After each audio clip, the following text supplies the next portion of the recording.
Ladies and gentlemen, it's your boy Rico back at it again. Day 3 NFL Draft 2024. 3 picks in, 7 more to go. Is Brandon Beane about to make 7 picks today? I highly doubt it. But folks, we are here.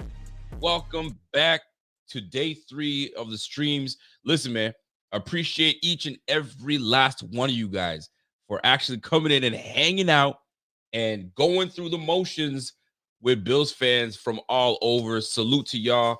We're ready to get in this thing. Listen, man, day 3. I mean, I'm going to be joined shortly, by the way. I'm not going to be solo because that'd be crazy for me to go solo for another 5 hours because I don't know if I'd be able to do it. I don't know if I can last that long. But I'll be joined shortly in just a little bit by my man Kev. And I got 2 special guests that'll be joining me a little later after that. We're shuffling things around. You know what I mean? Shout out to my man Griff. He came through yesterday. And we got some more content coming your way from you know what I mean, some different content creators that you haven't seen before. So we'll get you guys acclimated shortly. So let's talk about our picks that we are dealing with right now. Who are we liking it? So let's start with Keon Coleman. I'm seeing a lot of mixed feelings. Here's what I'm seeing by what I'm reading, by what I'm hearing. I mean, the videos, all that good stuff is, I think people are conflicted. I think that we, as fans, we were so ready to have a first-round pick. We had anticipation for that first-round pick. And when it didn't come our way and we traded out of it, it kind of took the wind out of our sail, if you will. It took the wind out of our sail. So now you're sitting here kind of like, okay, well, we didn't get any of the big picks. Okay, so what's going to happen tomorrow? The anticipation. So once we kind of settled into, okay, we're not out of it. We still have some great choices on the board. Who is it going to be?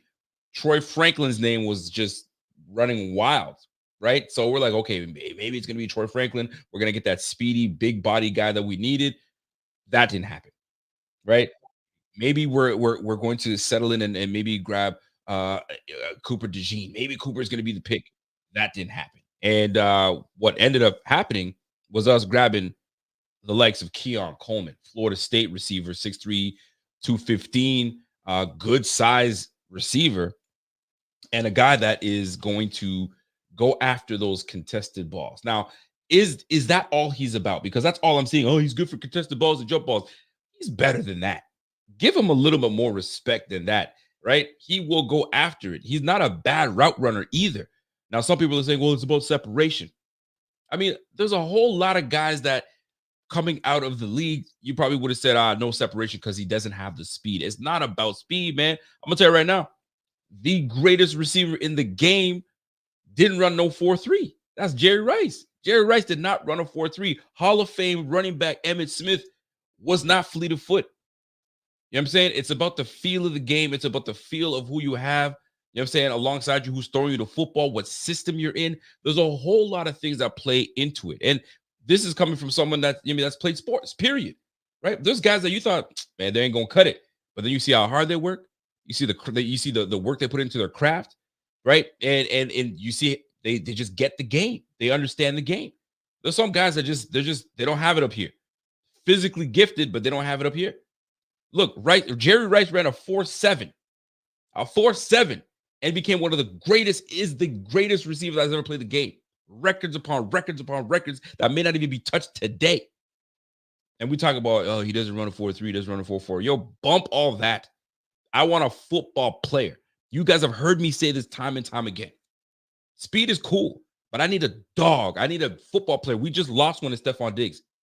Stephon Diggs was on the fastest 4.5 guy. And y'all were talking about, oh, he's losing his step. He's this, that, and third. This guy still had 160 targets, still had over 100 receptions, and had over 1,000 yards, and was still beating guys deep. So let's cut that crap out. Yeah, but Rico, you got to watch the film. You got to see the super. Bro, if he was a bum, he ain't getting drafted in the second round, right? We waiting until the 7th, or he's undrafted. So there's clearly something there that the Bills see. There's clearly something there that Josh Allen sees. And apparently this is not the first time my man has mentioned Keon Coleman's name. So it's out there. So before we get into any of that stuff, I mean, salute to everybody tuned in right now. We've done amazing viewership numbers the last couple of days. The first day was an epic. I think we're near 25,000 people that's viewed that first day. That was an epic day. I think that was one of our best showings for draft day. And then on yesterday, we did about almost 15,000. So salute to everybody tuned in. Your boy's trooping it out, man. Solo dolo for the minute, and I'm built for this shit. Let's roll and let's do this shit, man. But I want to play you guys a couple clips that's been circulating from in regards to Keon Coleman, because we drafted 3 guys, right? So we're gonna get into all these. Yo, Raven said it best, man. Yo, bums get drafted in the first round. Straight up, they do. You know what I'm saying? And this is why it's a crapshoot. So we bitching and complain that we didn't get anybody in the first. I mean, one of my favorite Bill of all time, Stevie Johnson, not the first, not the second, not the third. Brother got drafted in the 7th, and he was he's Buffalo's one of Buffalo's best receivers of all time.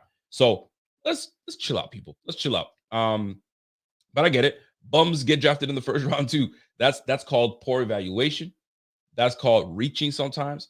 And I'm glad that the Bills didn't reach, because they could have easily said, you know what, just because we in the first, I'm gonna reach, I'm gonna grab this dude. Nah, man, we ain't got to do all that. I don't think it's necessary. And I think that Beane played his hand properly, in my opinion. And I think that he got the guy that he needed that's going to fit what we're doing and fit what Joe Brady's doing. Keep that in mind as well. There's a system. There's a plan in place. Well, there's really no master plan. Nah, there's always a plan in place, man. There's always a plan in place. So to me, I look at it like this. We're now drafting we've filled roles. We've got the pieces that will mesh well with what we're doing offensively, defensively as well. And we've got a whole lot of good players to put on this team. So I ain't tripping. I think we're going to be just fine. My man Josh Richardson, what's up, Josh? JI in the building. What's up, Josh? Josh says, hey, what's up, Rico? Great show as always. Every year, showing my appreciation. That's love. JI, you've been listen, man. You've been part of us for a long time, man. So I appreciate that love, brother. I think we will draft speed today at receiver and good guards and our number 2 RB. Best draft stream. All love, bro. God bless you and the family. Yo, JR, you deserve some love, man. I appreciate that, man. JR has been rocking with the BF for a minute now, so that's love. That's a vet in the game. I mean, listen, I tweeted earlier today that right now, based on, I guess I can open up another page. Let me open up another page, because I got 2 Twitter pages opened up, and I got something that I wanted to queue up. And I got my guy Kev ready to go. Kev, just let me know when you're ready, and I'll bring you in. You ain't got to stress. I hope that chicken was tasteful and you seasoned it well, because it's all about seasoning, my man. If you don't season it, we in trouble, brother. We in trouble. So I tweeted today. I mean, the Buffalo Fanatics Twitter page. If you guys aren't on that Twitter page, let me share my screen real quick, and then we can get that thing popping here, boys. There we go. So the BF Twitter page, if you guys can see it, perfect. You guys can see it. The BF Twitter page was saying, okay, it's day 3. Who's on the list? Who we drafting? Anything we need, right? Anytime you're going for a run, hey man, I'm going to the grocery store. You want me to pick you anything up? Absolutely. So here's why I come in and be like, all right, well, if we're gonna do this, trade up and get your speedy receiver. I think that's the first thing that's in order. Go ahead and grab your guy and make sure you can get the job done. And get your speedy guy. You've got your big body receiver that is not going to be muscled and bullied off the block. He's going to own that block. So that's the way I look at it in that regards. So once you get your speedy receiver, you can kind of rest a little bit and say, okay, we got our guy. Then come back and get your bruiser back. James Cook is great, and I love Ty Johnson's game. I think those guys are 2 great pairings, but you need that bruiser back that will take on the load that Josh Allen was taking on in the goal line. I mean, 15 touchdowns. I'm not saying he got all 15 of his touchdowns in the goal line, but geez, that's a lot of wear and tear on your quarterback. I mean, he's a big boy, so he can take it. But get yourself a bruiser of a running back, and you're getting yourself there. Get yourself your edge rusher, then grab some depth at corner, followed by a center or guard, the interior play. Bob's your uncle. Maybe grab yourself a quarterback if you want to. and start, moving back and trade back and try to see if you can get some picks for next year. That's the way I look at it. Some might not see it that way, but for me, those things stand out. So, Kev, let me know when you're ready. If you want to jump on, yeah, good to go. So I'm gonna bring my guy Kevin on. Kev, welcome back, brother. What's going on, buddy? What's going on, bud? Troy Franklin off the board. Oh, they already got. Okay, so there you go. Troy Franklin off the board. I didn't even see that. He went to the Chargers. I think it's Broncos. Yeah, Broncos just took him. Okay. So the Broncos took him. So now they got themselves Courtland Sutton and Troy Franklin. So Troy Franklin's got to be thrilled. He's finally off the board. And it's just the way the game is played. Why he went that far, I have no idea. I think people are wondering that. Same thing. My man Scott Blakely has been a member for 53 months. Salute to you, my G. Scott Blakely. Drop rate will go down. Young Poyer replacement and Energy Bunny in DT room. How does anyone hate this? I love this draft. And salute to my man Scott Blakely. And that's the point. You got yourself a young young safety to kind of take over the reins a little bit, get himself acclimated. A DT that is hungry, that's going to be pushing the pocket. You got a big body receiver. Come on now, and we're not even done. So, Kev, I don't want to just make this about all Bills because you're on the panel with us.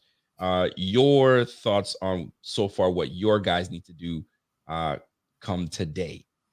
What we need to do? Yeah, what do you got? What are the Dolphins looking at? What are you guys going?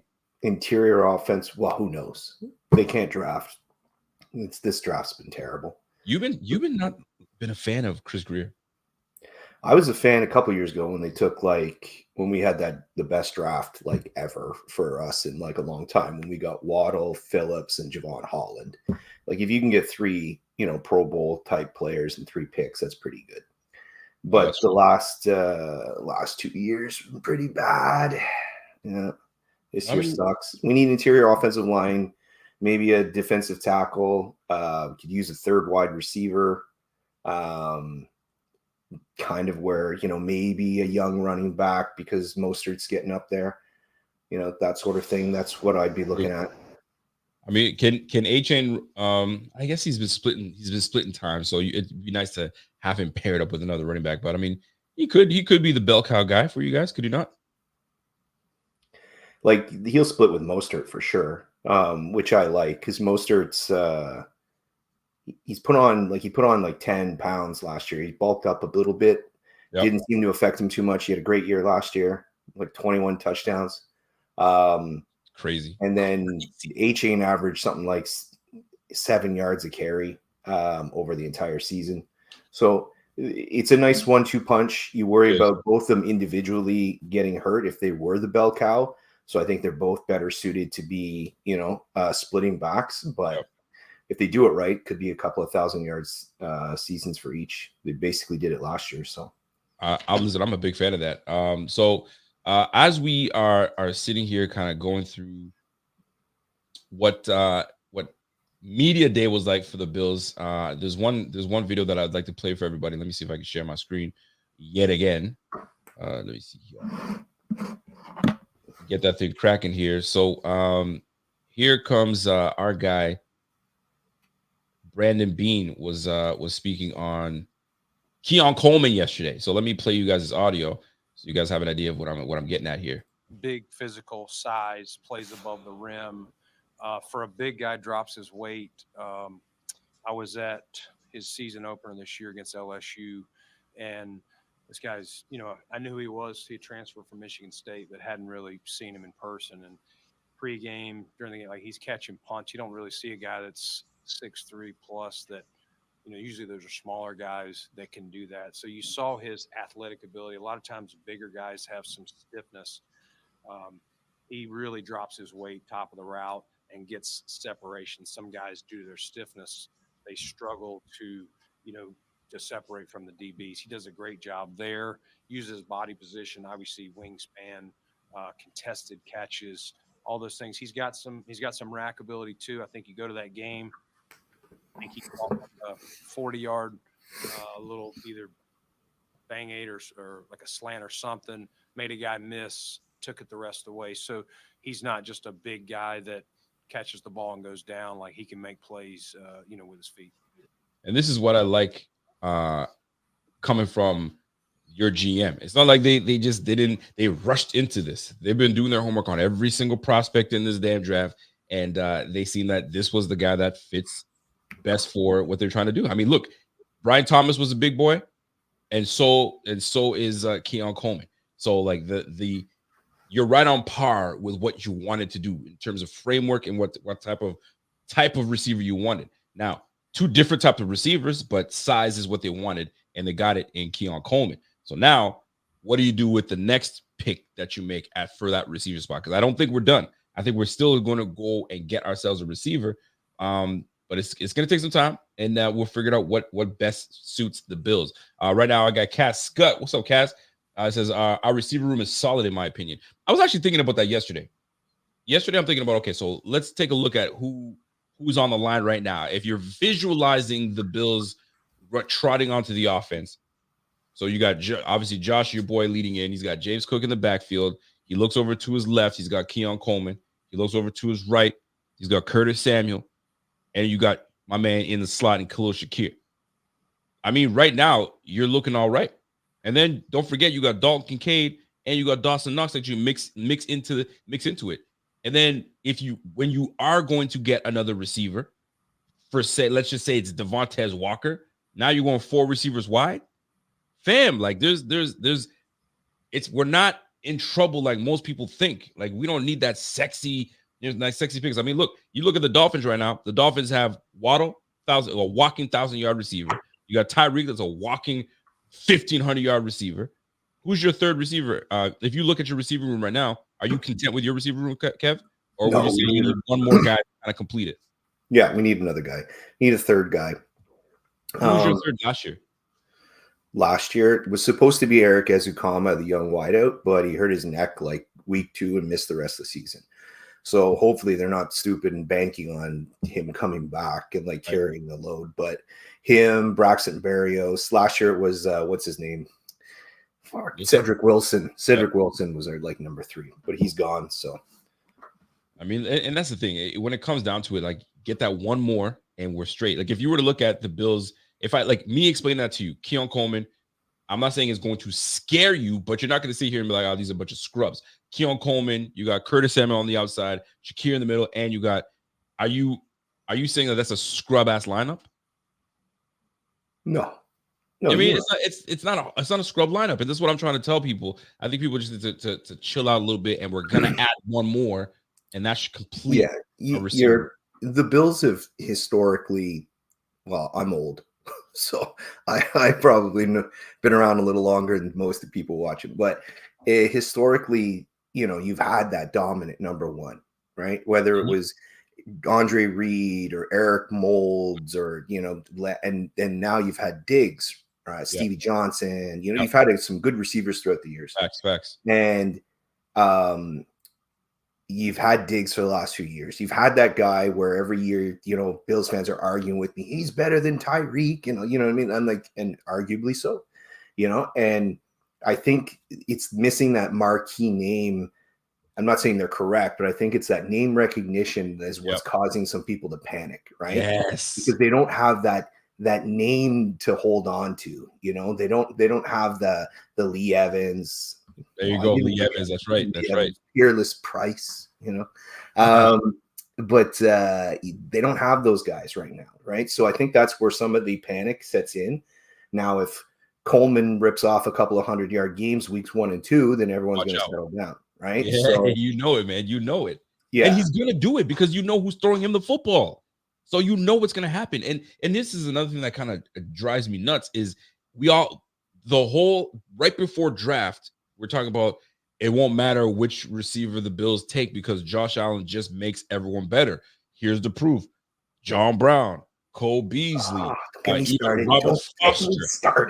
Even Robert John Brown has the same exact numbers with anyways. I'm not hold on. Robert Foster was putting up numbers for crying out loud. So like Dolphins legend. You feel me? Like, so like any receiver you put with this brother, he's gonna do work. Like you got Khalil Shakir, that people talking about Khalil Shakir. If Khalil Shakir was a bum, we wouldn't be talking about it. Why? Because he's got a damn good quarterback in Josh Allen. But people tend to just omit that part and be in their feelings about what's going on right now. So I mean, that's the way City, I look at it right now. right? Kansas City. Who did we know? Like, you know, the average fan. Is everyone really counting on Rashee Rice last year? Last year, Kansas City came into the season with scrubs. There you go. Like we were saying, like, oh wow, they're really going to miss. What's his name? Had his junk out in the car the other day. Juju. You know what I mean? We're like, they didn't even re-sign Juju. We're gonna miss him. Absolutely, man. Still won the Super Bowl, right? And go ahead. I was just gonna say, and you're making a transition now in my mind to a tight and dominated. Like, to me, Kincaid's your number one. You drafted him in the first round to be this matchup weapon. You drafted him to be, you know, the next Travis Kelce, if you will. And excuse me. And that's where you got to go. So now you need complementary pieces around him. And that's why you see guys like, you know, the Chiefs probably took a Worthy because they saw how well Kelce worked with, you know, having Tyreek and stuff like that. So find your mix, find out which guys complement Kincaid, and go to work. I mean, I like that. That's exactly what I'm thinking. Who complements him, because it's going to be running through him, like no different when KC runs through Travis Kelce, and then now we can work. If we've got to work middle to the deep, then so be it. Everybody's going to curdle into the middle, and then we hit you deep with Curtis Samuel or Khalil Shakir. I mean, Khalil Shakir runs a 4-3. I think he's a 4-3 guy. So 4-3, 4-4 guy. So let's everybody chill out. Let me bring in my man Channing, and Channing can make sense of this. And Channing, I'm going to give you an opportunity to get on Bearded Johnson. What up, Bearded Johnson? I appreciate you, man. Bearded Johnson comes in and says, I like McDermott as a person.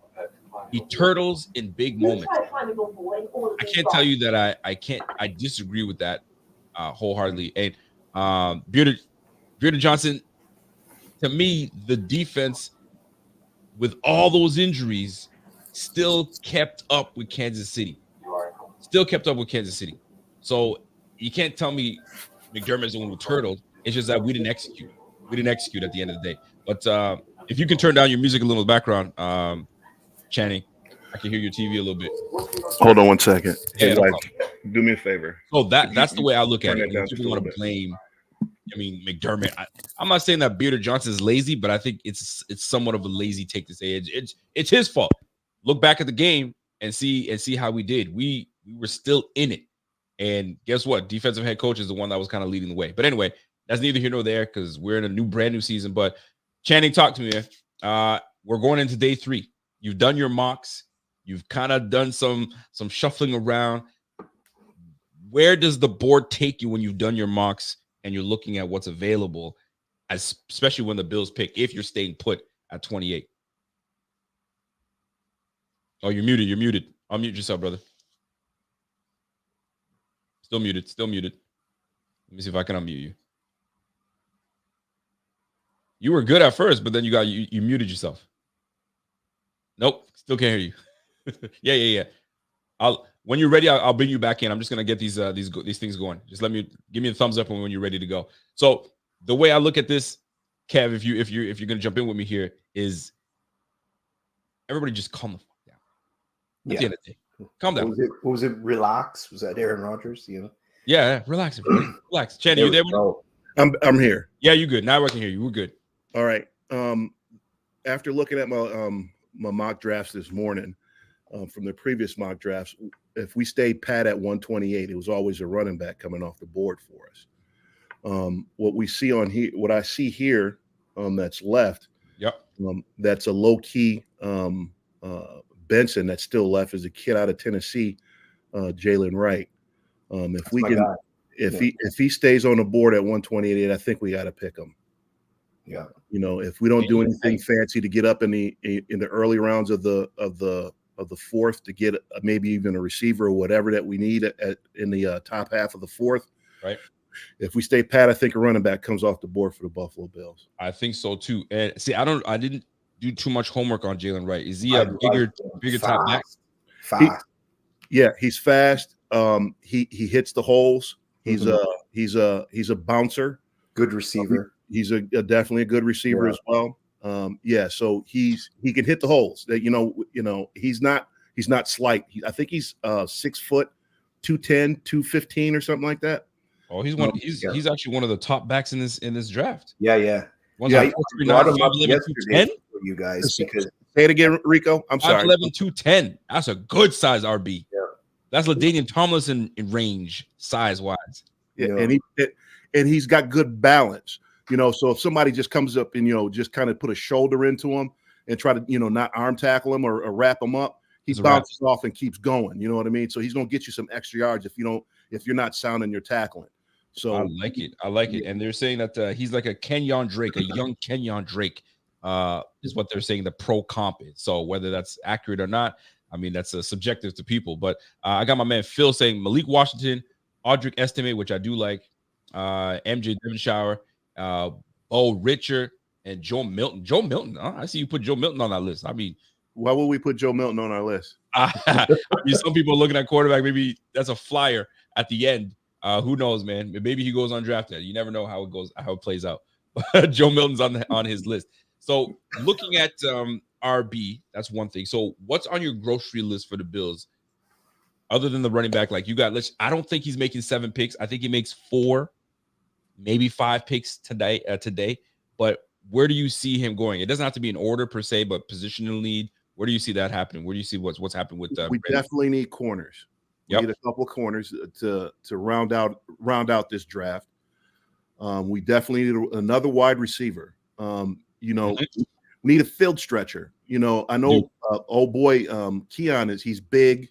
Yep. He can catch the 50-50 balls. I see him kind of like a upgraded Gabe Davis. Okay. He's an upgraded Gabe Davis. He can do those things that Gabe Davis did, and he can actually, he's a little bit bigger. And I saw some film on him this morning where he was, pancaking some people on the end, on the corners, pancaking some corners. So we definitely need somebody that can stretch the field. I see somebody on, let's see here, on the list that I'm thinking of that's still available for us. Okay. Is, Walker out of North Carolina. Walker? That's right. Yeah, he's still there. He's big. He's big and fast. He is, man. He is. And they say he's a low rent BTG or Brian Thomas Jr. So, I like that low rent. Low rent. Low rent. Brian Thomas Jr. And then Thrash, the kid out of Louisville. Oh, I like him too. There's another one too out there that we need to. Jamari Thrash. Mm-hmm. Baker's still around too. Yeah. So, So there's still value in this draft. So, 1,000% receiver, cornerback. We always go to Pittsburgh. We got that MJ Devonshire. We talked about him before. Yep. There's a couple kids, again, as far as corners, the kid out of Mississippi that I keep, Mississippi State. I think his name is Richardson. Richardson's out of Mississippi State. And there's another guy out of Arkansas. There's Cameron Richardson. And so, at what position there are you talking about? Cornerback. Corner. Okay. There's 2 guys at cornerback that I think one guy's out of Arkansas, and the other one's out of Mississippi State. Gotcha. Okay. They're absolutely big bodies, special teamers, straight line hitters, and I think they give us some depth at cornerback. And I mentioned last night Jackson out of Mississippi or Washington State, but the big names that are still on the board is Austin Booker and Mo Kamara. Austin Booker, that's right. Mo Kamara, that's that pass rusher. If you're prioritizing, and the Patriots are selecting right now, so we're gonna find out who they're selecting. If you're prioritizing your first 2 picks today, where would you prioritize it, and what would you go 1-2? If I didn't move up into the 4th round, early 4th round, right? My one. If you're staying put, If I'm staying pat, if there's no run on receivers, if you got to beat that run on the receivers. I know it's the tough part. It's coming. So if there is that run and your guy comes off the board, I'm going running back first pick. Running back first pick, 4th round.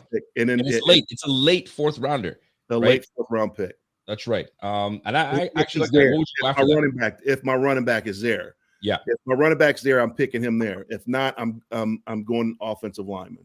There you go. So my man Page says, what next pick is the Bills? The Bills pick at pick 28 this round. So that's not the back end of the 4th.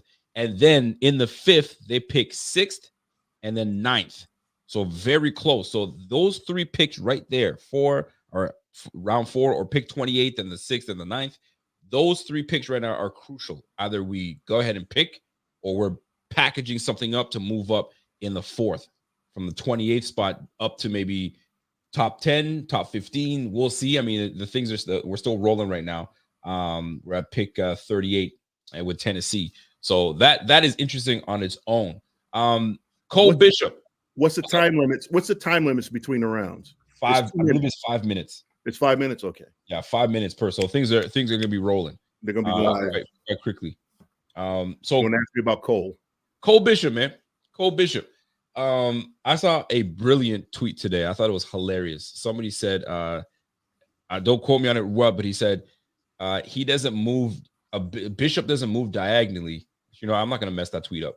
It was a brilliant tweet, but pretty much using a chess analogy because of bishops and how they move. And they're saying he could, I thought it was brilliant. I thought it was cool. But Cole Bishop coming to the Bills, I think it was big. I think they got excited for that. How they're going to use him, this is what I'm interested in, because we already know what time it is with McDermott. McDermott, he just knows defense, man. He knows how to, get guys in place, and he's got the pieces he needs. Because not too long ago, they wanted that big safety that just got signed by the Patriots. He just got a big contract, and that's who they were trying to get.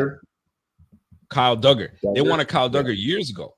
That was going to be their big safety. That's going to allow them to do a lot of things on defense. Now they got it. I mean, they're not the same player, but now they got a big safety in Cole Bishop. I think it's going to be massive for the defense, instrumental for the defense, because now you get to do a whole lot of things, multiple things. You got a veteran guy in Edwards at the back end. I'm not saying he's elite, but he ain't a scrub. And now you're going to get, a little bit Taylor Rapp that plays a little middle, get into the box a little bit. And now you have versatility with Cole Bishop. So that will allow us to kind of play matchup game in who we play. So this will be fun. It'll be fun to see how this defense plays out. I mean, there weren't really many holes to go with it. So it is what it is. Folks, we have the link is in the chat right now. If you want to call and share your thoughts on something, you have questions, you want to debate something, this is your opportunity to do so. Last question for me. Go ahead, Kev. Tell me about Channing. I want to know, like, what's going on, man? How'd you get involved? Dude, I thought you plucked him from the crowd at first. I was like, this guy knows his stuff. I've been sitting here blown away. And then I realized Channing's part of the group. I haven't met him yet. How are you, my friend? I'm good. I've been a fan since way before COVID. I think it was I got hooked on Buffalo Fanatics with Rico. Yeah, I think you did an after game report, and I kind of hooked up with him on that. Yeah, and just been a fan ever since. And then Z-Bot got involved. Yeah, I started seeing everybody that was in the Fanatics. I'm a lifelong Bills fan. Born and raised in Buffalo. I've suffered through all 4 Super Bowls, so I know what it's like. I am a Bills fan. I'm not a fan of any player on the team. I just want to see the Bills win a Super Bowl because whoever that team is or whatever players that are on the team are going to be celebrated and have statues made of them.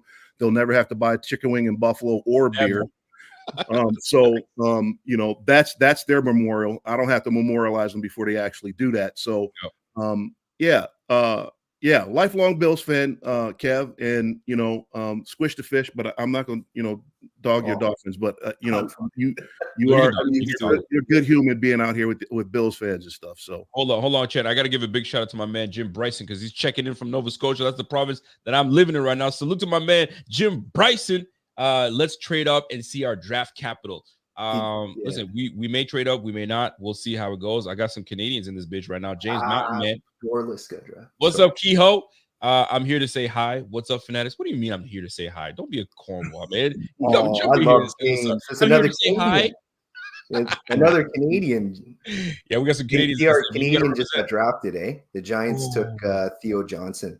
The Pats took Javon Penn State tight end. He's from he's like Toronto area. Who's that? Who's that? Theo Johnson. He's tight end for Theo Johnson. Penn State. Okay. Giants just took him a couple picks ago. Canadian boy. He's I really wanted him. He's a phenomenal athlete. Listen, he's got a shot. I think he's got a shot.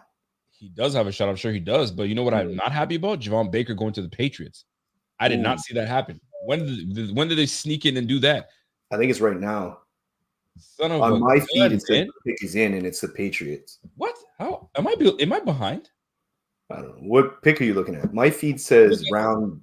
Mine says pick is in New England. Oh my God, I'm way the F behind, man. I'm straight tripping. I was like looking at the Titans. I was like, why am I looking at the Titans pick? And I was way behind. But anyway, let me just Javon Baker to the Patriots. I don't care if the Patriots are going to be bad for years to come. That's a team I'm always going to have no love for whatsoever. The stain is still on me. That is a waste of talent to go to. Oh, you're telling me, man. I'm telling you. But they got Jalen Polk and they have Javon Baker. Yeah, and Drake May. Let me just go open that up because we gotta talk about this because that is absolutely crucial. So Drake May, they building something over there in New England, boy. Absolutely. They don't even have a GM. They got their quarterback and their two receivers. And they got two young receivers. It's not about just two receivers. They got two young receivers. And they got Demario. Is it Demario Douglas? Douglas is a baller on that team. Oh, Doug. I like him too. Douglas the little slot guy. Yeah, yes, he's good. He can play, man. All right, let's take a look at even Kendrick Bourne's not bad. Kendrick Bourne, listen, man. So Troy Franklin, obviously, he went to the Broncos. So good on Troy. Layden Robinson, damn, they got a guard as well. The Patriots, though. Good for the Patriots. All right, Landon Robinson going to going to the Patriots. Can you guys see my screen? Okay, yes. All right. Then you got. Weren't you talking about Darian Taylor, or was it you, Kevin, that was talking about Darian Taylor, the safety? He's maybe good. Not. Cedric Gray, you got Theo Johnson that went to the Giants. You got Kyrie Jackson, Brandon Doris, Javon Baker. So the Patriots are not playing any games, man. But do you blame them? Do you absolutely blame them? You have an AFC East that is absolutely loaded. You have to keep up. You can't sit here and mess around and let these guys just keep dogging you. There comes a time where you have to get your shit together. I want the Patriots to do okay. I want them to be mediocre for years. I don't want them to get like 3-13. I want them to be like 6-11 for the next. How long do you think that's going to last? They can't do that forever. Well, you say that, but Miami sees you and says hello. So, we were 8-8 for a decade. Take a look what the Patriots have done. They got their quarterback in Drake May. They got Jalen Polk in the second and got themselves in a tackle. Caden Wallace for tackle. They got him. So he's probably going to be pushing to start. Layden Robinson, they go back-to-back and get quality linemen. And then they go back and get Javon Baker, though. Good for the Patriots. I want to hate on them, but good for the Patriots. They're building a nice young. Because the thinking was, don't take a quarterback because your team's so bad around them that he's going to fail, right? That was a lot of what, like a negative slant you would see. But they gave him a couple of nice receivers, and they're building up, and like no superstars yet that we can see, but two rookies to go with Bourne and Douglas. That's not bad. And I think they still have Hunter Henry, don't they? Yeah, he's not bad. Tight end. Hunter Henry's the tight end, isn't he? Yeah. And I like Ramondre Stevenson. He's one of, I hate the Patriots, but they got some of my guys on that team. I like Ramondre Stevenson. I love Christian Gonzalez. That guy's going to be like really, really good. Kyle Duggar's really good. So maybe they're not quite as crappy as we thought. They brought back Michael Wenye there, the tackle. He's a pretty good player. So they did some nice things this offseason. They're not going to compete with the top three teams, but they're going in the right direction. It'd be interesting to see what happens the first year without Belichick, though. Golly. Well, we got to hope that their coaching staff is terrible. Yeah. We have to hope that their coaching staff is terrible because they have all the tools to get back in the fight in the AFC East. They do. Mm-hmm. So, right now we're looking at the Green Bay Packers are next. We got quite a few picks before the Bills pick, so we got some time now. But man, it's things are shaping up into something special. So Channing, stick around. I mean, obviously, we're gonna bring you back on and we'll chat it up. I got my man Andy that's been waiting very patiently in the back. So Channing, I mean, once these moves start happening, man, jump right back in and we'll get this thing cracking, man. For sure. Yes, sir. My man Channing, always showing love. Let me get my man Andy in this bitch. Andy, What's going on? what's going on, boss? I told you I'd be here. You damn right, and I appreciate you, man. Listen, these are long days that you guys are coming in, man, and hanging out with your boy. So, and my man Kev is throwing it down, and we're gonna have some more guests coming through to help us out and get the stream popping and get the stream going. So your thoughts so far on what the AFC has done and what the Bills are currently trying to do. And I mean, we just talked about the Patriots just building on some young nucleus pieces to put together. Golly. I mean, I like what the Bills are doing. The Patriots are killing it. Patriots are doing well. I mean, listen, you were able to lose enough, build some capital, get some trades in there. I mean, this is what you're supposed to do as a bad team. Yeah. You're a bad team, you're supposed to get better. Period. I mean, unfortunately for your boy up there, Miami ain't they ain't looking so good, but Miami will put something together, man. They will put something I'm together. sure they will. Like, I'm still expecting them to contend, but I thought you guys, like, when you went Chop Robinson, you should have went like JPJ. I feel like you needed the guard somewhere in the interior. Yeah, agreed. I would have went Barton, but Patrick Paul just is a head scratcher. Like, I get it. Like, your left tackle there is hurt all the time, but I don't know. I will say this. I got my man Walter. He came in and says, for a draft supposedly so deep at receiver, the pickings sure are getting slim early in the fourth. I mean, they've taken almost 20 wide receivers in the first 4 rounds. Yeah. I mean, listen, there's a lot of receivers that went a little early, but I do get what Walter is saying because we talk about it's deep. I mean, shit, how deep can a freaking receiver class be? I mean, we're going right to the bottom of the 4th into the 5th. This is where if you have a great scout team, your scout team is going to find you a gem and say, yo, don't sleep on this guy right here. He should do work. One thing I don't like when people say, I don't want to say I don't like. I know, fuck it. I will say I don't like. This running back is slow. Who said estimate? Estimate is slow. Mike Hartle, shame on you. We're not drafting him to be a speed back. Yeah, We're getting him to run motherfuckers over. You know what I'm saying? Like we need a guy that, like, if you watch, see, there's clocking speed and then there's game speed. There's guys that when someone's chasing me, I'll give you my gear, the second and third gear that I have. I may not test well. I mean, there's how many people in this place that they can study as hard as they want to, and then they know it. Somebody asks you all the questions, and you know it. And once you come test time, you just poo-poo the bed come test time because you just blank out. But when it's in game, you're ready to go, and anybody can ask you, and there's no pressure on you. You can answer all the questions. This is what some players are able to do. If they don't test well, they'll come in and do well. And then you got the reverse. You have people that test out of the gym, and then when it comes time to show me what you got right now, because I saw the tests were great. So let's see what you got. We're gonna get you nothing. So it's about your scout team has got to be able to get the right pieces, the right team, and all that good stuff. So I'm gonna put you on the spot, Andy. I asked Channing the same question. I mean, the pick 28 is coming up shortly, and if you're going to pick your first 2 picks that we've got to make, it goes 28. Then we go into the 5th. I think we picked the 6th and then the 9th. Where do you rank your positional need, and what would you go first? Are you going running back first, or do you try to get yourself a receiver sooner than later? Well, I want to see what happens with the receivers over the next few picks because I do think we need a speed back, but I like Mason McCormick, the guard out of South Dakota State. Small school, but they went 15-0 and kind of ran through everybody, so I wouldn't mind the guard there. And then I need me a power back. A power back? Okay. Yeah. We need a power running back, whether it's Estime, whether it's Allen. Ray Davis. Yeah.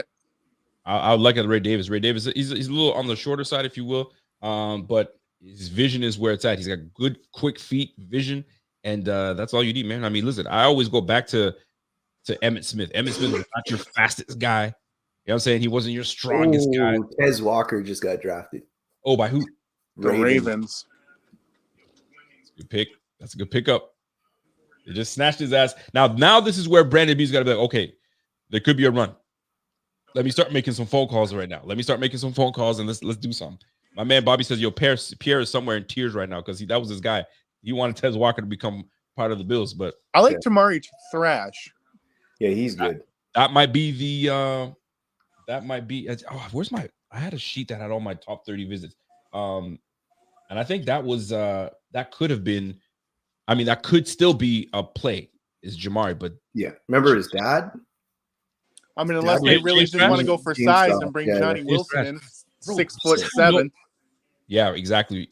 This is how you know we getting old, bro. Chris Jenkins the other day, I saw him with a picture of his son. Yeah. Hanging out. And I'm like, golly, I remember Chris Jenkins being the big DT from Panthers. I was like, yeah. What is going Marvin Harrison Jr. Yes. Like, Mari Thrash. Like, I remember James Frank Gore Jr. Yeah. Frank Gore Jr. Like, we getting I'm old, surprised man. he's not playing on the same team as Frank Gore. He's got one more in him. You know what? He might even come out of retirement just for that. You know, where am I still playing? All right, let's do this. He's gonna try to pull Jerry LeBron. Rice's son. Yeah. Oh my gosh! Like, what is going on, man? This is crazy. We're getting old, bro. We getting up there. We're getting up there. Andy, before I let you beat, your thoughts on pretty much overall so far. I like it. Third day, you slept it off. You've seen what we have. You watched all the highlights. You've done all the good stuff. Your thoughts so far? Like I said, I like it. I like what the Bills have done. I'm getting that third round pick, getting D tackle. They were mad last year they didn't get one. Well, they got one this year. I think he's going to be a hell of a player. Listen, man, I think so too, man. He has a bit of a, like, based on his film, the way he uses his hands, he's got a bit of a violent streak to him, man. Like, he will jack you up and kind of, so you know, I mean, figure his way out with you. So we gonna see what's up. My man Pierre says, yo, give me a starting left guard right here. That's Mason McCormick. Mm-hmm. Mason McCormick. All right, I definitely think he could start for us at left guard. So we don't have faith in Edwards. Is Edwards just some guy, young guy? I like Edwards, but I also like one depth. If, like, no matter which one wins the starting job, it's good depth. And he's 20 something, where Edwards is almost 30. Bring in the youth. Bring in the youth. Listen, I'm with you. I'm with you on that. Bring in the youth. All right, Channing. I call you Channing. Andy, we're gonna keep you. I mean, obviously, you're gonna be in the chat. So whenever you want to jump in and get in here. And we'll, as these picks start to develop and some of the guys that we had on our board start to get off the board, it's gonna annoy us. It's gonna annoy Kevin sometimes. But I mean, we'll see. The Jaguars pick is up. Andy, we'll talk to you in a bit, man. All right. Yes, sir. So these picks are going now, boy. These picks are going now. So if you guys want to jump in and comment, I got the link is in the chat. If you're too shy, you don't have to show your face. You can kind of block the screen. It gives you options when you click the link to kind of show camera, not to show camera. Don't be shy, man. If this is your opportunity to kind of get in there, we know it's gonna be. Sometimes it's nervous. Some people get nervous all the time. Don't get nervous, man. You've been watching. If you've been doing this, you've been watching for a minute. Come on in and chat it up with us, man. So here we go, folks. I'm about to play some clips here from. Let me just scroll that over. All right, we got BJ coming in here. BJ, yes, sir. What's going on, boss? Can you hear me? We can hear you loud and clear, brother.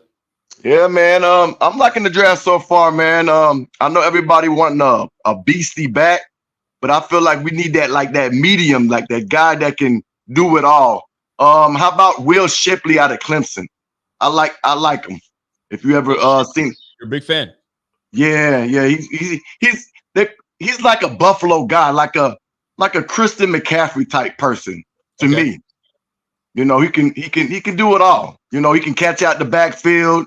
He can run routes, wheel routes. What was you say, Christian Shipley? I've seen that name multiple times, man.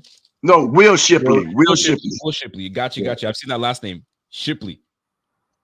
Yes, sir. But do you want to bring in someone? See, that's the thing. For me, I can't bring in two of the same. And if he's similar to James Cook, he's a little bit bigger than James Cook, though. He's a little bit bigger. Do the same things James Cook does. He might be a little bigger, but do they do this? Are they in the same role? Because if they're in the same role, then I'm like, But I'm saying, like, you know, like, just say, for instance, what if James Cook go down with an injury? Were we just gonna have beastie backs? You know what I mean? Yeah. You know what I mean? Like, Yeah, you know, I you got gotta have that. You gotta have that medium. You know, that can I kind of got do you. like everything. You know. Did Trey Benson get picked yet? Yeah, he's gone. Is he gone? Okay. Yeah. I mean, Jaylen Wright is still available. So, I mean, that's to me, I that's mean, not, he's nice too. He's nice too. but Shipley, I didn't do any film on Shipley whatsoever, but I saw that name multiple times. So that will be interesting. But you're right, though. I mean, if he goes down, you can't be having beastly guys. Yeah. But Ty Johnson, I think people sleep on Ty. I mean, I don't want to say people sleep on him because I think we all like Ty Johnson. Ty Johnson can play. I mean, you saw him when he gets in there, he's able to do, he can catch out of the backfield, he can run between the tackles, and he can get outside the tackle. So that's a good back right there. Yeah, but do we got any wiggle to him though? I just feel I see Ty Johnson as just straightforward. You know, you go north and south. Okay. I mean, he can catch out the backfield, but you know, I just feel like he's kind of stiff a little bit. Nah, a little bit. Yeah, Channing Hill says, "Yo, Des walking to the B more." Yeah, bro, we caught the news. We caught the news.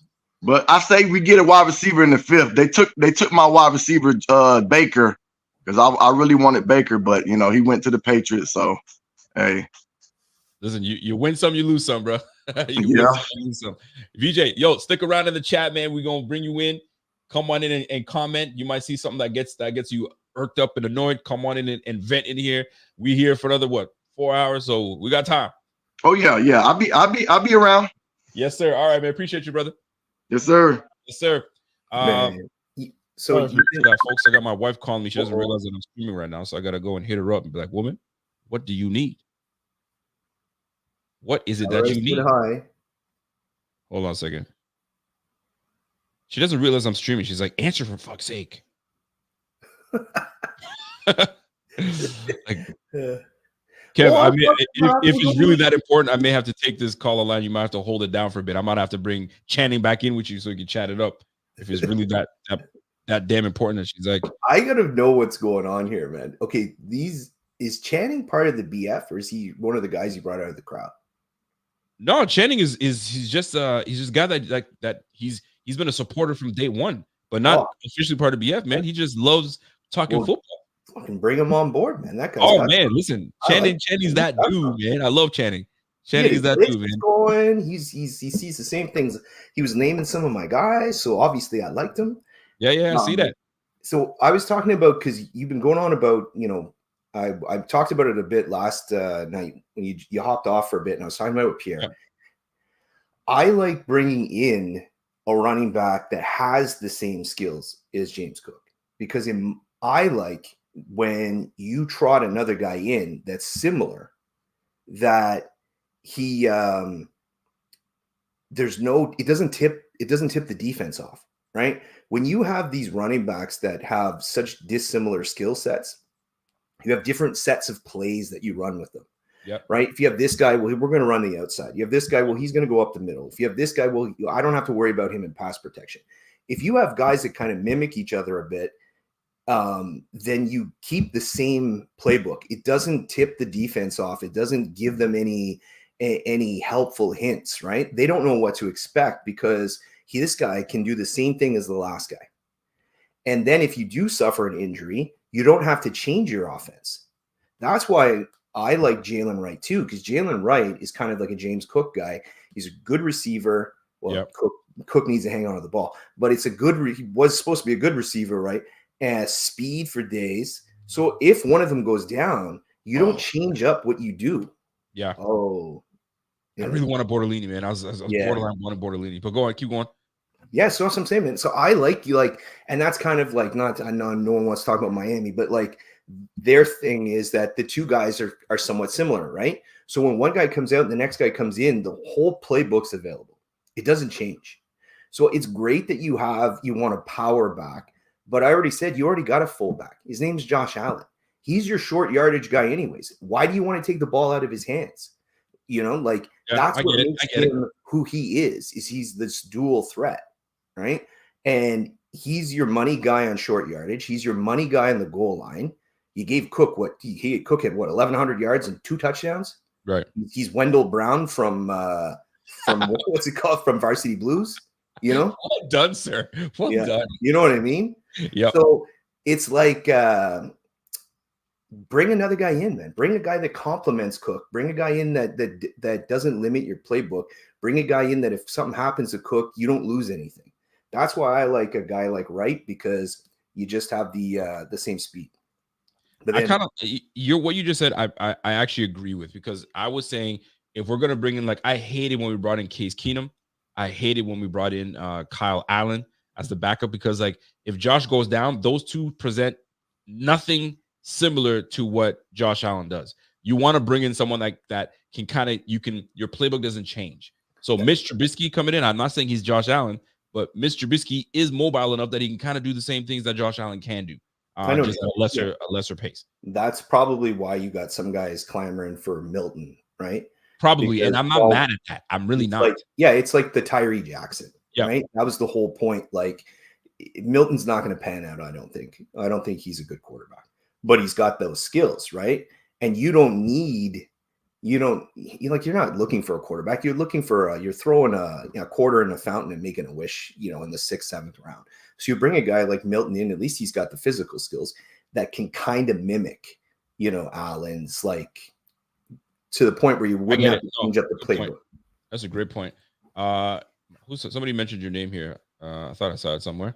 There you go. Phil says, "Yo, Kevin, what's your thoughts on the Finns potentially paying Tua big bucks? Do you think he's worth the long term? Do you think he's the long term solution? Love your work on these shows, by the way. You're a bitch." That's what he says. What are your thoughts on paying Tua? I mean, I don't think you have a choice, but it's going to happen. It's going to happen. I wouldn't do it. I would make him play out his 5th-year option. I know that they wanted to get it done just for salary cap purposes, because they're trying to keep the team together, because in their eyes, we got so many injuries at the end of the year. All of our pass rushers got hurt, excuse. But that's what a team does, right? They see the potential as opposed to the reality, and they think that they're close. And they think that if they extend Tua and they keep him in the system, a guy like Tua theoretically should get better the more he plays in the same system, because he's not beating you with his physical capabilities. He's trying to beat you with anticipation and accuracy and things like that. So I understand why they're trying to do it. Personally, I wouldn't. I would make him play out this year. I would make him play out as like the 5th-year option. And then I would see where we're at the end of next year.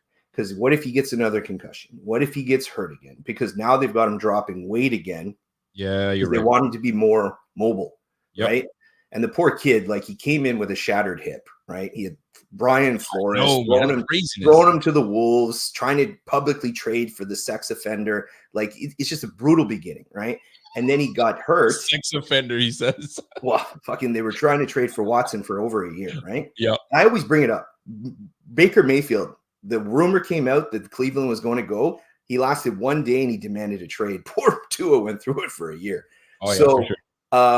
Anyways, so then they got him to put a bunch of weight on last year to try and toughen him up so he won't get hurt. So when Matt Milano blows at him, he doesn't crumble, and then there's now he can't move. So we'll see. Anyways, long answer, just say no, I would not pay him. I want to see more. I've seen big improvements. If you remember how bad he was when he first came in against you guys, like the 56, remember the 56-17 there, and then keep going up. So we'll see. We'll see how it goes. But I'd take another year before I make a decision. We definitely will see. So just to give you guys an update, my wife is she loves the freaking thrift store. Loves it. She'll do thrift store shopping all the time and all that stuff. Great. Good for you. That's your thing.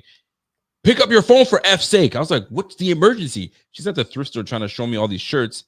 No. She's going all these shirts that I'm not. No, madam. Are they for you or her? Both. And I'm like, and she showed me a dress shirt. And I was like, girl. And she wanted to pick up for that. Hey, I'm at the thrift store. Girl, I'm doing draft talking. You talking about thrift store shopping? Come on now. I mean, I like it. Sometimes I go with her, like, pick out some stuff because it's a thing. I think it's fun. I don't know if you guys do any thrift store shopping. I think it's amazing. If you're bouging up there, you're like, no, I don't do that. I don't need shop designer. Go F yourself. You're full of shit. Well, this is the day 3 of the draft where we're thrift shopping over here. Yeah, that's exactly. We're bargain bin shopping right now. So, and at a very low premium because we ain't got to pay a whole lot of money for that. But yeah, that's what it is. Actually, you might as well, because as these picks are coming in, we'll kind of go through them. But are you guys thrift store shoppers in this thing? Is it a thing that you and the wife might do, or you and the girlfriend, or is it a solo thing where you just, you know what, today I'm gonna, or is it do you go to ever get into an emergency where you're like, dude, I need this, and I need to go and try to get dress pants, and I'm in an emergency pinch, I need to do something. Have you guys ever been in that position? I know I have. Why are you in an emergency position to have dress pants? If you're what comes up that you're like, oh my God, it's an emergency.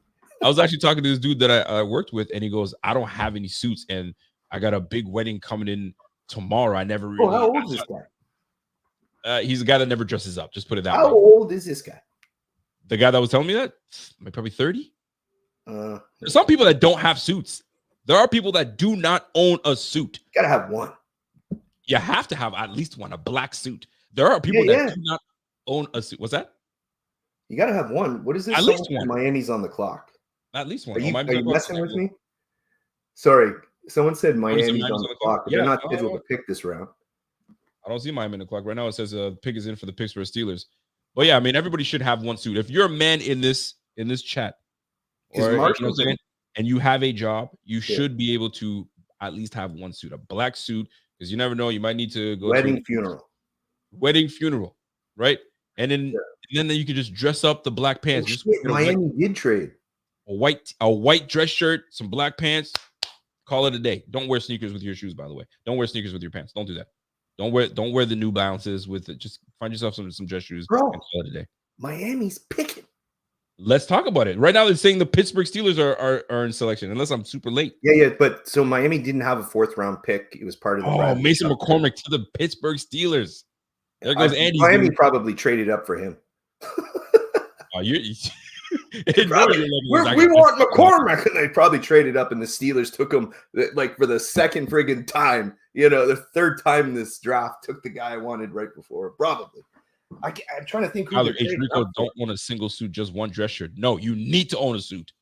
Stop your nonsense, Tyler H. You're of age to have one suit. Black. Yeah. You don't have to listen, just black suit. Go get it tailored. Call it a day. You need one. All right. I was gonna say, does Winners and Marshalls, you count that as thrift short? No, that's not. All right, don't tell me. I don't want to know, but apparently this ought to be good. So my guess is if Bobby's pissed, then my guess is Miami took. I'm turning the comments off because I don't want to see. But my guess is if he's pissed, I think they took Jaheim Bell, tight end out of Florida State. They're saying that you traded your 3rd next year. That's all I'm going to say. I had a feeling they might do that because they have the 2/3 that they're going to get for Wilkins and Hunt. Yep. So we'll see here. Don't tell me, Andy. Andy, don't say anything. I'm pissed. Don't say anything. He's pissed about Mason McCormick. He's pissed about Mason McCormick. That's what he's telling me. Oh, yeah. I haven't seen who Miami picked. I'm mad the Steelers just took my guy. Listen, the Steelers are building an O-line right now. They are building. They literally are. Because they took my guy Fatano. That's who I was like all night waiting for. And they got picked. I just 20. thought, I'm just like, you got to be fucking kidding me. Yeah, they took. I was like, he was falling perfectly right to the end of the round. Omar Epps is building something for his quarterback. He saw what Sean Payton did not do for Russell Wilson. So now he's like, I'm going to build you a line. You're going to be protected. I need you to sling that rock. Who's the player that looks like nobody caught that Omar Epps line, huh? Okay. Yeah, I caught it. Who's the player that looks like Omar Epps and / Tomlin? There you go. There's a dude that I turned the chat off, but let me see. There's a dude that the player, and he looks just like Tomlin and Omar Epps. But he's got the dreads. But Brandon Ayuk. They're trying to say Brandon Ayuk. Is it Ayuk? Yeah. Brandon Ayuk. It's pretty close. Omar Epps taught Mike Tomlin lookalike. That's why there was I don't know if it was his pitch for like the Pittsburgh Steelers to try to come get him, but he was like, "Hey, coach, don't we look alike?"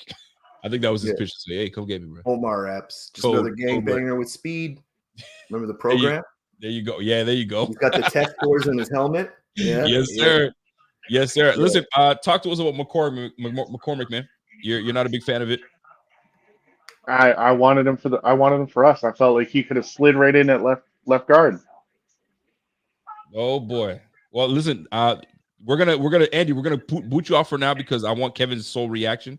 That's fine. When the Dolphins make their pick, and you can come back in a little bit. I'll be here all day. Steelers, you got it, buddy. We'll talk soon. Yeah, everyone's hoping I'm gonna flip out.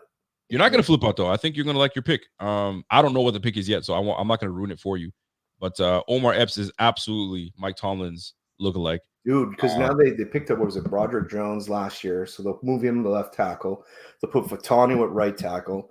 They signed that Siamalu there, the guard last year, free agency for Philly. They just rebuilt their line in this draft, bro. Good on them, man. Good on them. That's the way to do it. Let's see who mine. I know I'm gonna get pissed off. So let's talk about it. I see the pick.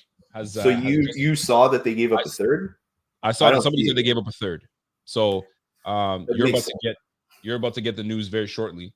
Yeah, and, I'm still on commercial break here. So am I a little bit. I'm not commercial. They're back at it, but not quite. They just got back now. They got the good logo up on stage.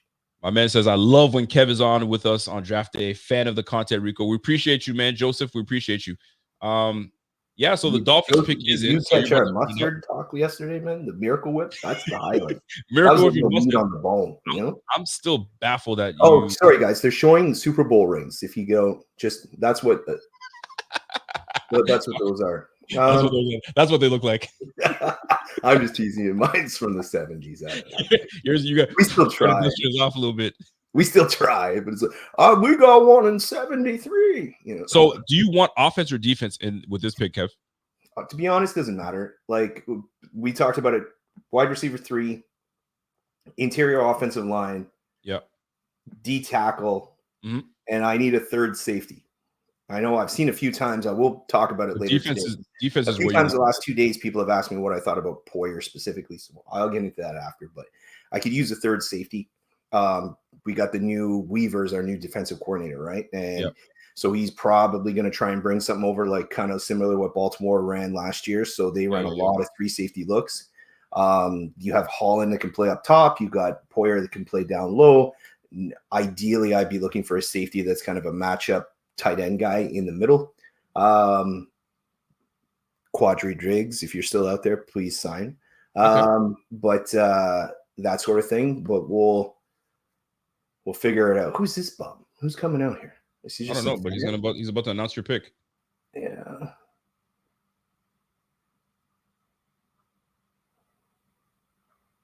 Oh, international fan of the year. Okay. Where's he from? I don't know. Oh, come on, man. That's who they picked to represent us? Orange beard? I guess that's who they picked.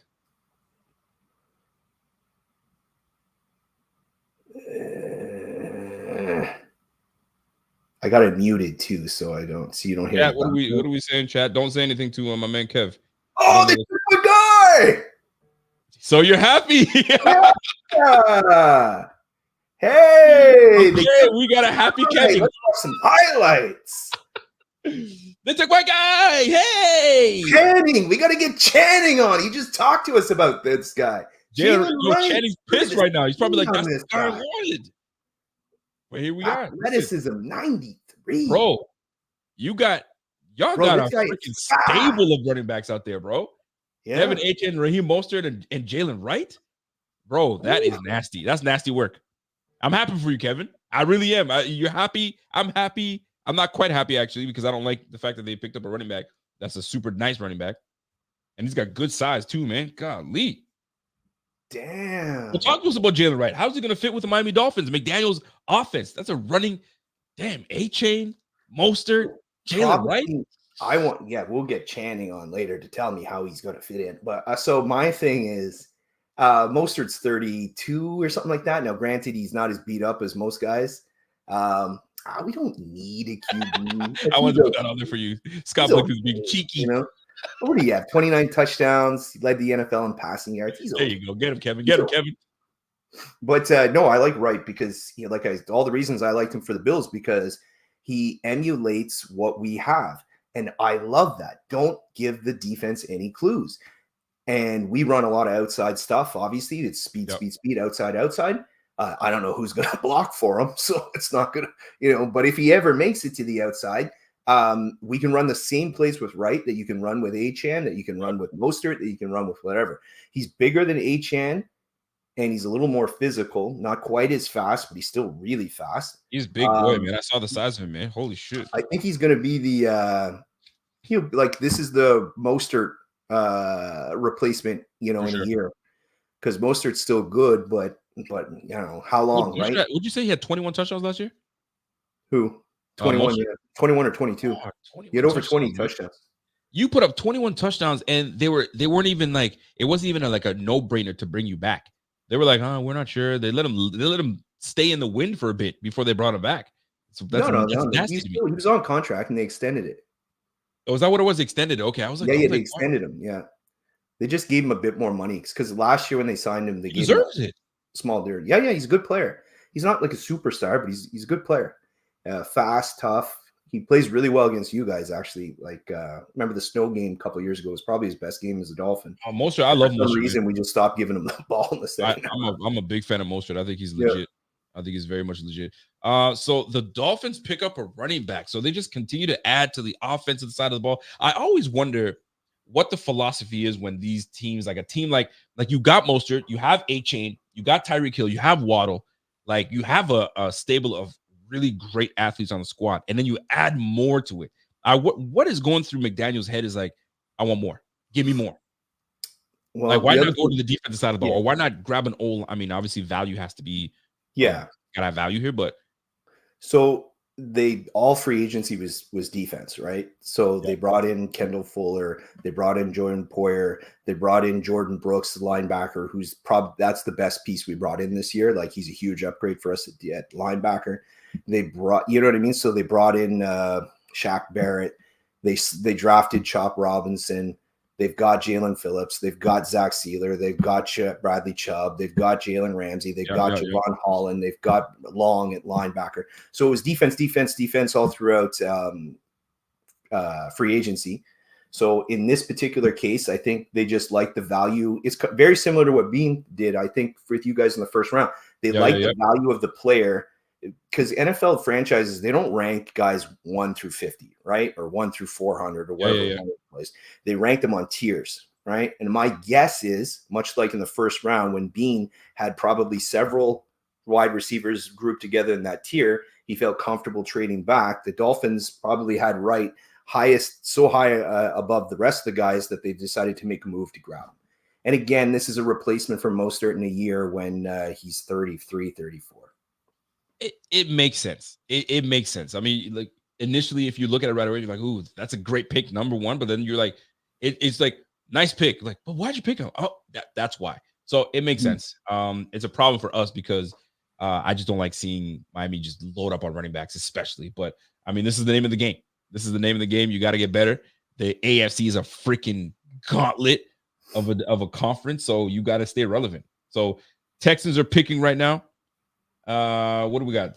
Pick at 123. The Bills. The Bills are shortly. You're up. You're soon.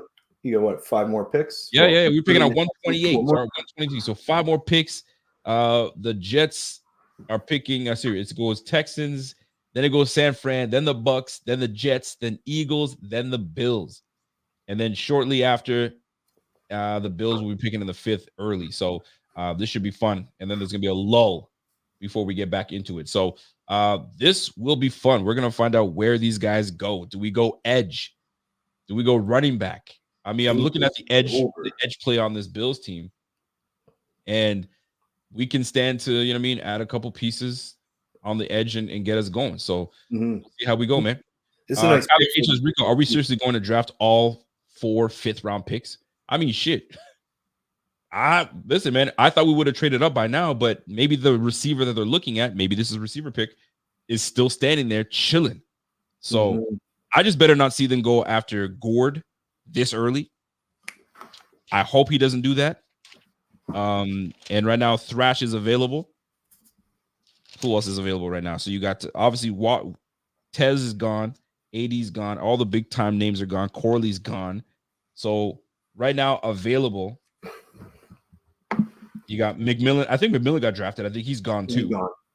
So Jamari Thrash from Louisville is available. You got Johnny Wilson. I don't think we need a Johnny Wilson. We already got a big body guy. We need some speed. Brandon Rice. I don't think we need Brandon Rice either. Ricky Parcells gone. Malik Washington 4.46. I think Washington's there. Oh, he's still there. I think he's still there.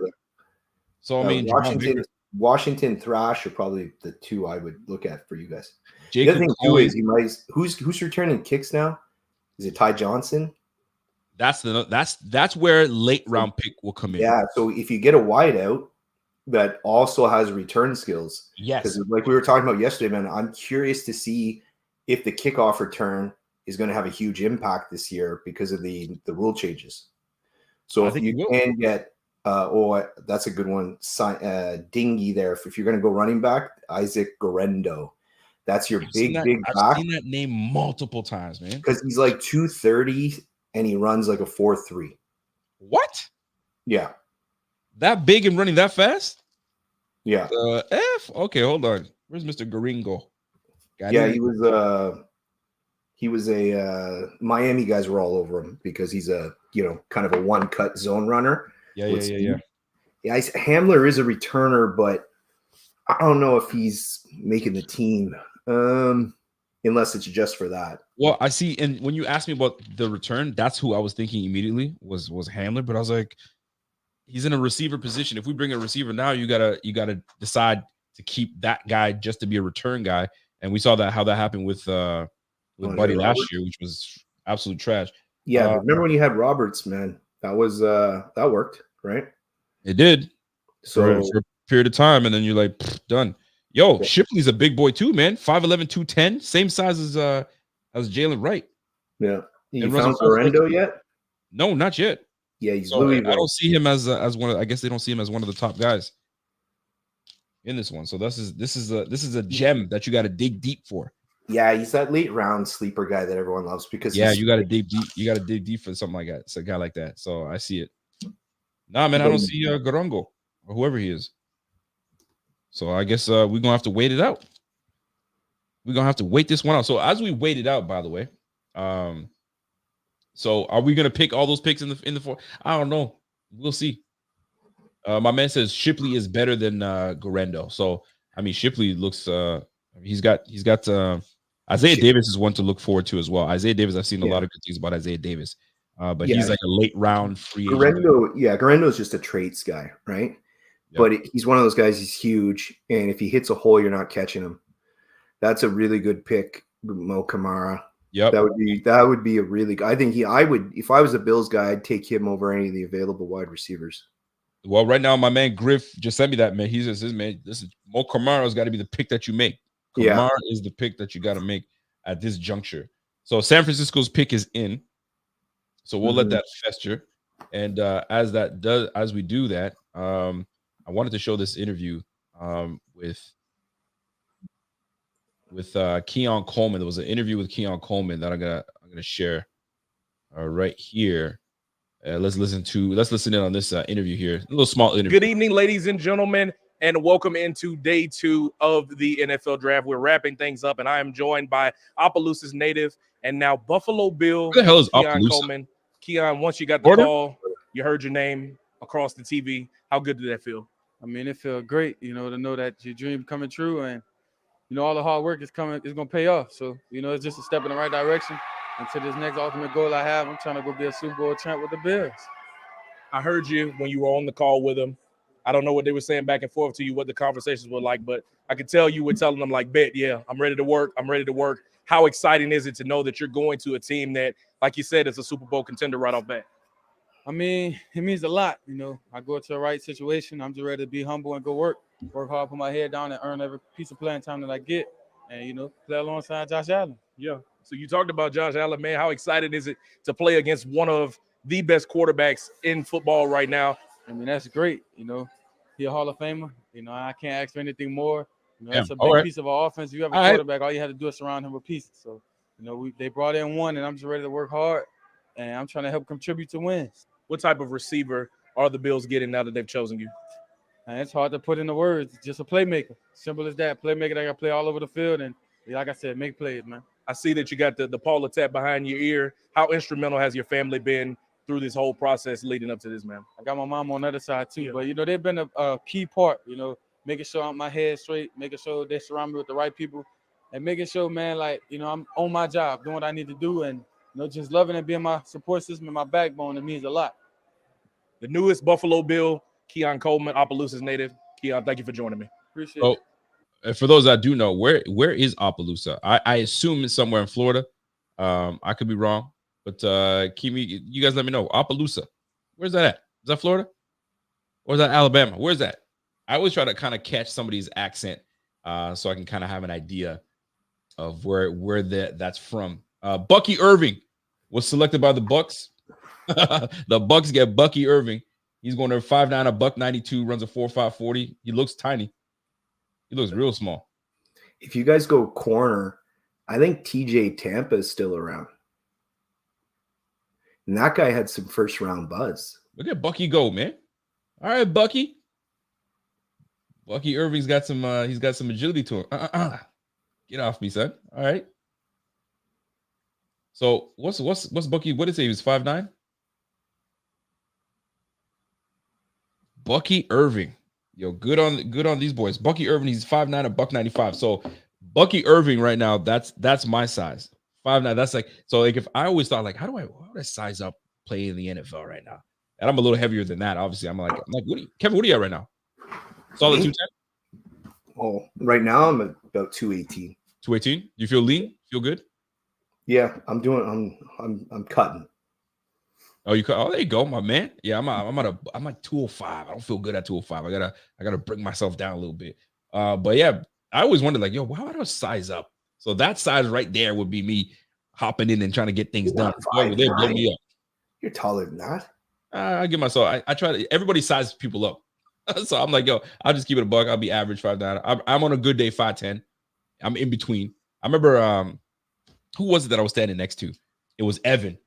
Evan was like, I'm taller than you. What the fuck, you're not? We took pictures together. I'm clearly above you. You're talking about you taller than me. Boy, please, man, go sit your ass down somewhere. My guy, Evan. So here we are, my guys. We're very close to our pick. We're a couple picks away from making things happen in Buffalo. Who do we got coming to Buffalo? Is Brandon Beane going to, I don't want to use the word salvage because I don't think the draft is lost. Opelousas is in New Mexico. That's what I want to know. In New Mexico. All right, bet. I mean, anytime I think of you ever watch Breaking Bad? Were they in New Mexico? Or was it Dakota, South Dakota, New Dakota? Did you watch Breaking Bad? Where was Breaking Bad? Where was it where did they do the filming? Where was it supposed to be located? I always thought it was New Mexico. Maybe I'm wrong. Oh, is it Louisiana? Opelousas sounds like maybe Louisiana. It's not a little off from from there, but we'll see. You go. Abby's got it. It's supposed to be New Mexico. Is it New Mexico? Breaking Bad is in New Mexico. It is New Mexico. Breaking Bad, New Mexico. Albuquerque. Yes, that's what it was. So Opelousas is in Louisiana, which makes sense because that accent tells me everything. Like that's a southern accent. That's for sure. But here we are, man. The Lions pick is in. They're about to make their pick. The Dolphins made their pick. Kevin was happy. He's feeling good right now. They got themselves a stretch of a running back, like he can stretch the field. He's a decent power back as well. You got a good size in him. I want to see who they said his pro comp was. Who would you say if you were to try to choose a pro comp for Jaylen Wright? Would you have anybody size wise? Oh yeah, they said Kenyon Drake. I said it early. Yeah, it was Kenyon Drake. And then Jordan Brooks was a Dalvin Cook. They called him a Dalvin Cook, which is very interesting. And Will Shipley is James Cook, they say. So maybe they do get their running back in Will Shipley out of Clemson. Runs a 4.43. Shoot, we'll take it. And he's a track star too. He was a track guy in high school. And he trusts his block. He's got great vision. So I like that, man. We'll see. We shall soon see. So Detroit's pick is in. Detroit is lit. They dancing up. They feeling good right now. And the Bills will be going shortly. Thrash seems to be the pick that people want. My girl Abby says, nah, Rance, it's Cole Bishop. for sure. Francis Cole Bishop. I guess you guys are chatting in there. So as we are approaching the Bills pick, I got a couple more Keon Coleman vids that I have on deck. But I'm pretty thrilled with the Bills pick him up. I think that he's going to be a big part of this offense. I think he's going to do big things, and we'll see, man. Cool thing that I want to show you guys. This is the one thing I want to show the stream here. His measurables. So they're talking about his measurables and seeing what he does and what he brings to the field. And so if you're looking at percentiles and wide receivers, so broad jump, he's an 83, 86 for the height in the percentiles, 77 in weight. He's in the 60th percentile in wingspan, arm length, 55th percentile, hand size, 50th percentile, 10-yard split, 60th, 40-yard dash, 17th. So, yeah, I mean, obviously we already know that time. 79 in vertical jump, so he's up there, and broad jump. So he's explosive in that regard. So don't worry about him running that 40, man. He's explosive everywhere else, and he's a big boy, so he's not going to come down on first contact. So it'll be fun. It'll be fun. And he blocks downfield. There was a play that I saw. He got off the line and jacked up some guy and stood there and pointed at him. I was like, ooh, okay. He's on that time. He is on that time. John Marlowe says, Rico, you are a champion and coverage is great. I'm watching you and Joe Marino at the same time. Oh, salute to my man Joe Marino, man. My counterpart at the Bleacher Report. So if I'm not live, he's live on Bleacher Report. So salute to my man Joe Marino. And away we go. He's the draft guru. So, I mean, shoot. We just having fun out here, bro. But I appreciate you tuning in, John. Appreciate you tuning in, my man. So here we go. Oh, no. Did they take Shipley to the Eagles? Did somebody say that? Did Shipley already go? You lie like a ahead. Yeah, because I'm just seeing the picks in for Detroit. But how are you guys are far ahead, man? Yo, y'all, I'm gonna start blocking y'all, man. Stop putting stuff in the damn chat. Yo, weirdos. Yikes! You got Pac-Man up there. Okay. Hold on. Are you on the Lions? Yeah. No, I was looking at the measurables chart. It looks like Pac-Man. Oh, look at Pac-Man, right? So yeah, it's for me the Lions pictures come out. And there's some lady coming out of it. Guys, try not to ruin the picks in the chat before I block your ass and send you packing. Y'all need to stop that nonsense. Let's let things play out the way they're supposed to play out, especially when the Bills got to do it. All right, Mr. D. He's like, my bad, man. My bad. I got you, bro. But Shipley going to the Eagles. What? See, they got Saquon Barkley, and now you're bringing in Will Shipley. Assholes, man. Yo, they fucked us in the first round, where I guess, I mean, they decided to just mess around and trade up and kind of mess the whole game up with the Bills, and now that's out of the way. So Shipley feels like a duplicate of what we have in Cook. I hope somebody grabs him so we aren't tempted. Well, apparently the Eagles grabbed him, Walter. So we don't gotta, we ain't gotta take him. So I guess that's one guy down. So we'll see how it all pans out. Let me I want to kind of look into something else here. Cole Bishop, because I mean we've been talking about Keon Coleman all day. Well, Cole Bishop is the next guy. By the way, Keon Coleman is going to be rocking number 0. He's going to be rocking number 0 for the Bills, and Mr. Cole Bishop is going to be rocking number 24. So anytime I think of number 24, who do you guys think of? To me, it's Terry. Listen, you can go and talk about Kaiir Elam, but I go back in the day. Who do you think I'm talking about when I think of 24? Think punt returner. Think corner. Champ Bailey? No, for the Bills. For the Bills. Oh, Leotis McKelvin was 21, right? So not Leotis. Leotis switch. He was 20. Terrence McGee? 21. Terrence McGee? Terrence McGee. You that's why Kevin he's a closet Bills fan. I swear he is. But yeah, man. Terrence McGee is who I think of anytime I think 24. Terrence McGee is the only guy that comes up. Nobody else. He was that dude for me. I love Terrence McGee. And always a nice solid player for the Bills. I was a big fan. When you think 24, there should only be one guy you think of. When I think of 24 and Yeah. overall, Yeah. Champ Bailey's the one. And when I think of 24, I think 24 Bro. is Champ Bailey. I'm not talking football. Who's 24? Oh, you already know what time it is. You already know what time it is. Overall, that probably is the number that you think of. Do you resonate with more with 24 or 8? In my head, it's always 8, but I have the 24 jersey. Yeah. The 24 in white. Actually, I wore it last night. Yeah. Oh, yes. Is this what I'm seeing? Am I seeing this naturally? I am not seeing it yet, but you might be. Yes. This is what I actually wanted. You got the big this guy? Is huge. If I'm seeing what I'm supposed to be seeing, this is great. This is great. Yes. I'm happy. This makes me happy. Let's go, man. Okay, you saw the running backs were fired up, man. The running backs were getting off the board.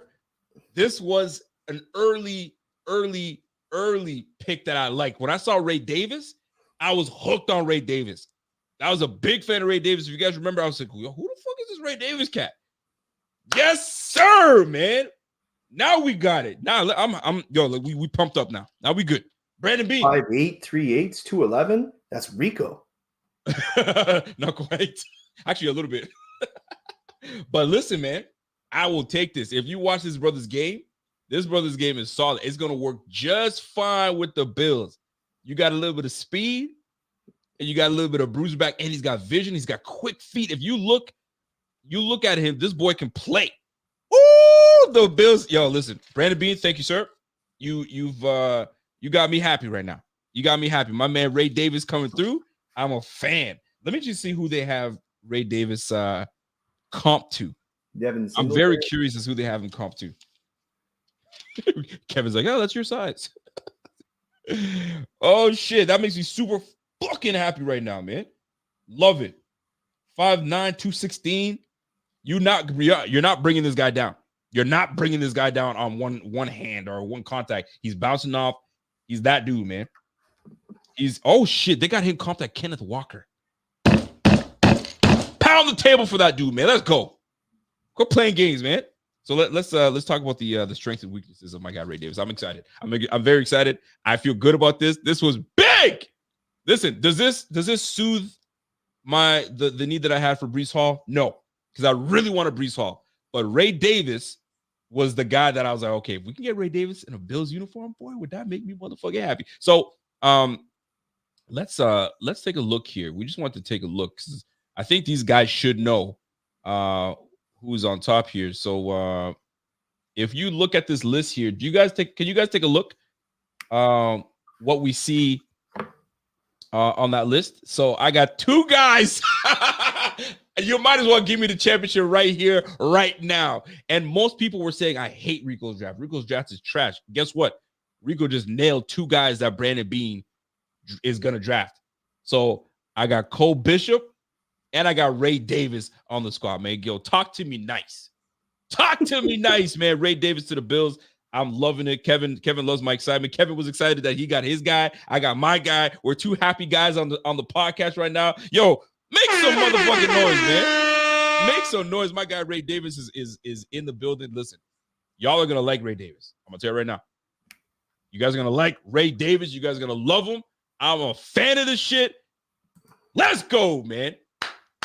I'm excited. Hey, if you guys wanna call in, this is your chance to call in. We got some special guests coming on to help us get this thing cracking. Wipe the crust from your eyes, everybody. Wake up. Wake up. Wake up. I see you, bro. I see you. Shout out to Chris Rock, eh? What's that? Were you doing the Chris Rock? Wipe the crust out your eyes. Right, wipe the crust out your eyes, man. Right there. Listen, let me bring my man Channing on first, and then I'm gonna bring my guy on in just a moment. So, Channing, do you like this or you're not a fan of this? I want you to notice something. Talk to me. I got your hoodie on. I like it. It's not about the name. It's about the position. Talk to me. You know what I'm saying? Yes, you did. And I'm sorry, Kevin. I didn't mean to, say anything about the Dolphins or anything like that. I'm a big believer in karma. I think the first thing I said something to you about being a Dolphins fan, being in the Bills community, and then the next words out of my mouth was our running back, Jaylen Wright, and then you guys get Jaylen Wright. You spoke too soon. Applause, big ups. You guys are going to be really happy with that guy. He's really happy with that guy. Fast. Yeah. Yeah. So, I'm right now, I'm still a B on the grade right now. Okay. We're filling positions right now. That draft, it wasn't a run on receivers. It was a run on talent. Up there, a lot of guys had come off the board. The guard from South Dakota, McCormick, Tanner Bauer-Toley came off the board. Baker with so those guys, and the corner that we were talking about from Mississippi State came off there as well. So it was. Yeah, so it wasn't a run on receivers; it was a run on talent. So, in the next round, when we come back in the next round, we should have our receivers that are there. Now, looking at what was left there for receivers, it should be good for us. Let me look. Let me see here. Malik Washington, Thrash is still out there for us. Then we got some 5th round picks. The kid out of Michigan, Johnson. He's a plotter. He's not a deep stretcher. He's a plotter kind of guy or a route runner kind of guy. I don't see anybody on it. The only guy I think that can, be a stretcher is Washington. And there's a 3rd round grade on that guy. We may not like the size of him, but if he still he's got girth, but he's not tall. If he can just stretch the field for us, we'd be good. You're going to be happy. You're going to be happy. Just wait and see. Wait and see. Hey, listen, Channing, get in the chat because I got some guests coming on. We're going to bring you back on in just a moment. We got picks that's going to be coming. We're going to be picking shortly again. Do you want me to stay on here or do you want me to go back? I'll bring, just come back. Just come back whenever. You just go chill and then just come back whenever. You know what it is. You got the link. All right. Sounds good. So before we get to it, I got to introduce, if you guys don't know who these brothers are, man, y'all need to jump on there. The Podium podcast. Stop playing. The production is A1. Is A1 sauce. They got cut here, cut there, camera here, camera angle here, rant here. Listen, without further ado, let me bring up my guys. Podium podcast. We got Podium podcast. Listen, let me bring everybody in just so we can get this thing going. So I got my guy Key and my man Aramis. What's happening, fellas? What's going on, brother? Thank you for having us on. Hey, man. Let's get to business. What's going on? What's going on, man? How you doing? We straight, man. So you guys have seen what we've done. We saw the recent pick. Are you in or out on the latest pick by the Bills from Ray Davis coming to the Bills? Or you're not in. You're like, I'm not feeling that. Key, you want to go? Because I know this has been one of your boys, man. Nah, you can hear me, right? You got me? Yeah. You got me? I got you. Because this is it. This is Rico's guy. See, now I like the pick. Let's get it going, baby. It doesn't threaten my guy, James Cook. I know how you feel about James. I know how you feel. I'm warming up to James. Like him one day, you don't. You know? It's true. Yeah. Because week 1 you good, week 2 I don't know. So today we good. So no, I like Ray Davis. Ray Davis is a good guy to have as a number 2 young guy, physical guy, like you said, center of balance. I mean, you can't tackle this guy. So I'd like to see him behind Cyrus Torrance, behind Deion Dawkins. Hey, I know your boy. But yeah, this is a great pick. And I want to ask you a question when we get to Aramis' thought on this here. Yep. My question for you is there somebody that they picked so far that you're saying, nah, I hate it? And is there one pick right now that you're like, yo, that was it. That was the move we should have made? You know what? I'm not hating anything that we've picked because they've nailed everything we needed. So like I was telling my man Channing earlier, forget about the name. I'm not looking at like, oh, did the guy that? Did we fill a need that we had? We had to fill the need at receiver. We got that. Don't forget about the name. We filled the need at receiver. We filled the name at the defensive tackle because you got You got a guy that's probably going to be gone in the next couple of years in the Quan Jones. So you got to have grassroots that come on afterwards. Ed Oliver is already in the second contract. You got to get the youth. So we got ourselves a rotational piece on the defensive side of the ball. And then you got yourself a safety. We lost Poe. You lost Hyde. Taylor Rapp just got paid decent amount of money. So you had to do something there. You can't wait until the 5th and 6th to try to get someone in. Hopefully pans out, he develops. Yo, get a guy that can come in right now. Look at the size he's got. He's 210, 6'2". Bro, on the line, can cover tight ends. You already heard. Yeah. They gave him problem. They gave my man Dalton Kincaid problems in practice. So to me, I think we did well on those 3. But nothing stands out to me that says I'm not a fan. But I have a feeling you set me up for some. So you're not a fan. Talk to me. No, he set me up. That's what he did. He set you up. Okay. So what's the setup? So the setup is I hated the Keon Coleman pick. And you know, I see the 50-50 split around everybody. So talk to me now. Yeah. So the hope I hope I got Key's point right on this. I think the hope for us was a switch in the offense, right? We didn't want to see a lot of 12. If they incorporated some of that into the offense for specific plays from time to time, cool. But when you're talking about the pieces that we have and the opportunity that we have to run more of an air raid or an open offensive system, a guy like Keon Coleman can't do that. I saw a chart today. His percentages are not that great on go routes or deep routes. And if this is a guy, He's not. You're right. He's not great. Right. So if that's something that Brandon Beane and Sean McDermott are counting on as this is a guy that's going to win the 50-50 ball for us down the field, he hasn't done it yet. So you're putting your eggs in the basket of a guy who, you know, hasn't shown you that he can do what you're hoping he can do. And this is a guy that's going to come in and be our X. Like Brandon Beane said it in the press conference, like he's going to be our X. So I don't love the pick. Is it a guy that offers something different than what we have in the wide receiver room? Yes, 100%. But I don't want a guy that's different just for the sake of being different. Can he make an impact on our offense that is going to be something that a defense has to worry about at night? I don't know if he's that guy. Hold on. So then, if not Keon Coleman, who was it that you like? That would have been the nice pick for us, knowing that when it was time for us to pick, the big 4 were gone. Yep. So who were you looking at? We're like, I'd be satisfied with that guy. Because if we stayed at 28? If we stayed at 28.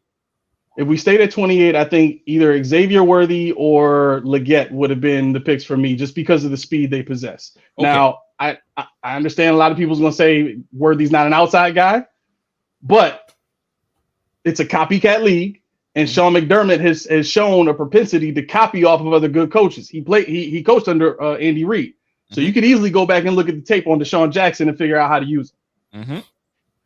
Okay, hold on. Don't put your hand up. We still talking. I'm just saying, enough said. Like you said Xavier Worthy, which I was okay. I would have been fine with Xavier Worthy. I think that would have been a match with Josh Allen. I think Josh Allen is just that good. I think we all agree on that part. Yep. Xavier Leggett hasn't given me enough for me to say, okay, he was productive in. There was no productivity. Now you're basing on pure potential. What can he do? Right? We don't know what he can do. I mean, it's and the draft is always based on that. It's all potential. But what sold you on Leggett more so than a Keon Coleman or a Troy Franklin or Jaden Polk or any of those guys that's got you saying I would have gave up the 28th pick? Well, don't get me wrong. If the Bills had taken AD Mitchell, right. Let's just say they took him. Sure, I would have been okay with that. I don't think he would have been a locker room fit, almost in the same way that Keon Coleman is not a locker room fit. I don't think a lot of people know that, but I got some news behind that too. Yeah, I got some sources behind that too. So beans, man. you talking all that junk? Say without your hey. You're right. All right. So the story on him is before the draft, you know how the firms link up with the players going into the draft and they schedule workouts for the players and stuff like that. Right. Well, Keon Coleman says to his guys, the liaisons working with him, hey, don't schedule me to work out on Fridays. I don't work on Fridays. That's not a mentality of a guy that's supposed to come in and be your ex receiver. That's also not the mentality of a guy that is a culture player, right? And then you fast forward to the video that they put out of Brandon Beane being on the phone with Keon Coleman and Sean McDermott being on the phone with Keon Coleman. Two totally different reactions. Man, don't use my links in here to prove your point. So, okay, when you and I don't want to say I'm like but we're going if we're gonna pod, right? Yeah. So yep. Two different reactions. Do you think the reaction would have been different picking at 28, or we had a whole 13 hours to sleep, eat, lunch, converse? We already deliberated on who we're gonna pick. How much excitement you gonna fake for the cameras to be like, you ready to be we already knew we were gonna pick you. We probably already sent you a text. Be ready. My man had a blue cardigan on and the hat ready to go. You don't think he knew it was coming? So how much excitement you gonna give? I think he's talking more so about the reaction by McDermott and Beane. You know, it was kind of it just, if you watch our draft room and then you watch, Atlanta, you watch the other draft room, just this is zeal about it. But the thing about it is that's just not their personality to me. Our guys are just kind of dry. They not. I mean, you put them on this podcast right now, we all going to sleep. Let's be real about it. Let's be for real. I mean, they're not going. They're not going to give you a clip. They're not going to give you no bites. So the Keon Coleman pick, for me, I had him mocked a bunch of times anyway. So I just didn't want him in the first round. I was fine with him where they took him. I had him at 35 or so. And I think, I think the issue with me and what it was saying is, if you're going to go air raid, that's not your pick. But if you want to go to that 12, Keon Coleman's your guy. And I was fine with that. And that tells me what they're looking at they're going to do. And I think with this Ray Davis pick later on, that tells you right now we're looking at, we're not going to go deep like people thought, because that's what what Brady did with Chase and the guys in LSU. I think my man Kevin said, Kevin, I think it was you that said this. I'm not sure if it was you, but you're talking about like speed, and you're saying majority of the league is playing zone defenses anyway. So like majority of football is played inside, right? Your digs, your comebacks, your posts, like it's all inside. Deep is great, but every play, I don't know if it was you, Kevin, that mentioned that. Yeah. So okay, so that being said, so maybe that is the route. We've seen that. Okay, we don't necessarily need speed. If we're going to win this game, we're going to win this game by running the football and staying within, 15, 20, 25 yards around that place. And if we can hit you deep here and there, great. The only thing that I'm not too sold on with that is you have a guy that's got a cannon for an arm. You're going to bottle him up and just have him work inside. I don't know. So this is where go ahead. I'm sorry, I'm good with that, because if you look at last year, with Josh Allen, he got player of the week 2 times being boring. He said, I didn't think I did anything, but he got player of the week and we won the game. I think that Keon Coleman, if he's willing to work with Eric Moulds, if he's willing to work with Mac Hollins, if he's willing to work with the guys that are around him to hone the route running ability, I mean, he doesn't drop the ball. He high points the ball. He doesn't drop. He played basketball at Michigan State. So that tells you right there, this guy is definitely going to be somebody that you can work if he's not going to carry that Friday mentality over like A was talking about. So we got to see what we get when he comes to Buffalo. I like it. Listen, ladies and gentlemen, if you guys are tuning in right now, smash that like while you guys are here. I got my man Kevin, the Dolphin fan. Listen, don't boo him just yet. He's cool. He's been with us for a minute, and I'm joined by the Podium podcast. And I gotta give y'all respect, because when we're looking at who we have on here, I like your line, because it's all truth, no sodium, baby. It's all truth, no sodium. We don't put no salt on that, man. We just gonna give you the truth, and you deal with it how you want to deal with it. If you parched, take a sip. Yeah. I love it. You can add that to the line right there. If you parched, take a sip. All right. I'm gonna give you a quarter every time. Don't worry about it. So we are headed into, the bottom of the fourth. So we picked up Ray Davis.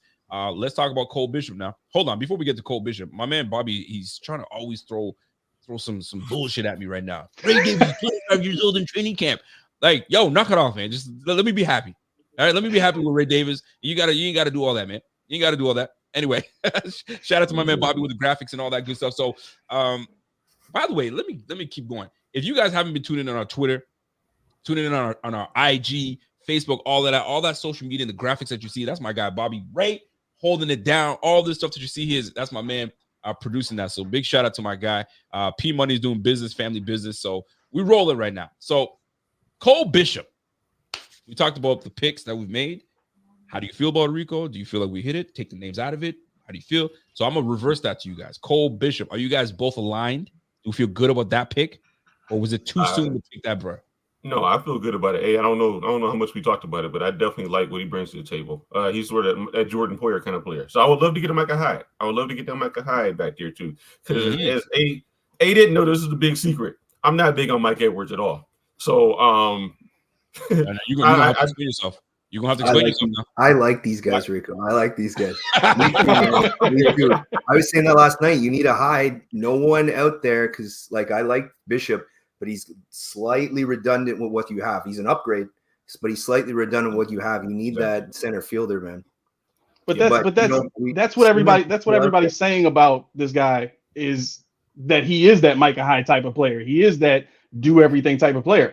Listen, let's be honest. If we're all truth, no sodium, what it really comes down to is what Brandon Beane said in the post draft press conference. Kincaid was in his ear the entire time about getting his Utah Ute in the door, right? And this is an opportunity to do it. At the end of the day, I think that matters more than anything else, because if you really look at the roster as it is right now, there's more need at corner than there was at safety. They have 4 guys that have played in NFL games that can come in the pinch and make a play, right? At corner, you lose Rasul Douglas, you got Elam. They've shown they don't like Elam. Now, if he has to go in and play, that is your emergency corner at this point. Correct. The only other guy you got at that point that can maybe come in after Elam if Elam gets hurt or Benford gets hurt is Cam Lewis, and he hasn't played corner in almost 2 years now. So where are we really if we're talking about filling a specific need? That looks to me more like a cultural pick more than it is a need pick. Yeah, TJ Tampa just got picked too. I thought he would have been really good for you guys. I agree. I did too. I had him way higher than the fourth round. He went to the Ravens of all places. Of course he did. Ravens don't have to read too much. They just sit pat and players just fall to them every year. Yep. Every year it's the same thing with these guys. So let me as I have you guys on. By the way, if you guys have not followed these 2 young brothers, I mean, there's 3. There's 2 of 3. There's a third that I guess I don't know if he's part of the pod, if he's more the producer. He's a busy man, but yeah, he's part of the pod. Yeah. Listen, man, there's always a busy guy in the pod that's like, yo, can you come in? I'm busy today. I don't know. All right, man, we're rolling without you, man. Let's go. So listen, post Podium podcast. Listen, I can't stress this enough, man. Like, listen, underrated is all I'm gonna say. I'm just gonna put it out there. Underrated. Go give these guys a follow, and we'll go from there. So Cole Bishop's on the squad. We got I don't too much about Dwayne Carter. I'm gonna do my homework. I don't know if you guys are still doing homework on Dwayne Carter, or you're just not a fan of Dwayne Carter.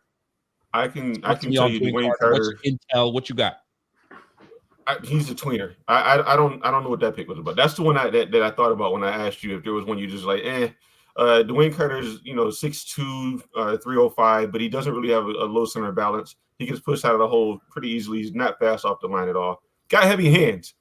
He has some pass ability, but sure. Yeah. They miscast him as a defensive end last year. They put him on the edge for whatever reason. I don't know. But he's not. He's a depth piece. I don't think he's ever going to be a starter. Let's not look at him as somebody that's going to be the heir apparent to Daquan Jones and that's what I want. I want a one tech. I want a young one tech or somebody that can play that one.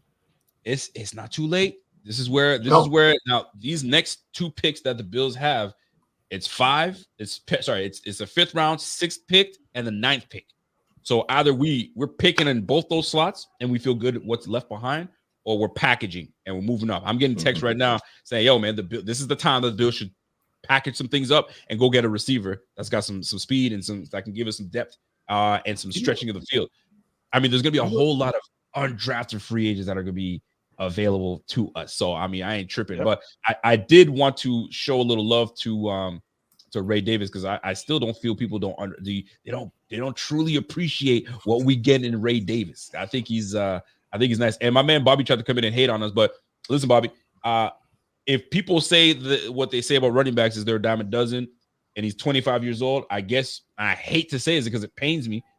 Get the 4 or 5 years out of him and then move on to the next guy, right? So 20, you can be 25, 26, whatever the case is. I'm gonna get my usage out of you. So, but here's what we're getting. I'm gonna turn the volume down because it's loud. What we get in ratives and what kind of player that you're gonna get from him. So think about what we have on the squad right now, and then James Cook, and now you want to kind of figure this brother in here. You're not bringing him down on first contact. It's not happening. He's running through you, and I hate to say it, he's quicker than fast. Kevin, would you agree? Quicker than fast, or he's like 4.58, and I think he's got some. What did they tell me he is? I think he was like a 4.5 guy. So he can move. He can rumble. He reminds me a little bit of who is our guy that we brought in from the Patriots? I'm trying to remember it. He was low center of gravity. What's that? Harris? No. Let's go back. Oh, James White? No, let's go back. It's eluding me right now. And then he ended up signing a contract with the Patriots. Right. How far back are we going?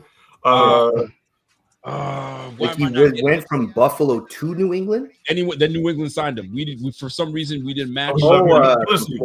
The kid from Florida. Mike Gillislee. Mike Gilly. He was a Dolphin. That's right. He made the AFC so Mike Gillislee. This reminds me of Mike Gilly, and we love Mike Gilly. Mike Gilly was one of a fan favorites. So like I'm not saying he is Mike Gilly, but he reminds me of Mike Gillislee a lot. I think you can say he is. He's the same guy. Yeah, man. Listen, this is a great pickup for the Bills. I'm a fan, and I'm excited. But here we are, man. The Bills. I was going to contrast that. That's your guy Bobby. You said right. That's keeps putting a blurb up there about the 25. Yeah. Yeah, but you know, Braylon Allen just went to the Jets. Yeah. What? Yeah. Why? I don't know, man. I loved the guy they took last year out of Pitt, Izzy. I think that guy is a starter in the NFL, and now he's I don't know, man, because Braylon's going to sit behind Izzy. He's going to sit behind what's his name? Yeah, Brees. And then Braylon Allen, big boy, going to. I mean, Wisconsin is like known for big backs anyway. And then Jacob Coleman going to Arizona. That's a big pick. Actually, not to Arizona. Excuse me, to San Fran. So that's it for the fourth round. We're about to jump into the fifth. I got a comp. I wonder what you guys think. You got Carter. He reminds me of our Ottawa boy. He reminds me a bit of Neville Gallimore. Oh, Gallimore. Okay. Kind of like he can kind of, he's decent at a lot of spots. Like he's a decent athleticism. I've been about the same size. They're about 6'2", 305. They can play. And I remember Gallimore, they lined him up out of position too in college. They kept putting him at the one tech. Yes, sir. But it didn't make any sense. He's kind of athletic. I think he's going to be a good rotational piece. I think that he'll be a solid player that probably plays for a long time. My man RC3's got, he's got some heat for people. He says, "Hey man, to those that think Beane isn't picking well, go take his job or then shut the F up," is what he's telling us. He's like, he's sick of. He's like, let the GM do his job and shut your asses up because you ain't the one being GM. You're not the NFL GM, so sulk somewhere else. Every pick is good so far. Now, RC3, I see you coming with some heat, but not every pick is always great. There's some picks that aren't so great. You can't just say, let the GM do what he does. Sometimes GMs get fired for not doing a good job. I'm not saying Beane is going to get fired because I love Beane. I think Beane is transparent. I think he has the team at heart and he wants to do great for the team. But you can't say, like, let the GM do their job. There's a lot of GMs that get, like right now, Fontenot, the GM that just took Michael Penix. Bam. Bro. Yo, the next couple years is going to be interesting. First of all, all, that man's struggling right now. He's in trouble. Let me ask y'all, man. Atlanta Falcons, listen, I'm going to put both y'all on the spot. Make a case for why Atlanta took Michael Penix. Make the case. I want you to that's easy. What is it? That's easy. Yeah, that's easy. So if I'm a coach and I'm talking to the doctors and I say, hey, really level with me. How ready is he going to be? Well, we can clear him for training camp. We can clear him to start the season, but he needs some time. He needs some time because rehab is the name of the game. And it's not just rehab. It's rehab in the form of getting back up to the speed of the game. Like for him to go as long as he has, not playing a lick of football, not playing a down of football. It's so easy to just bring the rookie in and say, look, you're going to take some bullets early. You know what I mean? We can't get Kirk Cousins in right away, but that'll get you some experience. You get some plays under your belt, some snaps. And then as soon as Kirk is healthy, he'll come in and you sit up under him. That happens all the time. But that's the best case for where they are right now and picking this kid and bringing him in. Key, what you feel? You feel the same way? I know. I feel you.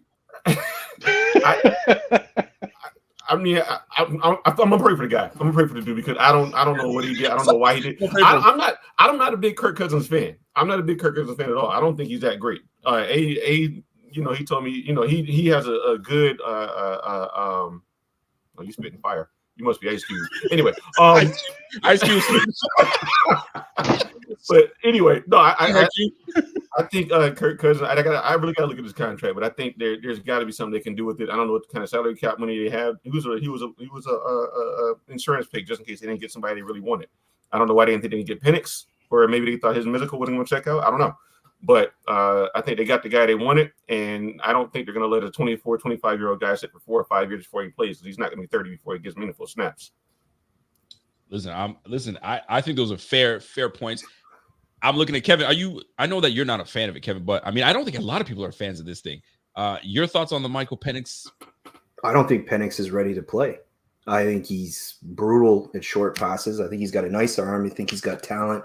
I think he throws a good deep ball. I think he struggles when he throws underneath. I think he struggles with checkdowns. I think his footwork's bad. I think that he's super talented because I looked at him because everyone was like, "Oh, you should draft him instead of have him replace Tua." His checkdowns are 100 miles an hour. It's all stuff that's coachable. It's all stuff that he can fix. He could go on to have a really good career. But if you're talking week 1 starter, I don't see it.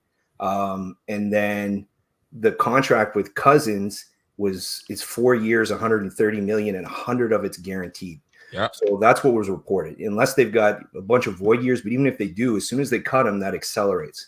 So if they cut him after year 1, it's 75 million dead cap. They ain't doing even that. 2 years is going to be a $50 million dead cap. So, like I mentioned, you guys, Bills know they just dropped 30 mil, but in dead cap. But it's tough. It's a big thing, man. And if you knew, there was no one. I doubt anyone realistically thought Penix was going before 9, right? So they would have known Penix was going to be there. So if this was their guy, and they wanted Penix, fine. But then why would you spend 100 million guaranteed on Kirk Cousins? Because you were worried that Penix wasn't going to be there, like he was going to go even earlier. I don't know, man. It's not my hate for the player. I think he might have a good future, but for right now, it just doesn't make any sense to me. You just tied up 100 million for good or worse. And if he's not ready, then he's not ready. Like you should, you know what I mean? You should have known that when you signed him. But to throw a first round draft pick on this QB, I mean, they might as well trade. They might as well get Spencer Rattler now, because by the time by the time Penix is ready, he's going to be 30. So they need a youth in the backfield. I don't know, man. It's a rough situation. I don't understand the sense of it myself. I got a question for my man's Keon Aramis. You're getting drafted. You're young rook. You're getting drafted. Family, friends, everybody's there. Who's sitting on the couch next to you when camera time is coming and you get drafted? Who's on the couch next to you? Who are you picking? Definitely my mom. Gotta have mom. Have mom. You got my son running in the front of the screen. He's gonna be there. Yeah, that's cool. That's cool. Mom, girl, and that's pretty much it. My pops probably, dad might be there too. Whoever, maybe your older brother, because he's been supporting you. Mm-hmm. Is your girl sitting next to you? She'd be over here to the right side. Yeah, she'd be over there. How much camera time you ready to give her when you get drafted? Is she cool to jump in, or do you? Because there's a lot. I'm going somewhere with this. There's a lot of these players out there now, where wifey, mom is sitting next to you, and girlfriend, wifey, or whoever is trying to get a lot of shine, and there's gatekeepers now. Hey, back up. Absolutely. And there's been some cringy moments that I've seen a girl trying to reach in and get some camera time. I'm the girlfriend. Look at me. And it's some cringy moments. Mm-hmm. I don't know how these will. Listen, we have to have this set up so nobody gets embarrassed at the beginning. Listen, if it is what it is, man. Right. Listen, you're here. When I call for you, then you come. I mean, I'll embrace you. I'll do all that stuff. But right now, let's not embarrass anybody. I don't want my mom getting embarrassed. I don't want my girl getting embarrassed. But man, there's been some like CeeDee Lamb hitting there. The girl tried to. That was the best one. Yeah. He tried to grab the phone, or she tried to grab the phone, or something like that. He kicked your Yeah, ass. he snatched her. Because she probably saw some things. She's like, who's he talking to? Like, let me see. Yo, I don't care if Yeah. I'm or not. You ain't gonna grab my phone. You better back up. He didn't even say a word too. How about we all sitting on the couch? Who you think I'm talking to? Who you think I'm talking to? Right? We all sitting on the couch right now. Ain't nobody else calling me. It's a pivotal moment. I don't know. We all know we didn't do some shady That's stuff right, from time to time. It's real easy on the cell phone, man. It's real easy. It But- is but- very easy. But I always like, yo, try to avoid the cringe moment for the TV. Yo, Yeah. have everybody in place.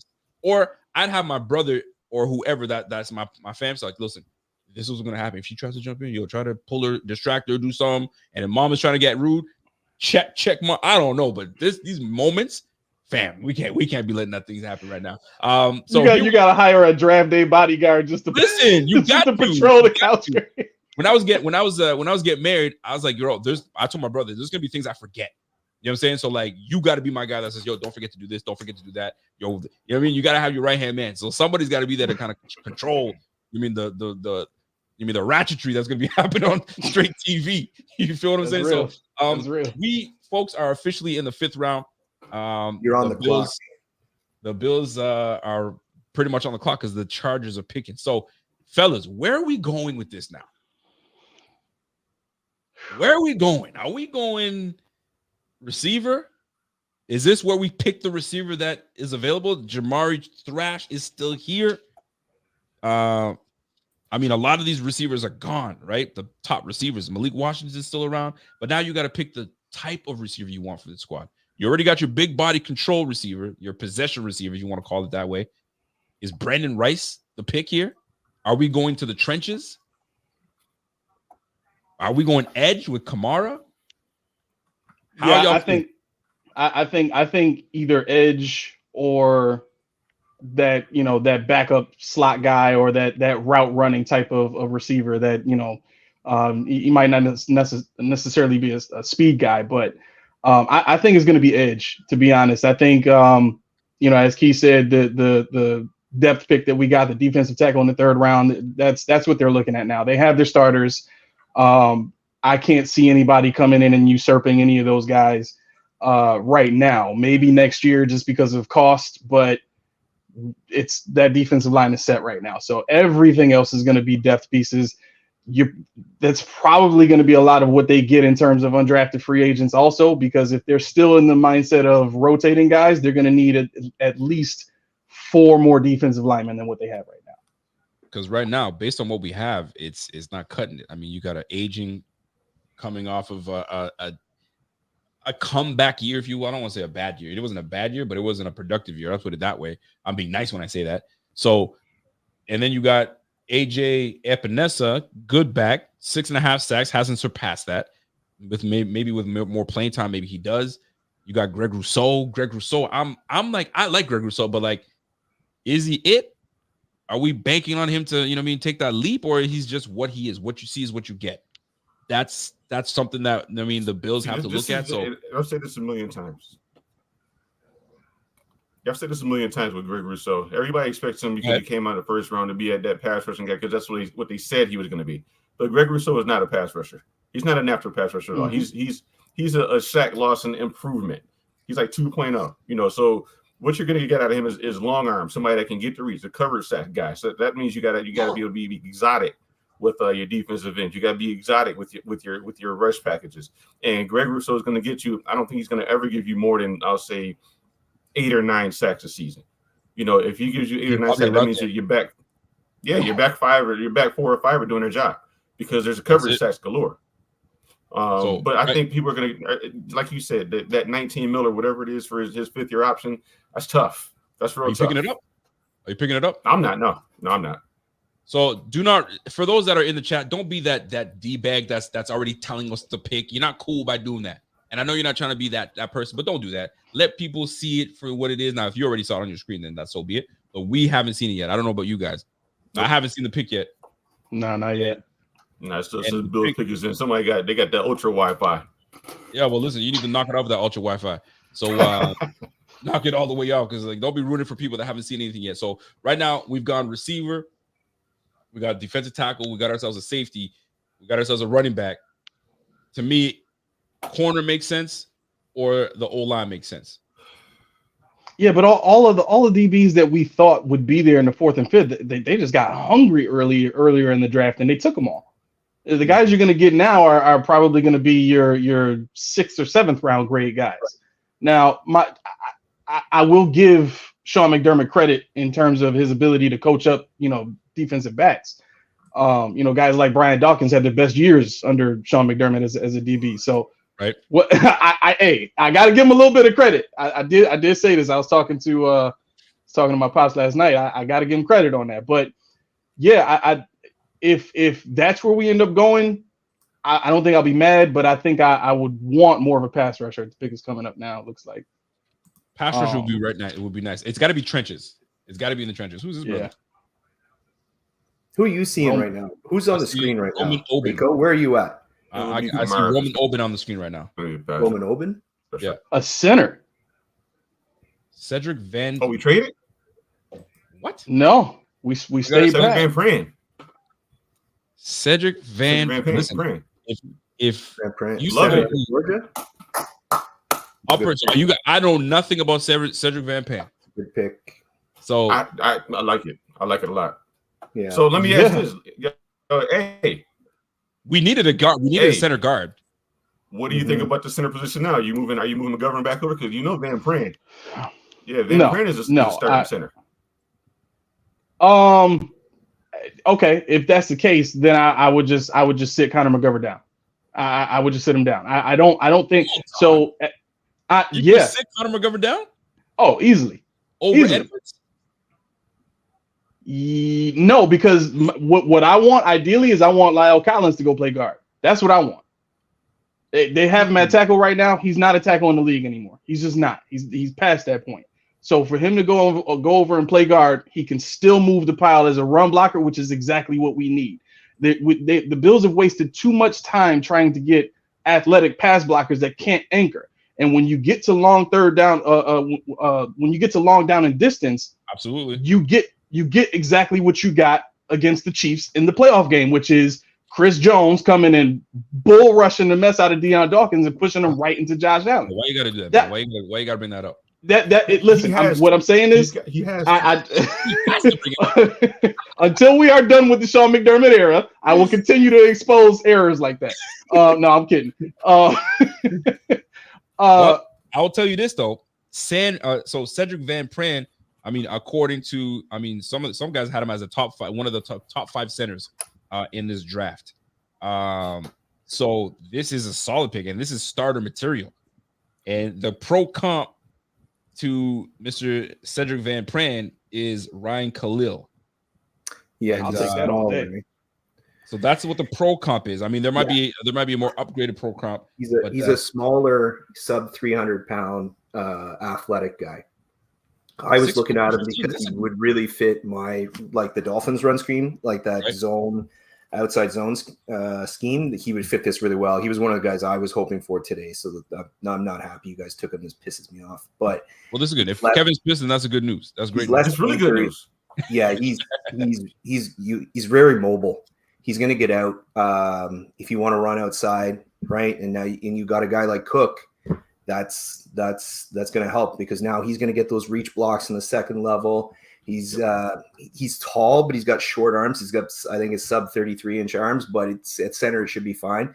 Yeah. He's got the mobility though. So 31-inch arms. You're right. Very athletic. I hate this pick for you. Well, I got one of my. No, you don't hate it for us. You hate it for you. You don't hate it for us. You love it for us. He hates it for him. Yeah, I don't like it. So one of my managers hit me up. He's like, "Yo, I wanted Dallas to trade up for Van Pran." So yeah, he's solid. He's solid. When you're pissing people off, man, that's what it is. So here's what they're saying about our guy Van Pran. So he's a 3-year starter for the Bulldogs. Short arms, but point of conversation for scouts, his improved tape. Right, so that's what they're talking. He's an All-American, 2-time national champion, obviously, and he's got no problems taking a starting role. So this is a good problem to have for the Bills. A very good problem. And you got young. And this is what you want in this case, right?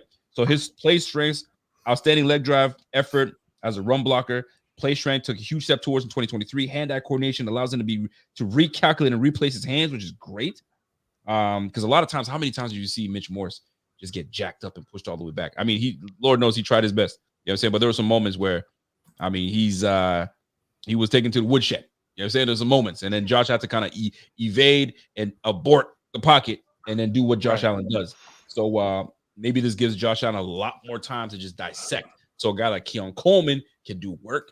You know what I'm saying? Khalil Shakir can do his work, and now, Gold is gone. You know what? I was hoping that we get Gold, but not till late. So Gold being gone, I'm cool with that. He would have been a return guy anyway, in my opinion. But anyway, but like you said, Kevin, his weaknesses, his 31-inch arms was a red flag. I mean, if you can ball, you can ball. 31-inch arms, you can ball. Damn all the 31-inch arms stuff. Can you? Are you a dog? He's got good feet. He can ball. You feel realistically at the center position, that's not a huge necessity is to have long arms. I mean, it helps, but what he has is exactly what you need. You need that wide set base. That's where most of the blocking is going to come from, especially in the running game, because you're talking about moving 340, like Devondre Sweat, 366 pounds. Like, do we honestly think Connor McGovern is going to be able to move that guy? Seriously. That's what's up, man. Listen, guess what? The Bills are back in it. We're on the clock. We're picking. It's going quick. Yo, this is nice. I like this. That everything is bang, bang, bang, and then we're on a lull after that. I just think it's funny to me. A always talks about it on the show, but it's funny to me. Everybody, this guy's a big guy. This guy's, and I'm like, I look at the sizes and I'm like, they's normal to me. They're regular because I'm taller on my end. So I'm looking at these guys. I'm like, whatever. How tall are you? The dude is 6'6". Oh, you 6'6"? Yes, a real 6'6". Yo, listen. Yesterday's show, everybody that called in, we said, yo, you got to give your height and your weight, and then we were putting them in places of where they go. So we got ourselves a left tackle. So we good. 6'6", 290. Yeah. Yeah, there you go. What about my man Hermes? What about you, man? Oh no. He's Ray Davis. That's Ray Davis over there. Yeah. I'm about 5'11", 270 right now, bro. Listen, we got ourselves a left guard. We got ourselves a left guard, man. Get the left side locked up. Right. Get the left side locked up. We good. He said, yo, next question, man. Move on, next question. All right. Yeah. Andy Levitri, that's me. There you go. So right now, the Falcons have their pick that's in right now. Listen, if you're going to listen, the chat, I'm gonna send this right to the chat right now. If you're grading Brandon Beane right now, based on what we've done, we missed out on opportunity. Some might say we screwed up in the first round. I personally don't believe so, but first round we let things slip. We let the Kansas City Chiefs, and that's another question I'm gonna get to you guys in just a moment. With Kansas City and letting Kansas City grab Worthy. Go ahead if you have to go do your thing, man. No. Are you good? So Kansas City picking Worthy, the Bills trading with them, allowing them to move up to grab Worthy. We're gonna talk about that. You're shaking your head. Z-Bot was fuming yesterday. I'm with Z-Bot and I didn't even see it. Oh, Z-Bot was not having it. And the crowd was coming for him, and he stood on his business. He was like, nah, man, I don't care what y'all gotta say. I'm not feeling that move. But I was on the other side of it. I don't give a damn what they do.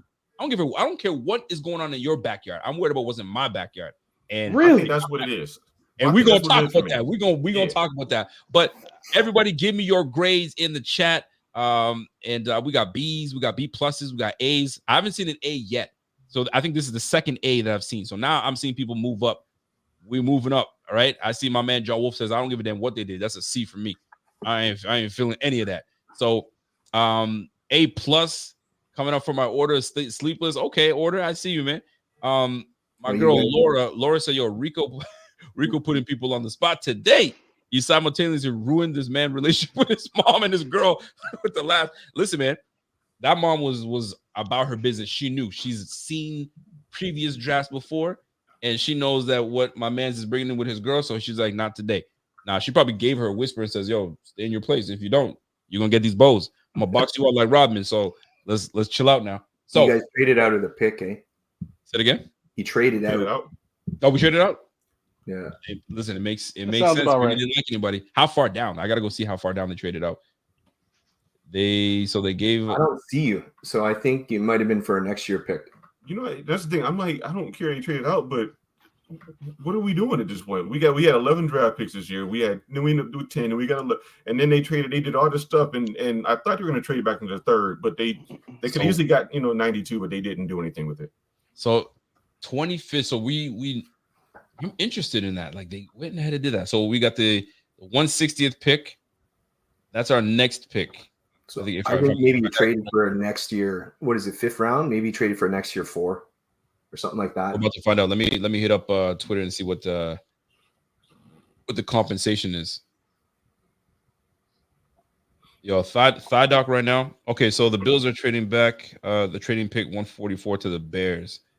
We just don't know what we got in terms of compensation. Thigh doc is out there just putting out thigh pictures everywhere, bro. every play we draft, he's just zooming in on the thighs and going about it.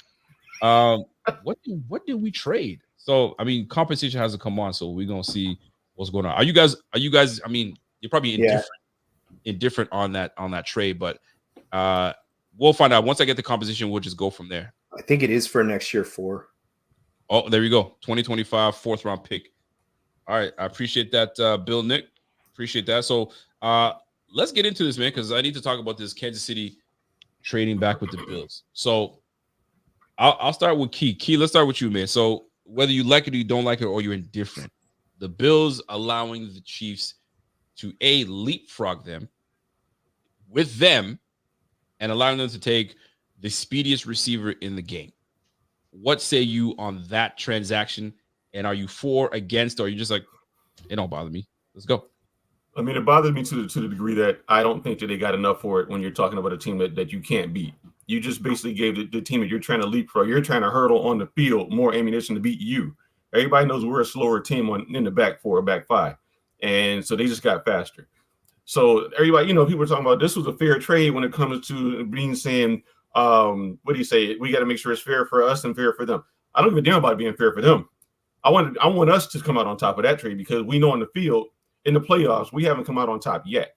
So if you want my pick, you're going to pay me premium property for it. Now, the caveat to that is, everybody's saying that Kansas City is going to get him at 32. How do we know? How do we know that? We don't know if Jacksonville was going to trade up and get him. We don't know if Leggett was really their guy. I know they said he was, but nobody thought that Worthy was going to still be there at 33.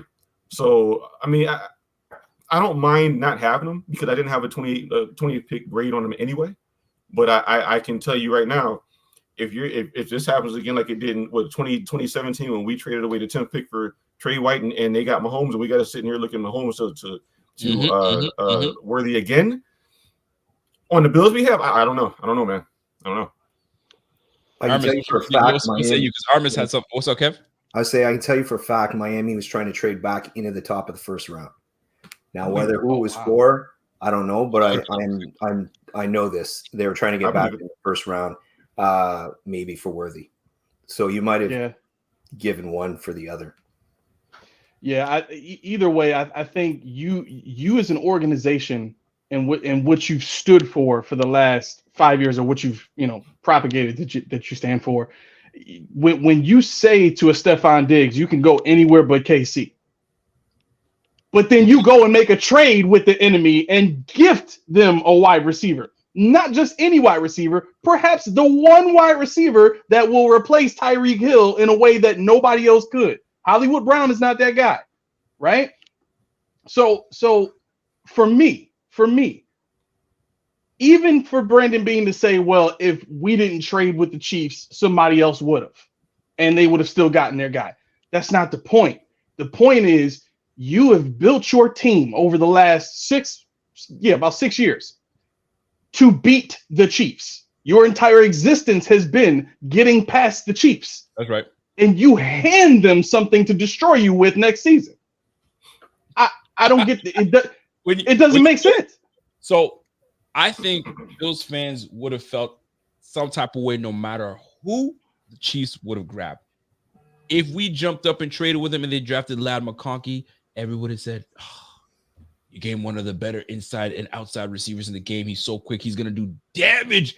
Why are we? Oh, you gave him Xavier Leggett. Oh, why did you do that? He's a big body. It wouldn't have mattered. We're so salty and we're so jaded by the Chiefs.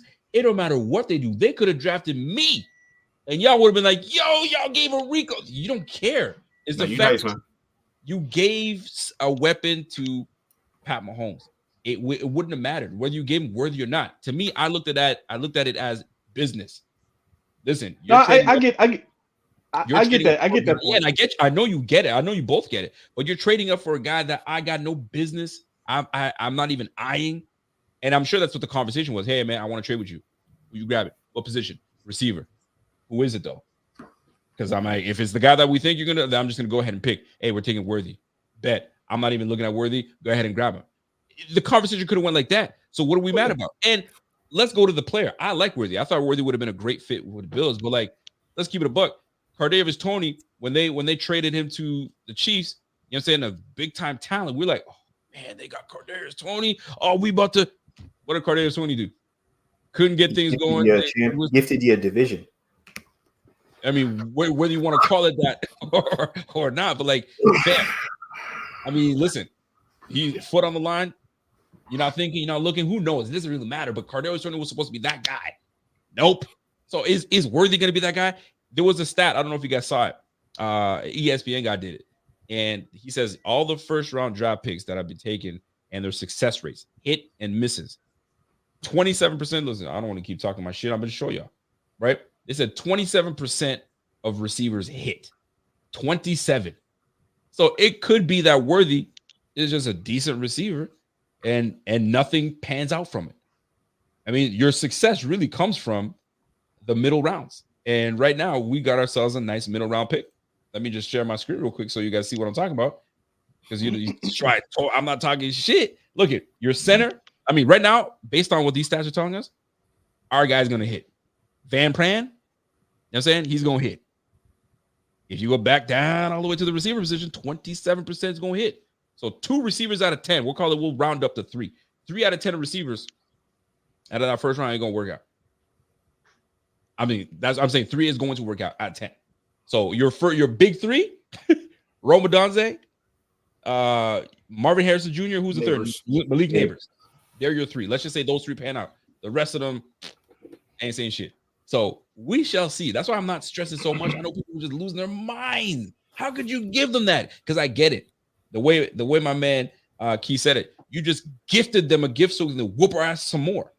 Well, this is where McDermott's got to step up and do what he's got to do at the end of the day. He's got to step his team. And we were able to go toe. And here's another thing I got. We went toe-to-toe with the Chiefs last year with a banged-up defense all over the place. Offense wasn't our issue. You know what I'm saying? It's just we didn't execute. At the end of the day, wide right. Oh, that kills me right now even talking about it. But you have to consider this too. The matchup is the issue because you mentioned Ladd McConkey. Like, what if they took him? Right. Okay. He ran a 4.3. Taron Johnson is a low 4.4 guy, right? So I don't think I would be worried about Taron Johnson covering a Ladd McConkey.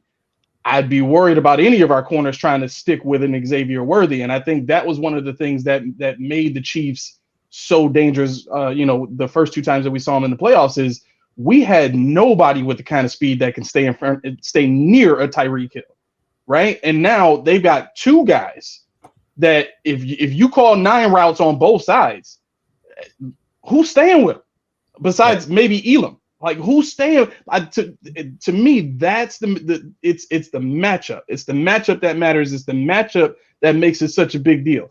If the Chiefs had taken Keon Coleman, hey, we got somebody that can stay with Keon Coleman. Do I have to maybe worry about the occasional him jumping over one of our receivers or something like that? Cool.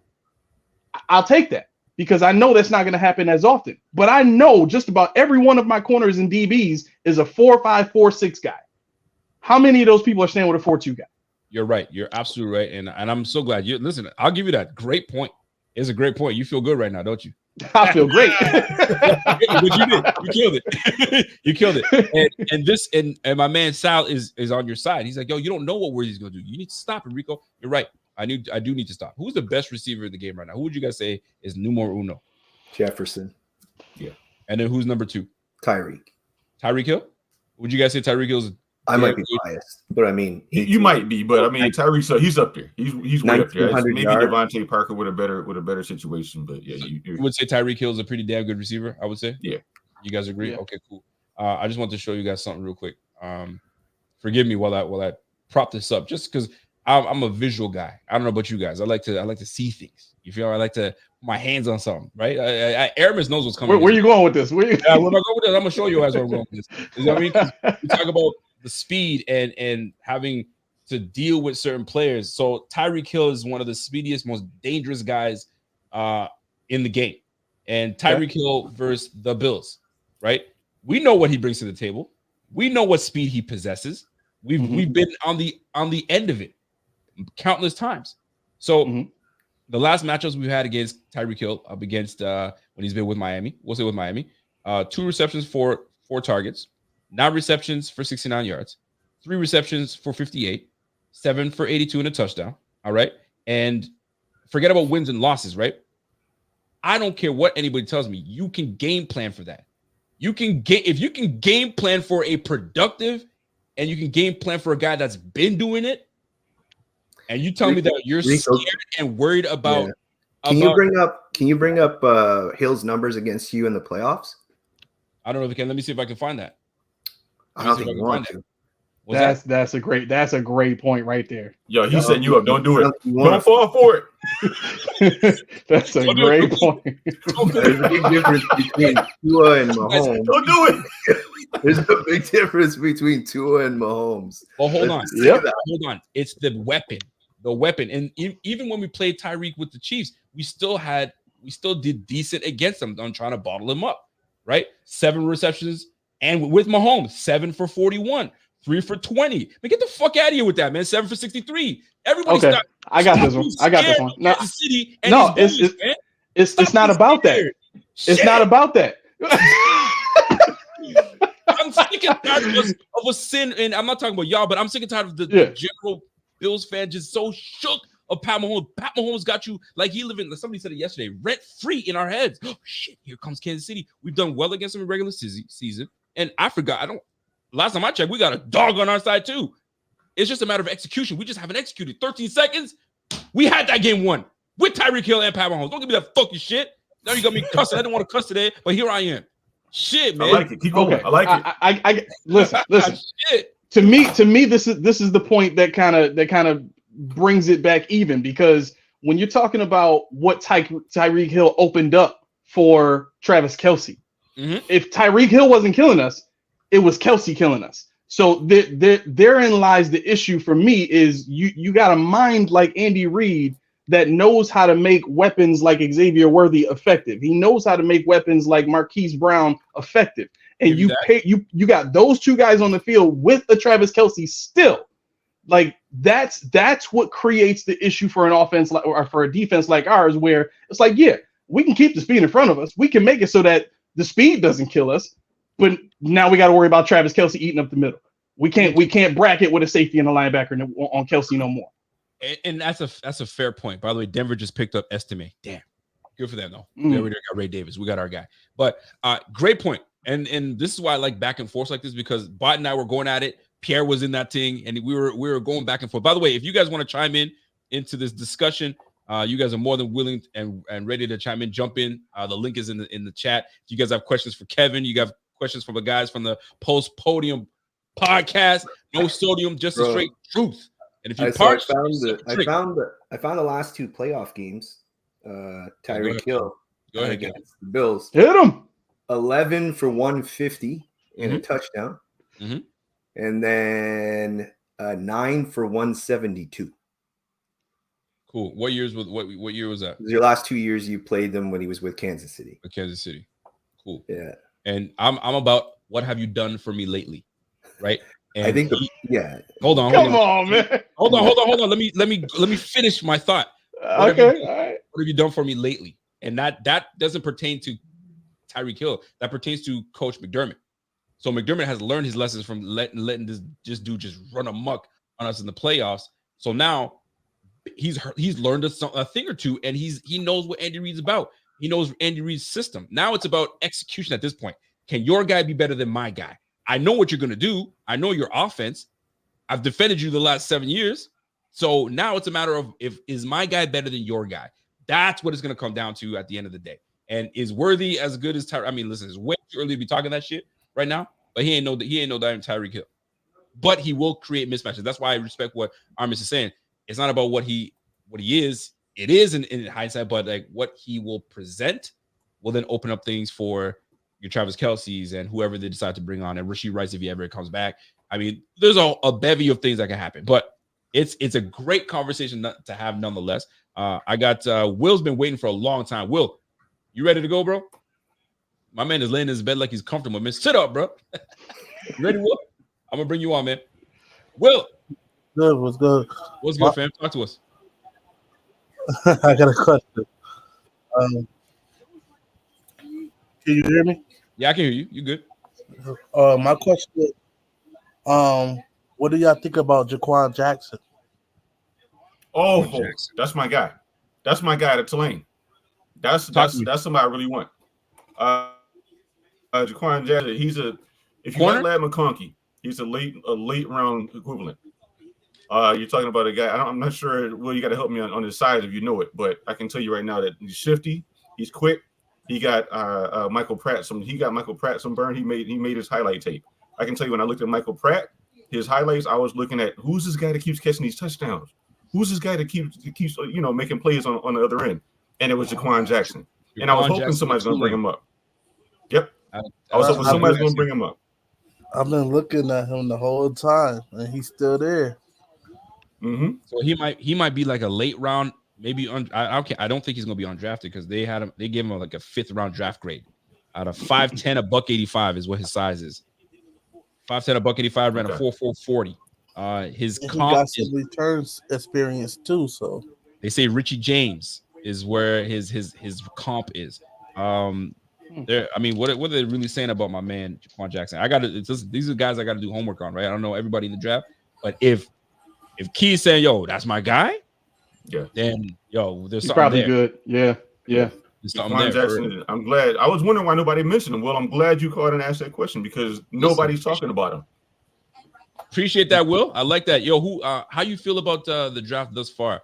Let me put this on ice for a quick second. Are you liking what Beane's done? Or are you like he still needs to give me more? At first, I was feeling how Z-Bot was feeling when the Bills traded with the Kansas City Chiefs. Yeah. I was like, what the fuck? But then I was like, as the draft went on and we started getting our players, so I'm like, it's good. We're gonna be good. You're gonna give him a B, C, C+. What you got for him? I'll give him a B right now. Solid B. Even with the moves he's made thus far, was he a B before? Like yesterday, was he a B? Was he a C? Yes, he was a B yesterday too. Oh, so he's staying stagnant. He's a B. Yeah, to the end of the draft, I see what he do with the rest. Then, all right, listen, Will, I appreciate you, man. You were waiting for a minute, man. I appreciate your patience, brother. Thank you. All right, boss. We'll catch you, man. So that's my guy, Will, man. He brought Jaquan Jackson up. So he's like, yo, why are we not talking about Jaquan Jackson?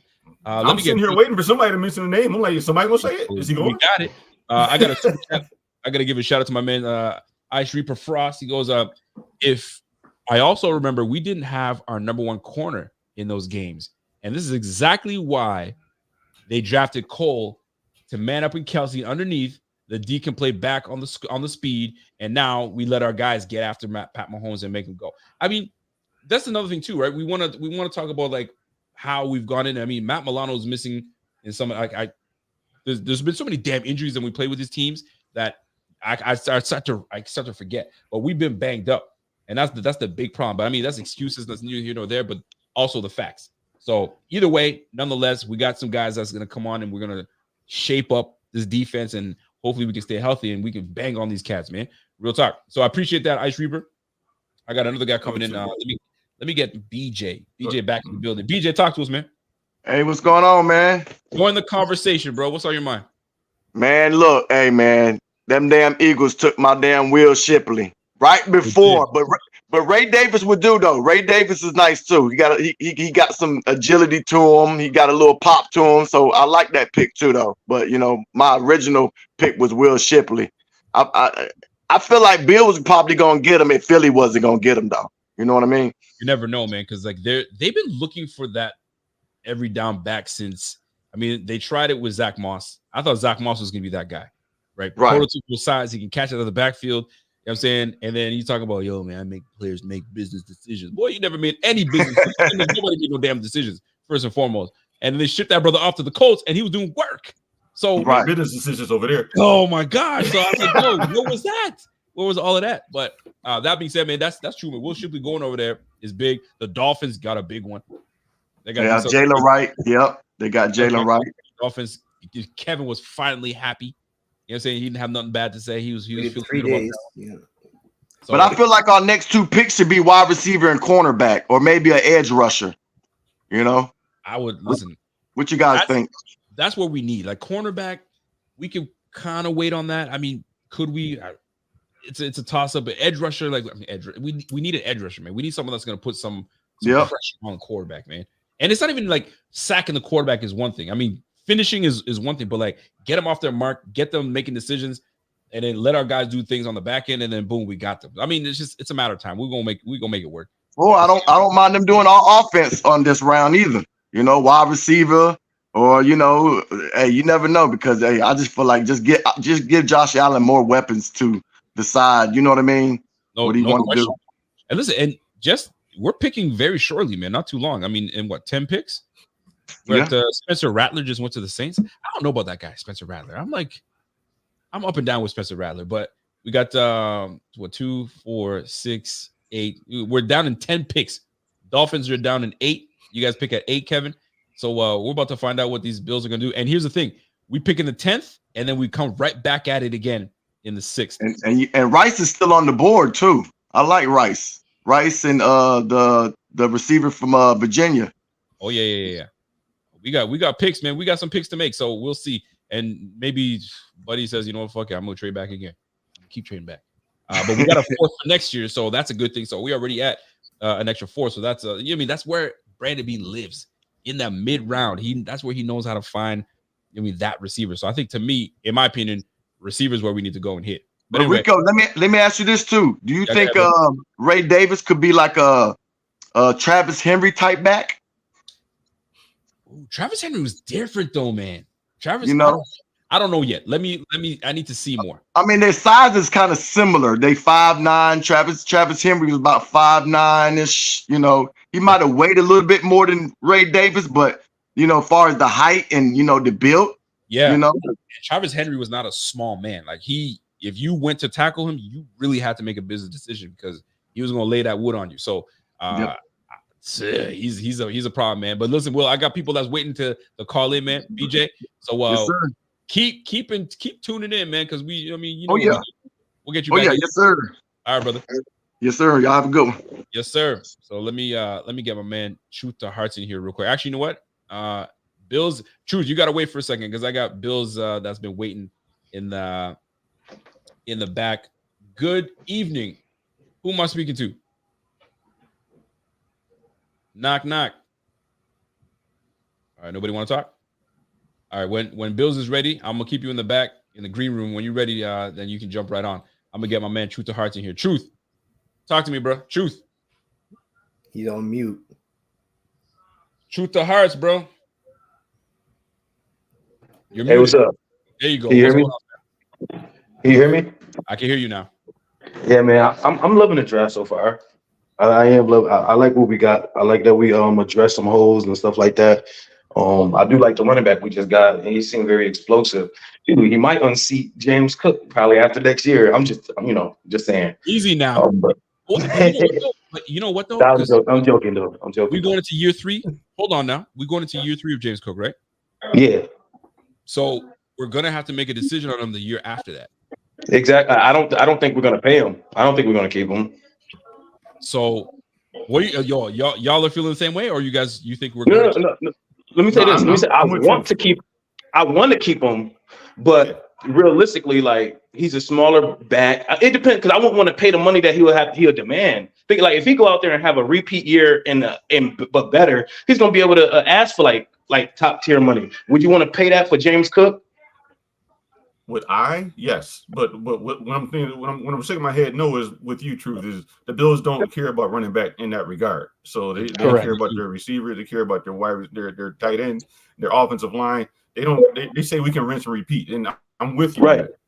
Yeah. So I want to keep James Cook, but based on, I don't think they will want to pay that, and it would be nice to like get like some good compensation for Cook. Like, so if he has another repeat year and becomes a Pro Bowler, then yeah, we probably can get a good pick for him. You know what I'm saying? So I mean, I love Cook though. I really do love Cook though, but I just don't see us keeping him or whatever after this next year. But Cook is definitely growing on me. He's definitely growing on me. He's got his moments where at the beginning I was like, I ain't sure about him, man. But he's definitely showed me that, okay, he can play 17 games, and you got to worry about it. He can get the touches, the 20, 22, 23 touches. He can do that. But paying him is going to be another one. But running backs ain't getting paid. Saquon Barkley is the exception. I mean, he got the bag, but like, ain't nobody really getting paid like that. So maybe we can steal his ass, but he's going to want to get paid himself. So I get it. The only way I'm sorry, go ahead. What'd you say? The only way I see James Cook being paid is if he does a Christian McCaffrey thing, and he kind of that hybrid receiver running back. That's the only way he's going to get paid. That's the only way he's running backs getting paid these days. I want him to get bigger. I just want him to get add 10 more pounds, become a little thicker. Then I'll be more confident that they'll keep him. You know, but him as a slender frame, I mean, I don't know. I don't think the Bills will keep him at the size that he's at, and they'll just probably think. That was always my challenge because he was slender. But I mean, you don't want to bulk up because then you take away what makes you. Right. Like, I mean, I don't think that really, when it comes to running backs, it's different because running backs, I feel like throughout their life they change weight. You see what I'm saying? A lot of them that I feel like they can carry weight a lot better than receivers. See, receivers really do rely on in and out of breaks a lot more than running backs. So I feel like it slows receivers down if they're not used to adding weight. A running back, I feel like they're more prepared to add a little more weight. And okay, James Cook was a 4.4 in the 40. If he add 10 more pounds, how much slower you think he's going to be? Not that much. I don't think it's going to affect it too much, man. I mean, look, Devin Singletary wasn't a fast guy, but he could rip off a 12, 15-yard run. Yeah. The only caveat to that though is you have to factor in whether or not the body's frame can handle the extra weight. There's guys that can afford to put on extra weight. He may be more of a slender guy just in his frame. You know what I'm saying? So while it might not eat at his speed, he might not be able to cut the same way, or he might get injured more. You know, you got to take that into consideration. That is definitely something to take into consideration. What are you grading us so far, Truth? I'm gonna say a B plus. I'm gonna say a B plus. I want to say A, but that's the fan in me, so I'm gonna say like a B plus. That's the fan. What do you mean? That's a fan in you? The fan in me want to say A. Like, why don't you say? Because I feel like I'm not overly excited about all our picks, but it's like it's cool. Who is it that you're not excited about? Who you're like, I ain't gonna lie. I wanted AD Mitchell. I'm not gonna lie. I think he's gonna be a problem in the league. I really do. He's gonna be a problem in the league. I think people got to understand, like when negative stuff come out about players, most of the time it's for good players. You don't never hear negative stuff about the 6th round players, the 5th round players. It's always the first 2 rounds, and then who do it benefits? It benefits a team that really wants them. Like if I was a GM and I wanted a player, I'm not gonna hype him. I'm not gonna hype him up to other teams. So I'm gonna talk down on him, and then that rumor gets spread out. If I don't want a team, if I don't want a player, I want other teams to get him. So yeah, I'm gonna hype him up. So when you hear negative stuff, man, like odds are it's a team that don't think they can get him, but they want that player to get as close as possible. So that's the least capital they have to give up to get him, or they fall right in their lap. So I'm thinking AD Mitchell was blown out of proportion, and the team that won him got him. You know what I'm saying? So I think he's going to be not a GOAT, but really good. So hear me out, because you mentioning that I gotta play this clip real quick. I don't know if you guys saw it at all, but the GM for the Colts spoke on that very thing, and I personally hate it when things like that come out and then nobody puts their name on it. Yo, if you want to talk like that, put your name on it, and then we could discuss it, and then you can talk about where your source came from. I mean, listen, not a whole lot of people are going to do that. But here's a clip from the GM for where he at. Here we go.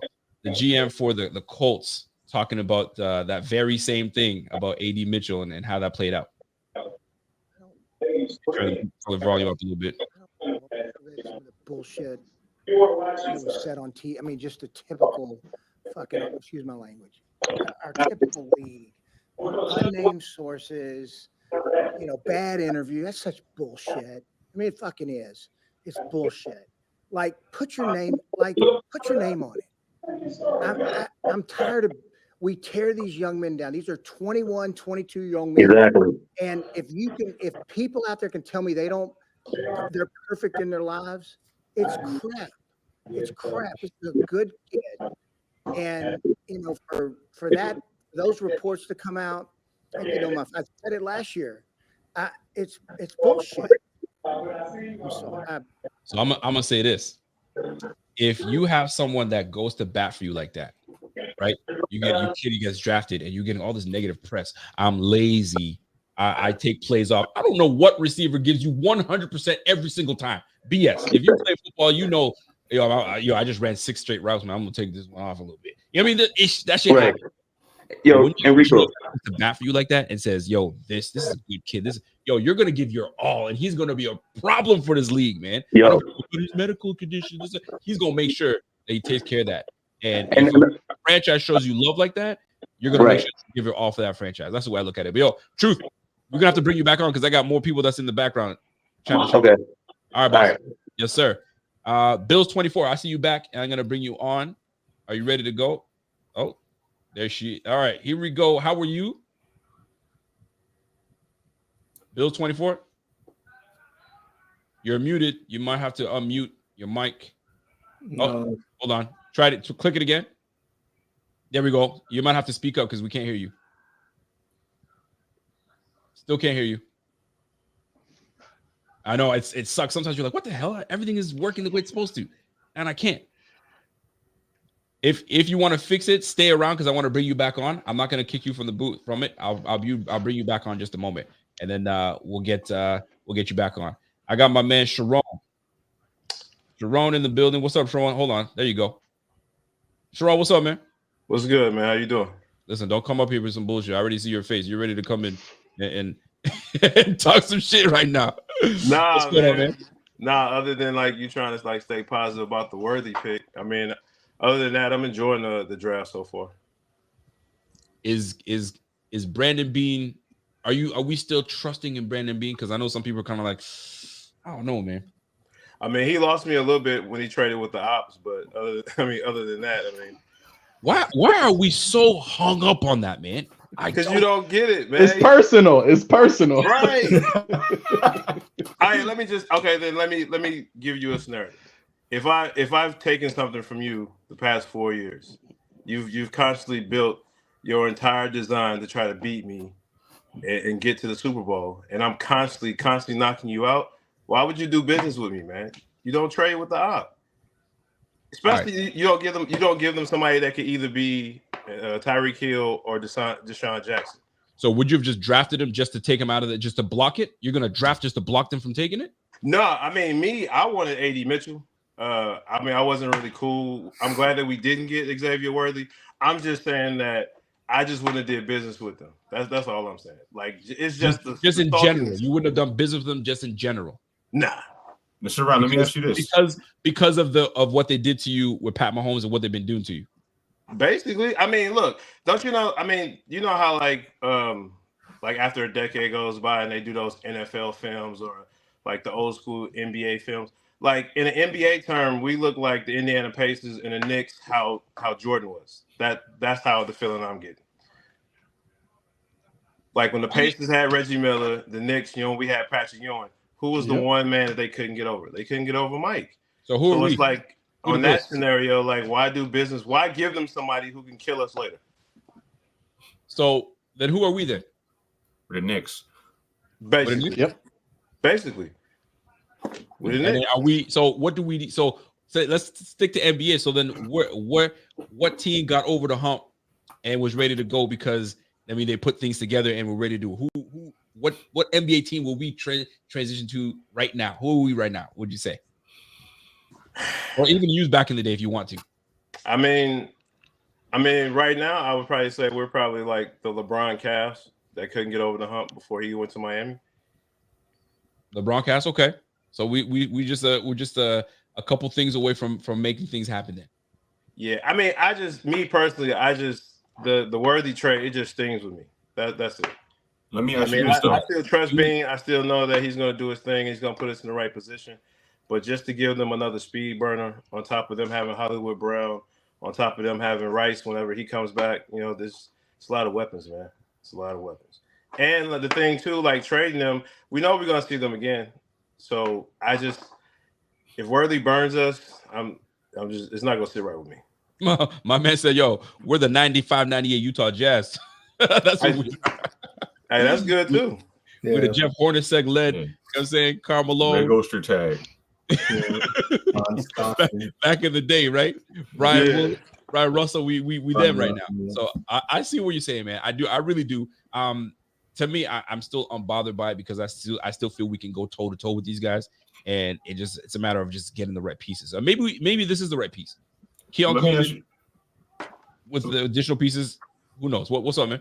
Let me ask you this. Now, I don't care about the player. See, my thing is, Sharon, tell me if this matters to you at all. Do you think, had it been reversed, the Chiefs would have gave us a fair trade by the books? They would have gave us the worth for that. If they were at 28 and we were at 32, you think they would have charged a little extra? You think they would have played hardball with us? I think that's what bothers me. I think and I'm with you. Like to answer that, to respond to that. See, for me, I'm still kind of upset that they stole McDuffie from us. That's why we got Kyler Elam. Yep. So I mean, the fact that we helped them get Mahomes, and then they shoot up and they trade to get McDuffie from us, and now we just gave them Worthy. Like we're pretty much continuing a dynasty, and we have to be the ones that sit on the outside. Like right, because ultimately it's not just that. It's we gave them Mahomes. It's you know what I mean? Like there's a much longer history before this. The outlook of everything just looks bad. The fact that it's 13 seconds, losing to them 3 out of the last 4 postseasons. We're constantly giving shedding a tear right now because he's hearing you guys are on his side, on his team. Jerome, man, we appreciate you, man. What else you got? What do you want to touch on? Because I got the Bills 2024 that's ready to jump in here. Give me your honest opinion about Keon Coleman. Listen, man, I'm all about what fits for the team. I know everybody wants that Calvin Johnson type player, big, fast, and can do it all. Rare do we get those things that happen. So to me, we've gone that route where we had separation. That works. That's great. But now we need someone that can muscle people. AJ Brown gives us problems. I'm not saying he's AJ Brown, but he's a type of AJ Brown type player. He gives us issues, and he's giving us problems. So Keon Coleman, what he's going to bring to us is that physicality, the guy that can block downfield if we need him to. And if you need him to go and get it, that quick slant when someone bodies him all over the place, he will take that and he will bring it to us. And Yak is what we need, right? He can get to the next level, and you're not just going to bring him down with one man and two. That's what I think he brings to the field and red zone. So now you've got double threat. You got Kincaid that you got to worry about, and now you got a big body receiver on Coleman on the outside, and then you got the triple threat in Josh Allen. It's all matchups, and if we find the right matchup, I think that Keon Coleman could have great success in Buffalo. And Josh Allen, and the biggest thing to me is anybody you put on Josh Allen's line of vision, he makes great. He's done it for a plethora of players, and he's not going to stop now. He's 27. He's in his prime right now, so he's going to keep going, and he's got a lot to prove because my man Diggs was like, "You sure you're going to be nice without me? You sure?" I bet. Let me show you what I got. I don't even want to get started on the Diggs stuff. You feel me? So like that's what I'm saying. That's my view on Keon Coleman. He's not the greatest athlete on there, but he's got really good traits that I think is going to work out with what we're going to do with Joe Brady. And something else you guys said earlier about the run game, about running backs and all that stuff. Joe Brady, until Joe Brady showed up as the OC, we weren't really utilizing and respecting James Cook as a runner until Joe Brady was like, no, we're going to make things work with James Cook. So I think we're going to be more of a physical team. We're going to be using more, maybe 2 tight end sets, a lot more. So we're going to utilize the middle of the field. And then when we want to take our shots, we'll take our shots. We'll see. We'll see how it plays out, man. Yeah, Jerome, we appreciate you, bro. I appreciate you. Let's go. Let me get Bills 24. I hope your microphone is ready. Give me a thumbs up if you're ready. Okay, she can hear me. What's up? Good afternoon. How are you? Can you hear me now? Yes, I can hear you now. How are you? Good. So what's on your mind? Who do you think the Bills will take next? Ooh, that's a good question. So right now we are sitting. Let's see, we be talking like this, and we're gonna miss our damn pick. Jeremiah Charter just got picked. So right now we are picking in 5 picks. So, all right, so this is what, 6th round? We in the 6th round right now? Fifth. 5th round. Damn, This is my thinking. I want somebody that we can mold behind Von Miller. Von Miller's what, 34, 35 years old. He's still got juice in the tank. He said he wants to coach. You got Cedric Johnson from Ole Miss. You got Mohamed Kamara from Colorado State. You got Jalen Harrell from Michigan. You got guys that have that burst off the edge, but they need to be honed. They need to counter move. They need the handwork. You got the same similar body type. They got the same speed, but you want guys that can take that year at this point in time and learn behind somebody. And why not use Von while you got him? I like it. Boys, Kamara's going in about 3 picks, so just cross them off. Cross them off. Oh yeah, Kevin wants him. Kevin wants one. But yeah, salt in the wound, man. You got Chop Robinson, bro. You don't need him. I'm not gonna lie to you. Yes, they do. Yes, they need somebody because you guys keep drafting these Greg Rousseau type like Jalen Phillips and who was the guy you got yesterday? Chop Robinson. You got guys that have these tools, but they don't have production. They don't have those high sack numbers, and they need somebody that can get those numbers for them at this point in time. Now, I don't want them when they play against the Bills, but I can tell you right now, I think you guys definitely you could use that. I think we need to be clear about what the expectation is from the defensive line as a whole, because if you really go back and do the research, the defense that they ran in Carolina was the same. The only star they had on that line was Kawan Short.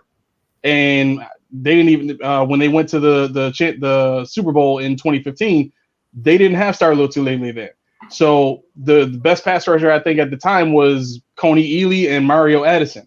So it was the same type of defensive line where it was just a bunch of guys that they rotated that were pretty good but not great. So the expectation that they want a guy to come in and be this superstar pass rusher, I think they're just looking for a very specific set of skills to do a very specific job, and they want coverage sacks. Like that's the way that the Carolina defense, made their table, and that's the way the Bills defense has made their table pretty much since Sean has been there. Just in the Browns just drafted Jamari Thrash. So there goes that. That hurts. That cuts me deep too. That one. I'm sorry. Bills 2024. Sorry, what's your name? Bills 2024. Adam. All right. Where do you feel the Bills should go with their next pick? You have an idea of what you're thinking? Let's see. Because it becomes it's a tough one because we're now debating whether do we stick to building this defense. Do you get that receiver that's thinning as we speak? The amount of receivers left, it's getting dire. Or do you just go with what the safest pick is, which is probably defense? If you're Brandon Beane, what's your pick? Probably a receiver. A receiver? Listen, there's nothing wrong with that. We need someone that's going to stretch the field. So, I mean, how tall is Curtis Samuel? 5'11"? Yeah. He's got 5'10"ish. 5'10"ish. Okay, so he ain't small. But, so, I mean, it's not like we don't have speed either. Like, right. My man, he runs a 4.3. You got a 4.3 in Samuel. I think Khalil Shakir runs a 4.3. You got a 4.3 in Khalil. Mm-hmm.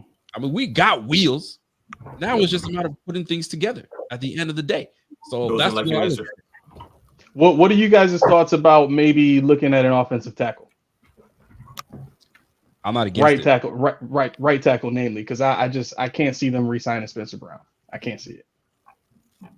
See, this is where I thought Lyle Collins was going to come in, but you're saying his tackle days are done.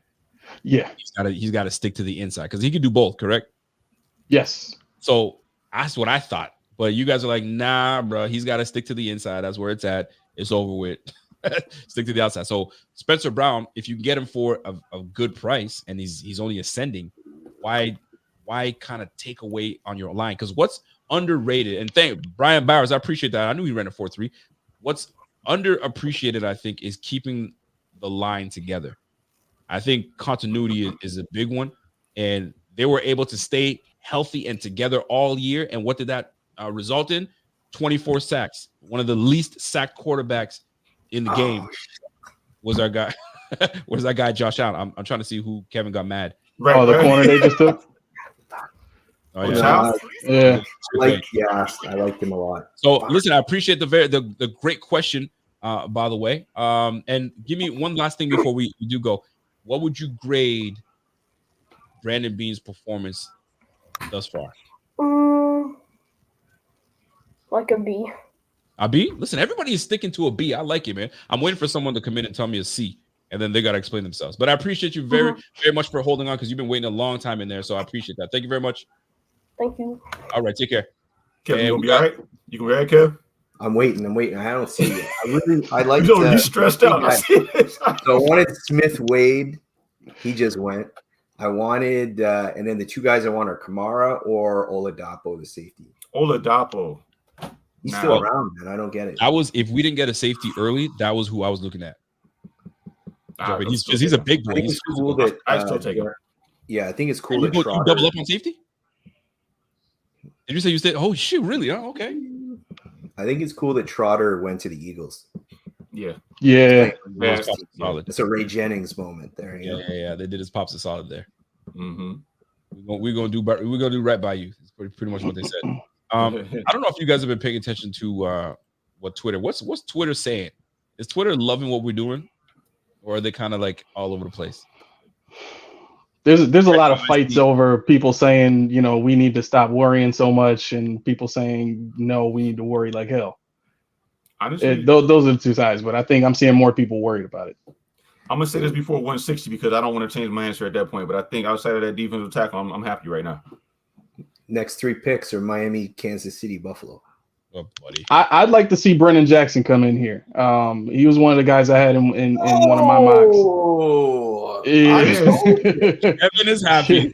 I told you. Cross him off your list. He's coming to Miami. Yeah, I'd like to see him come to Buffalo. He's a high motor dude, and I know that's kind of cliche or whatever, but at his size, that's he could be something good. Yes. Yeah. Kevin, if you get Kamara to play against Colorado, I don't want to see you guys twice a year. I don't want to see him twice a year. If you see what I don't know if you saw the game against Colorado, that overtime game. Yeah. Is Kamara that guy? Oh, he's Elvis Doomerville. Remember Doomerville? Yeah. Oh, he's like Elvis Doomerville. Okay. He's like the little, he's a short guy. He's like 6'6", 6'1", maybe like 6'1" with like Rico shoes on. Like he's like, you know what I mean? But strong. Like because he's so low, it's hard. He's always under everyone. Right. And I like that. That's nice. Bobby's such a hater. Bobby's like, yo, the Dolphins have like 13 RBs and 12 defensive ends. Man, what you gonna do about that, man?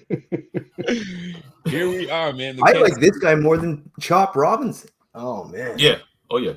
This was a form of double dipping. At least you guys didn't go back to back like the Bills a few years ago, going back to back, and we don't even have one of the guys on the squad right now. Ain't that crazy? All right, Bills are on the clock now. I'm not gonna say anything about that. Oh, Hunter Nuzard. Yeah. If we didn't pick up, I mean, that was one of the guys that I anticipated that we'd probably jump into. But I'm very like the fact that I heard you guys have eased my. I guess I wouldn't say I was scared about it, but like the center that we have, man, you guys eased it, man. Van Pran, the fact that you're like, yo, that's a dog, and Kevin was pissed. That makes me happy. Yeah, I think the investment in offensive line is something that we haven't seen this team do since the beginning. You know what I mean? Since Sean came here, and it's nice to kind of see like, all right, you got to come around. You got to understand Josh needs the protection, and you gave a stat of the Bills only allowing 24 sacks last season. Is that right? Yep. You also have to incorporate that in there that Josh is running away from a lot of these guys too. You know what I mean? You don't want him to have to do that, but I think now with where they're going, being able to run the ball and add that dimension to your offense where teams have to respect that now. They have to. They don't have a choice anymore.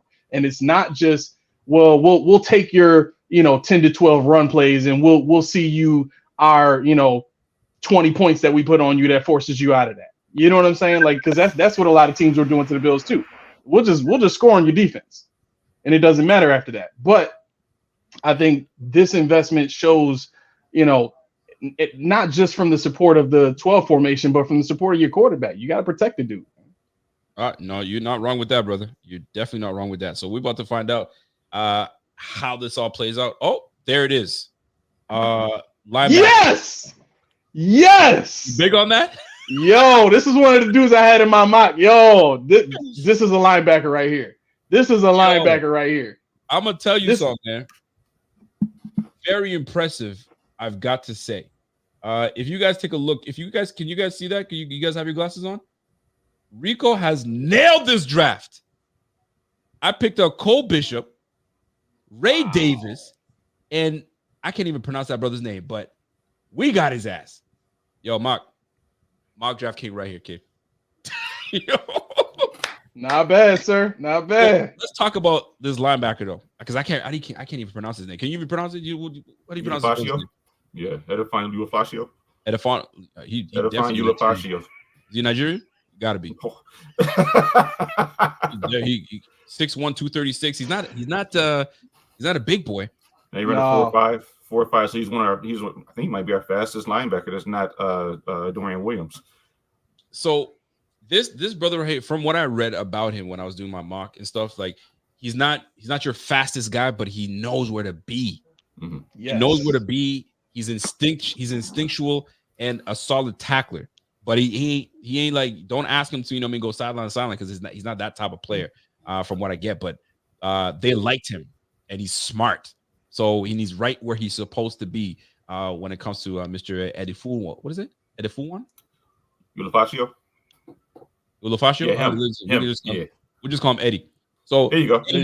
Yeah, Eddie's gonna be a problem for us, man. Eddie's gonna be nice. I don't see. I know my man Pierre is mad silent because I'm waiting for him to say something because these guys absolutely lost this mock draft to me. They absolutely lost. I gotta get in on this next year. I gotta get in on this competition next year. Yes, sir. Listen, I gotta run real quick. I'll let you guys jump on here real quick and chat it up. And I'm gonna bring my guy Andy on. Oh, you gotta help Jenna bring the groceries. No, because I had one of my neighbors is a mechanic, and he took my car to the shop. He's working today, and he's like, "Yo, I'm in the driveway, so I just gotta go get my car. I'll be right back in a second." All right, you guys can. Andy, what's going on, brother? What's going on? How I you like doing? the What's up? linebacker. Yeah. I knew we needed some more linebacker depth, and he was one of the ones I was hoping we'd get in the later rounds. So, I think he's one. Go ahead, Keith. No, you go. Well, I was just gonna say I think he's one of those guys that can develop into that Matt Milano role. With Terrell Bernard being your middle linebacker now, he's taking that role. I didn't expect him to do that, but this was kind of the guy that I would have seen in that middle linebacker role because that's what he played in college. But I can see this guy being in that Matt Milano role. He'll have to develop a little bit more as a coverage guy, but from a run stopping standpoint, this guy takes great angles. He's got hard hits, so you're gonna feel it when he tackles you. And it's absolutely so. This is the kind of guy that I think can maybe take a year, develop. I think that about all the picks that we've gotten so far this season. Obviously, I think the wide receiver is going to get forced into action. I think the center could see some action, but everybody else in my mind so far that we have right now is going to be taking the year, developing, and then being in that competition next year for a starting spot. It works. Yeah. So what do you rate the draft as a whole so far? I think it's an A. Oh, an A. Okay, wow. So is this your favorite pick, or how you feel about the Keon Coleman? Does that boost it up? Or I liked a few other people over Keon Coleman, but I mean, you can't go wrong with taking a dude that has great hands that's 6'4". So yeah, I definitely hear you. I know he's not the fastest guy, but I mean, I don't know. So we need guys that catch the ball. What would you do if I told you? What would you do if I told you at his pro day he ran a 4.51, 4.52? He's 6'3", 6'4", 4% drop rating. Now the only thing I'm worried about, obviously, I got the Kelvin Benjamin stink on me about that one, so I'm worried about his route running. I'm worried about his route running percentage because they didn't ask him to run a levy of routes. So I want to see what he does at, an intermediate game. If he can nail that, you got a solid pick in that one. I don't know. What do you think about that? Well, we can only hope. I don't see Kelvin Benjamin in him. At least I don't know.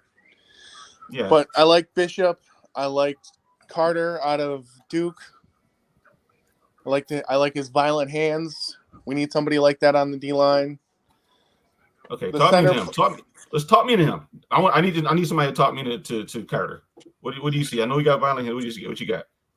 I just like he seems like he has like a nasty streak to him that he gonna bull through somebody to make the play. Yeah. I mean, is he gonna be like, I don't think he'll be like a star D tackle, but he's definitely gonna be like really good depth for, the next 5-6 years at least. Okay. I can definitely see solid depth. Mm-hmm. I respect that. I mean, we do need that. We lost Tim Settle, we lost Jordan Phillips, we lost a lot of people on that D line. I do not want to see what's the guy that we always bring back? I know you're talking about. Yeah. God, I forgot his name now. But yeah, I don't want to see any. Huh? No, not Puna. Puna hates Buffalo. But yeah, no, I don't want to see. I wish I had his name. It's going to come to me as soon as you hang up. But I want new blood in here. And if he's hungry, if he wants to play, we definitely needed you. Yeah. You thinking Shaq Lawson? No. And it looks like we're on the clock here. Yeah, Cardinals just picked Christian Jones, tackle out of Texas. So we're on the clock. Who do you think we're taking? I wanted Thrash, but fucking he went. Yeah. Mahogany out of Boston College wouldn't be bad to have some depth at guard. Maybe Washington out of Virginia. I like it. No, I like that a lot. They still probably need a defensive end. Yeah. Possibly could take another safety. Mm-hmm. Can I interest you in a Brennan Jackson, sir? I could be talked into anything at this point. He wants an ally. He wants anybody to be an ally at this point. Just get me players. I need depth. Yeah. I don't want Rice at this point. That's the one I don't want. We're in the middle of the fifth round. Like, just give me a player. If he has some upside to him, I'm good. Yeah, that works for me too. Elianku, that's the one I'm talking about. Elianku, I'm tired of. Oh, that's right. Yeah, just let's move on. Give me somebody else, and that's what this guy represents. All right, so what's one position you don't want to see? Is there any specific position you don't want to see here in this pick? Oh, the Bills are up. Yeah. Yep. Yeah. Just in time. Just in time. Just Punter? in time. Why not? All right, give me two. Quarterback. Picks in. Oh, you traded again. Oh, we What are traded. they trading for? Green Bay's on the clock. You got to be kidding me. Listen, But I none know of what this we're makes doing. any sense. It's for next year's picks again. This is what Beane Yeah. does. This is what the Eagles been doing. The Eagles what Beane already does. picked up an extra 3, 4, 5 for next year. So now we probably got like another Brian hour Myers, and a I'm half sick until of we this pick shit. again.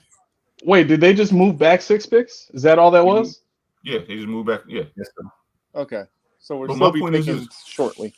If we were in the first, second, third round, fine. But at this point, we're in the fifth, sixth round. We're in the fifth round, and we keep trading back. We're just worried about it. That means you oversaturated the market of capital for this year, and you don't know what you're going to do it anymore. I mean, you really didn't do anything with the capital picks you got.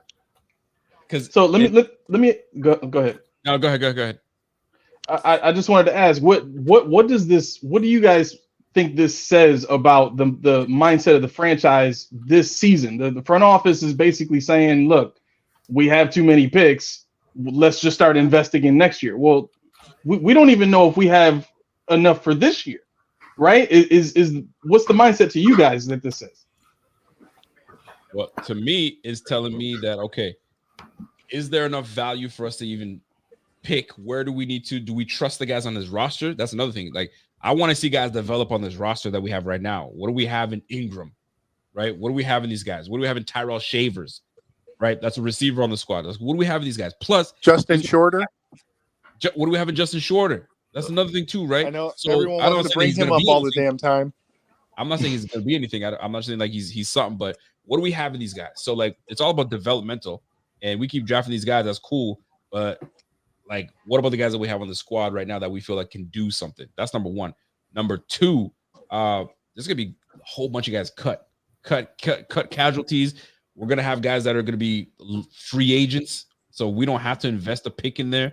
We can just, you know what I mean, we'll give you a low ball you want on the deal, and let's see what we can do with an undrafted free agent. So there's a whole lot of shit that is going to play a part to this. But we got a lot of picks, man. We knew he wasn't going to pick 7-10 picks today. That's 7 picks. That's insane. Yeah. You know what? What I thought he was going to do was package those, 2 of those 4s and 2 of those 5s and something else and move up into the third. Yep. I was hoping for 4 picks last night. Now we're into the third day 3, and I'm sitting here like, what? We have all these picks, and obviously there's not enough value to make these picks. What are we doing? Do they like anybody enough? That's where I am. What was your game plan? And obviously, we're never going to find out. We're going to say we followed our board. The guy, our board. I don't want to hear the word board anymore for the rest of 2024. The word is driving me nuts. Yeah, I can hear. I can second that. You're sick of it. I mean, this is what Beane does, though, man. He added another pick for next year. Oh, this year. That they're going to trade for next year later.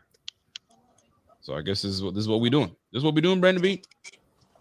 I don't know. Next year looks like we're going to have a lot of depth in the draft too. I mean, we're going to have first, 2 seconds, couple compensatory picks in the 3rd and the 4th. So we'll definitely be drafting a lot in the top half of the draft next year. Yep. That's how it's going to work. So I mean, I'm going to put a link in the chat for people if you guys want to jump in and let us know how you feel about what we've done thus far. Listen, let me talk to you because I didn't get a chance to ask you guys about the Patriots. Did you see what the Patriots did? Yeah, man, two wide receivers and a quarterback. You pull? You got Jaylen Polk. First of all, they got 2 linemen. They got themselves 2 top receivers, and I think it was Javon Baker and Jaylen Polk on the same squad. Oh, that's impressive. And you got yourself a starting. Oh, listen, man. Head coach Bill Belichick. Bill Belichick would never. Right. Bill exactly Belichick right. Never, bro. Like, he's too busy trying to make things happen for him and then boys at our not Barstool, Pat McAfee. He's doing things out there, so we're gonna find out. Let me see Richie Fresh. Richie Fresh, you ready to jump on here, bro? Andy, we'll catch you after. We're gonna bring Richie Fresh here. No problem. Check you. Yes, sir. Let me get my guy Richie Fresh. Richie, gentlemen, what's going on? Just laying down and watching the 55-inch. So there you go. Best way to be. I think this has got to be the most decent Dolphins fan I've ever seen you guys ever talk to. This is fantastic. It's not the first time he's heard that. I'll tell you that right now. No, I think I'm not saying we're done this draft, like we're done picking, but I mean, the reality is, what do we got? We're preparing for next year. I mean, we're going to have $50 million additional next year, right? If I think a number is correct, we're at $50 million in cap space. I believe it is. That's what they're estimating, yeah. And now you're pounding away to put draft picks like the previous trade besides this one for next year. So I mean, they're already thinking 2025, which is smart. I like the picks. I mean, you got to go with what fits your roster. I mean,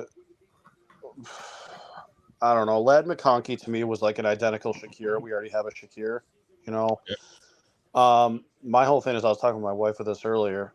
You got Knox, who I think has butterfingers at times, but besides the point, you have Knox, Kincaid, and now Coleman. Who's going to cover all 6'4" dudes when we're on the 5 or 10 yard line towards the end zone? You know what I mean? So it's like, I think it's a strong pot. I'm not saying, we're going to win the Super Bowl as a fan. Yeah, God, I hope so. But, and I'm also on the train. Rico, you hate this. I'm on the train of stop doing business with Kansas City. That's all I'm going to say. Here we go. Stop doing. I'm being serious though. Stop doing business with the team. I mean, you're. That's it. Listen, man. Listen, man, we all go out, and I see a girl that I'm like, oh, she's cute and she's whatever, but it's like, yeah, yo, you can have that, man. And I go get myself a baddie. You think I'm worried about what you're doing with your girl? I got my girl over here. What am I worried about? Like, oh man, but he's always told my girl. And I'm like, yo, I don't want that one. I want that one right there. So what am I worried about what you're doing over here with your girl?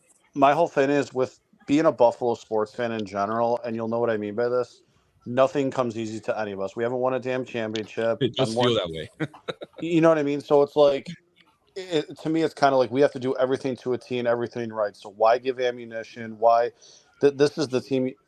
If the Chiefs aren't in our way, honestly, and I think, Rico, I told you this before, we have a Super Bowl by now. I'm confident in that. If they're not in our way, we have one by now. It's as simple as that. I really thought that if we had gotten by them that 13 seconds, I think that year we would have won the whole thing.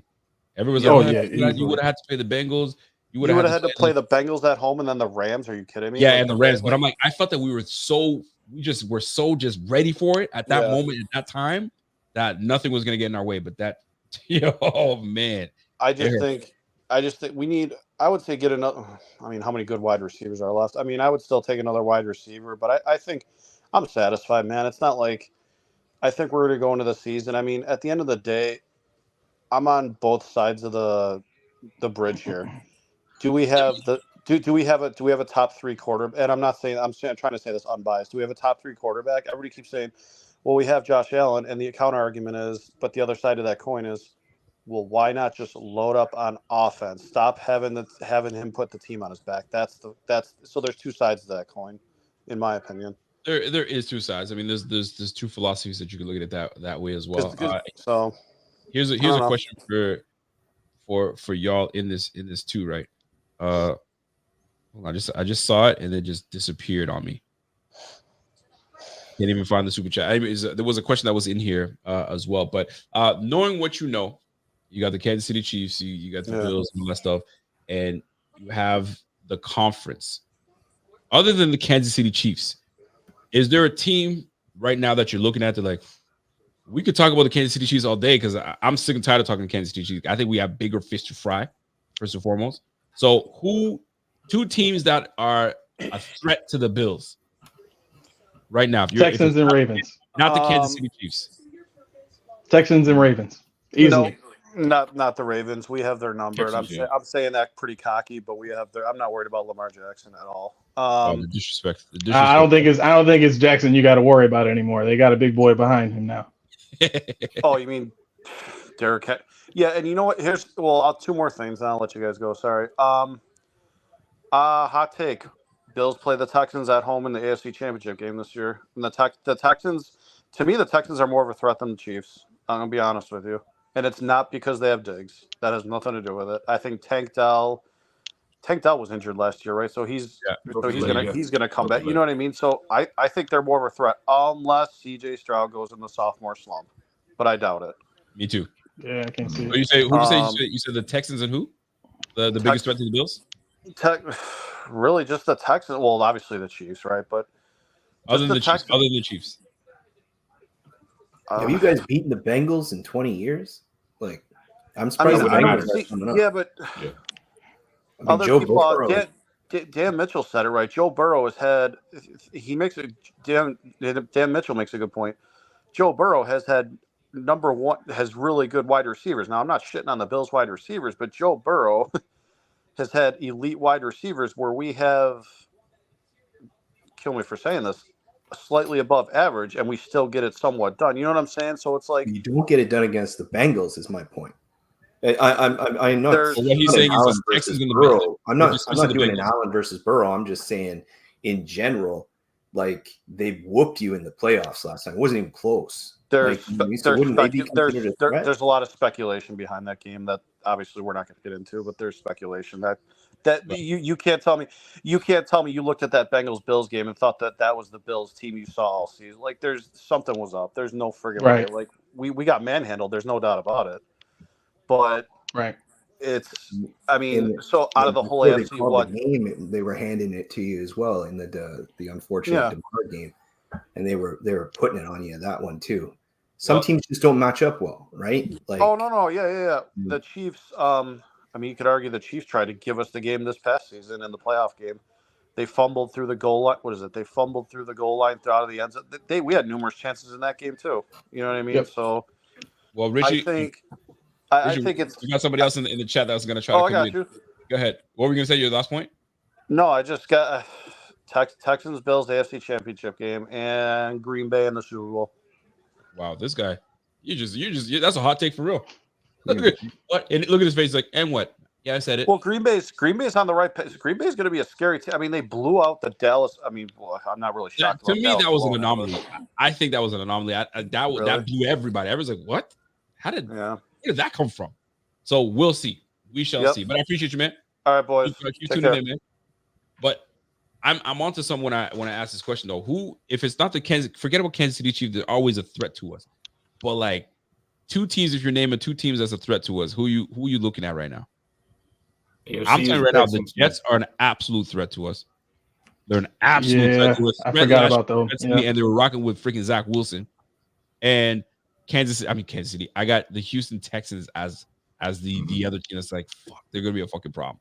Defensively and offensively. Yep. Yeah. Are y'all agreeing? I mean, the Bengals are not too far. I mean, Kevin makes a great point. Not too far back. Yeah, I still fear Dolphins. Honestly, I'm not even gonna say that because Kev's here. I fear the Dolphins because of what they can be if they get it right. They have a lot of talent that people just don't sleep on. People don't recognize. But yeah, for this exercise, I would say Texans. Probably. Actually, the Patriots is somebody I don't know what they're gonna do right now. But you're talking about they already got KJ Osborne. They got 2 wide receivers now. They got 2 offensive linemen. They got a quarterback. I mean, obviously, we don't know what they're going to be right now, but I think that they're building something crazy in Gillette Stadium. Listen, it's go ahead. Yeah, go ahead. What were you saying? No, I was just going to go into the teams I was talking about. Go ahead, jump in. So for me, I understand the point about Lamar Jackson and him not being what he needs to be, but his game has evolved a little bit last year, and they're continuing to put more of a support system around him as a quarterback, not necessarily as a runner. Right now, the one thing that the Bills defense has been weak to their entire existence under Sean McDermott is a big, strong running game. Now, with the Ravens having who they have on the offensive line, and them now having a Derrick Henry who has destroyed us every time he's played us, I don't want to see a combination of Lamar Jackson fake handing off to him and running with speed, or actually handing it off to him and bowling over 2 or 3 of our defensive players before they gang tackle him after about a good 10-yard run. I don't want to see what that looks like while I still have to try and cover Zay Flowers. Like to me, that's the problem. It's the matchup that matters for me when it comes to trying to completely shut down that offense. Have we been able to slow down Lamar Jackson in the past? Yes, but he hasn't had nearly the amount of talent or skill on his offense as would relative to what he has now. You talking about the Texans? You talking about a team that has a reason to want to come here and beat our brains in. Like Diggs is probably already talking to his quarterback about that one. You know what I'm saying? So that one alone, the talent they have on offense, I just don't know how you guard that with their vertical system. The speed alone is a problem. Speed is going to be a problem. And here's the question that I was going to pose, and I remembered it now. Seeing what we've done so far, and we're like, yo, when are we gonna get that receiver? When are we gonna do this? How would you react if Brandon Beane all of a sudden you see trade and you see the likes of Brandon Ayuk traded to the Bills, and we've put some things together? Does that now have you saying, okay, now we talking business, or does that not move the needle enough for you? I was thinking that when we were talking about them trading back with all these next year picks. I was going to say, I wonder how people would feel if they see T. Higgins, Brandon Ayuk, Debo saying, I don't want Debo, but T. Higgins or one of those. Neither do I. I'm with you. I don't want Debo. Debo can stay where he's at. But yeah, the other two, I mean, if you see them come to Buffalo, come on now. How can you not like it? Yeah, I agree with that. I think I would prefer Higgins over Ayuk. We've really only seen one like really strong, healthy year from Ayuk. And Higgins has been Higgins since he got here. Now, granted, Higgins has had injuries too, but they drafted a guy like Higgins and Keon Coleman. So you know, in terms of what they want to do offensively, I think he fits a little bit better than Brandon Ayuk would. I think that in my mind would have said we're serious about 2024 as opposed to what they're doing now, which says we're very serious about 2025. Like that's a big difference for me. If you're trading for a guy that can come in and help you now and build up what you have now, great. I would be super excited for that. But according to everything that they've been putting out there and the body language and what they've said in you know, in front of a camera, it's tough. It's tough to think something like that would happen. Now they are going to have the money coming in to do that with Tre'Davious White's money that's coming in post June 1st. But that's right. It's going to be tough to do it now. They, like he said, they would have had to do it yesterday, and that would have been something I would have been very happy with the trade backs and even with the Kansas City trade. To me, that would have washed all that away. But So, now, not to cut you off, the Bills have made their pick. The selection is in. We're about to find out who these Bills are taking, and then we can get right back into it. And I'm curious. I'm very curious. I don't know where they're going in this direction. I really don't. Brendan Jackson, come on, let me see it. Wouldn't that be something? Yeah, it would be. So the pick is in for these Bills. We're about to find out what direction we're going into one. And it seems as though they've picked it. And we just waiting for it to show up on the screen. Please don't be that person in the chat trying to ruin it for everybody. Just chill out. Don't type anything in. And I don't know if this is supposed to be for us. Here it comes. Oh, a kicker that goes left. No, I just made that up. That was beautifully done. No, I knew exactly. I was wonderfully done. Wonderfully done. Wonderfully done. I'm like, man, this dude is good at what he does. Yeah, boy. I knew exactly what that was. Yeah, they don't want the anticipation. Oh, thoughts on that, Keith? I don't see it. Big pick. You don't see it? No, I see it. Oh, okay. I think you see the value. I thought the same thing. No, I didn't literally see it. Don't blame me. I thought you said like I don't see it. I don't see that. I don't see it. This is a great pickup. So let me tell you about Javon. Are you guys familiar with Javon? You go ahead. Not really. You go ahead. Productivity.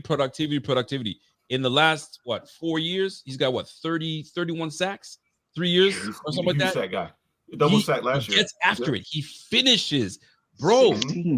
Brandon Beane is doing it right now. Yeah, he led the FBS in sacks last year. 16 Bro, sacks. he's doing it right now. The Troy edge rusher, production galore. This is the guy I'm talking about. Behind Von Miller, this is the guy. Listen, I'm satisfied with this. Oh yeah. It's a go. It's a go. Well done, Brandon Beane. Now that's a big pickup, man. So, this is what you say. He led the FBS in sacks. 16 sacks last year.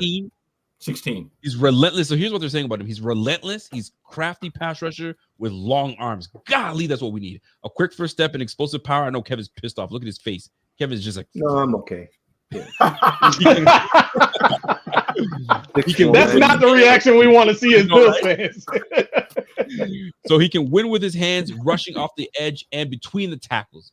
When at his best, he can slip blocks and get into gaps. And as a run defender, Solomon flashes the ability to get under blockers, locate the ball, and shed time. This is a pick right here, man. And I'm sure there are teams right now that are sick. And the fact that the Bills were able to trade down and still get him, bro, that's a great pickup, man. That's a great pickup. Oh, solid, bro. I just want to see, did I have him in my mark? I gotta, if I'm on, I'm on. Did Javon Solomon, did I have him? No, I didn't have him. No, Bobby did though. Bobby did? Oh, there goes Bobby. There goes Bobby with that pick. And I'll tell you this, Bobby's the one that's been putting me on Javon Sullivan. He's like, yo, if you guys want to talk about a pass rusher that we could use, is Javon Sullivan. Did Bobby have him in the fourth? Is that Bobby what I had saw? him in the fourth. Let me just look at it. Fourth round pick? I think I did see him in the fourth. Bobby had him early. But we went with the no trades, just pick your guy and away we go. Yeah, he did fourth. Yep. So he got him in the fourth. I don't know. Now we get that. Is Jaheim Bell still there?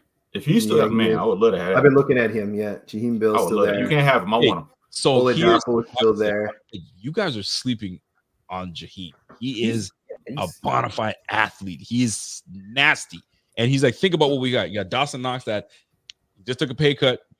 I mean, eventually we move on. So you gotta get him, and you get Dalton. I would definitely take that. I would take Big baller Beane's back at it again. I'm liking what Beane. And listen, in the chat right now. I mean, you guys probably have to do your homework. I mean, I wouldn't have known who this person was until someone put me on. But if you're looking, at trading, if you're looking at grading this team now this one for me, it's always been a B+. I've moved it up to an A-. Right now, as of right now, is an A-. Oh, Oladapo's gone. Yeah, he just got picked. That's why I said, oh shit. Yeah, Oladapo's gone. To me, I'm an A- right now. Fellas, how are you grading Beane right now? Are we still a B? I'm tough. I'm a tough critic, but I'm gonna say B+. This might be the biggest I've given him since he's been here. B+? This might be the highest I've given B+. Damn, since he's been here, you say? Since he's been here. Damn, okay, so he's winning you over now. He's winning you over. At the end of the day, that's what you want. Listen, man, Amari, what's going on, man? You feeling this or not? Nah, I'm not. Again, I think I wanted to see more investment in 2024. Keon Coleman is the only guy that's well, and the center are the only guys that I believe have a chance to really get some burn this year. Okay. So you want productivity right now. Plug and play. Yeah. Okay. This was a great opportunity for them to get some young blood on the field, some energy on the field, and some speed on the field, and really kind of change up the way that they've been doing business. But it's tough. This whatsoever, man. This to me falls in place as to like how many starters you gonna get. You mean drafting this late unless they come in and compete and get the spot and win it. Well, I will say this: Beane has been great in these later round picks. I mean, a lot of starters on defense. Yeah, but I mean, can we get another Terrell Bernard and Matt Milano? Can we see some more? You know what I'm saying? But you know what? And you want to be able to see those things on the offensive side of the ball. Can we get those on the offensive side of the ball? So now we can.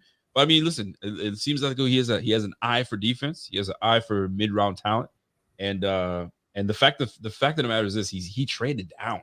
He traded down and still got this, brother. I'm waiting for Bobby to go berserk in the chat right now. I think he's busy doing the graphics right now for Twitter right now. So I'm about to get that. So I wanted to show you guys something real quick for picks next year. Greg Thompson he's showing right now what our picks look like next year. Check this out. The Bills have 13 picks as of right now next year. So tell me when I read these off to you, what does that tell you, right? We got a first, we got 2 seconds, we got Minnesota's second, we got a third, we got 3 fourths, we got the comp, and we got Chicago's fourth. 2 fifths, one of them being a comp, 6th, another 6 from the Giant, a comp 6th, and a 7th. 13 picks. We are bottling some of these trades up and moving on up. 1,000%. Ain't no way we pick it, and we're gonna make that happen. So those are the picks that we will be fielding next year. So that should be quite interesting. So, man, I'm surprised that my man is like, I ain't grading him that high. I don't see the A's. I don't see. If you knew him, you wouldn't be surprised. If you knew him, you wouldn't be surprised. It's just okay. Like you got to understand. I understand your reasoning behind it. But go ahead. Okay. Yeah. No. I'm just a tough critic because I know what I've seen the Chiefs become while we've been alive. I know what I've seen the Bengals become while we've been alive. And when I say alive, I mean like real competitors in the NFL, a respectable franchise in the NFL. And to even see the Jets be a team that I'm scared to death to play now. You're like, I'm sorry, they have protection for Aaron Rodgers now. There is no more getting hurt in the first series of the game. Like that's done, right? So, and then hey, listen, they got four snaps last week. What happened? Tyron Smith can play when he's healthy. I'll just say that. The Jets just drafted Jordan Travis. Jordan Jordan Travis, what, Florida State quarterback? That's huge. That is huge. Wow. So because Jets, had he not broke his leg, he would have been a second rounder late at the worst. Second rounder might have been first round had he not broke his leg. Really? He was that nice and he dropped that far down? Yeah, because he just broke his leg. It was a bad break. It wasn't on Matt Milano, but it was a bad break. It was one of those ones they say we're not going to show you on TV in a replay. Oh, okay. Then you know it's bad. Yeah. Wow. If they're not showing it to you, then it's bad. Well, listen, man. The Jets Jets John. They traded what's his name? Michael Franklin Myers. Jets just traded him about 20 minutes ago. Jonathan Franklin Myers? He's gone. They traded him to Denver for like a 6th round pick next year. Didn't they just make him like restructure his contract too? He's a good player. I'm glad to see him gone. Right. I like Jordan Travis. Giving Spencer Fitz. Mm-hmm. Jordan Travis in a room too with like what's his name? Tyrod. It's a nice guy to learn from, I think. Oh, that's a solid guy to learn from, 100%. Because I thought Tyrod was a huge pickup for them because now if they go down, it's not Zach Wilson anymore. So if something happens to Aaron Rodgers, that's a decent, serviceable quarterback where the offense won't fall apart. True. At least he can come in a game or two if need be and get you a win. I thought he was the best quarterback on the roster for the Giants, which isn't saying much, but last year. That is so far. This draft is I mean in my opinion it's panning out for the Bills. They stay patient. They're doing what needs to be done. They're feeling the needs, man. They're feeling the needs, and right now, like you can't go wrong. So now at this point, this is luxury. These are luxury picks going forward. At this point now, like whatever's fallen to you, like who's still available? I'm gonna go to the best available. Give me a second. Let me just go pull this up real quick. What position you looking at? Whatever position you want. I'm actually gonna pull it up right now. Okay. Washington's still around at wide receiver. I like him. I like Jaheim Bell still around. Brandon Rice is still there. I don't want him, but he's still there. What need do we have for Brandon Rice if we were to grab him? To be honest with you, what's that? I'm sorry. Would there be a need to go and grab? Wouldn't it be somewhat similar to what Keon Coleman gives us? That's the thing. Grab Brandon Rice. That's the thing. Right. I mean, am I wrong or? All right. Let me see what's available. So Brandon Rice is available. I mean, you got Justin Shorter. Right. 6'2", 2-way still on the board. I don't know what his deal is. Why they're not. Why he's dropping so far back. But I mean, I don't think he was even projected to go super high either. I think it's like a 4th or something like that. Yeah, Brandon. Yeah, he was about to. Yeah, a fourth round pick. So I mean, that's where he's projected. So here's what we got right now. Best available, so they say, and I'm doing overall. Mm-hmm. So you got Mekhi Wingo, defensive tackle at LSU, still around. Malik Washington, still there from Virginia. Johnny Wilson, Curtis Jacobs, Tanner McLaren, McClitchin. Was it McClitchin? Yep. We got Sedrick. I'm trying to look for notable names that was supposed to go higher, but Gabe Hall still there. I've seen him go higher. So there's still quite a few guys on here, but this is where you're getting Jaheim Bell still there. Mm-hmm. So big things, man. Christian Boyd is still there. This is a name I thought that was going to go higher as well. Yeah. Javon Coleman. So there's some names out there, man. And now receiver. Go ahead. Would you guys take a flyer on Johnny Wilson at this point? No, I don't like him. What does he bring to the table? Size. He's tall. 6'7". Yeah, I don't like him. For what? What do we know that for? What do we need all that? We're filling a basketball team, Rico. You feel what I'm saying? Like, what do we need all that for? We already got a 6'7" guy on the show. We don't need another one, you know? Your boy Jaquan Jackson's still there. Yeah. He's still there. I mean, he might be one of those guys that I mean, here's the thing though. The Bills met with Flournoy. So that what about Coker? Coker, because he's a big one too. They met with Coker as well. So they met with Coker, they met with Flournoy. Mm-hmm. I don't know if it's a top 30 visit. I know Flournoy was definitely one they've had contact with. These two right here, they've definitely had some time to chat with. And then you got your boy Jackson is in there. Let's look at what is that? What is it that we need? So it looks like we filled the offensive tackle position. Oh, that's for the Jets. Hold on, let me go back to the Bills. We got the center. We got the we got our center. I'm not happy with the one wide receiver just yet. I want another one. I still want another one somewhere. This might be it. This pick coming up mm-hmm. might be the one where we hold on.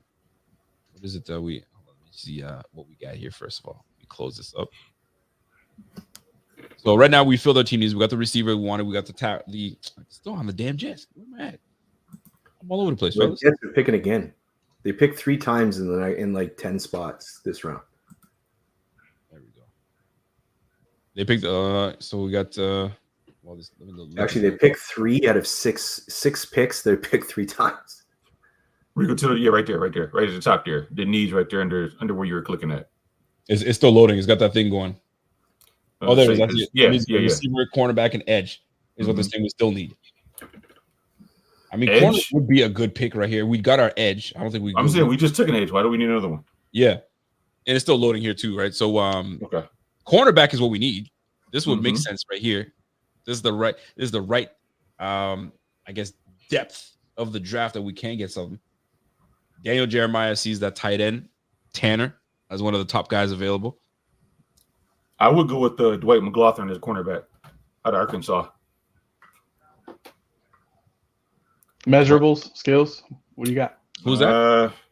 Cornerback Arkansas, Dwight McLaughlin. He is 6'2", 185. He's a ball hawk. He can play. He's mostly his own corner, but he can play either scheme, outside, boundary corner. What did you say his name was? Tanner? No, Dwight McLaughlin. Dwight, huh? Yep. Sounds like he'd be a good fit. I liked him. I had him in one of my mocks. Obviously, I can't. Well, I can put it on Twitter or X or whatever you guys want to call it these days. But I still go by Twitter. Yeah, I'm sticking with Twitter. I ain't calling. I'm too old. Yeah, I'm too old to change it now. Too old to change it now. You got any wideouts listed that could also return kicks? I think Jaquan Jackson can. I believe. Flournoy, I want to say he did, but let me just take a look here. So that Dwight McLaughlin that you're talking about out of Arkansas. Yeah. They say he's like that Paulson Adebo. That's what they're saying his pro comp is. I liked Adebo. I liked him a lot coming out. He's instinctive enough to adapt to his zone scheme, but has star potential in man coverage. That's nice, man. Relying on leverage and physical coordination to play the ball. Consistent with his energy and effort, height and reactive speed get him the ball consistently. Oh, he's a big guy too, man. 6'2", 185. He's a tall guy. I like it. Length. Big fan of that. Big fan of that. Big fan of that. So the Jets, their pick is in. Let's see where the Bills are at. Where they picking at next. It's gonna be a minute. I'm not sure who a return man would be. I don't know who's left there. That wide receiver that'd be a return man. Let me have a look. See real quick. I mean, we knew that we wanted gold. The gold is gone. He was a guy that could have filled that role. What about Malik Washington? I don't know too much about Malik Washington if he's in that. Malik Washington, he's a 5'9" guy. I mean, he's a slot, very shifty.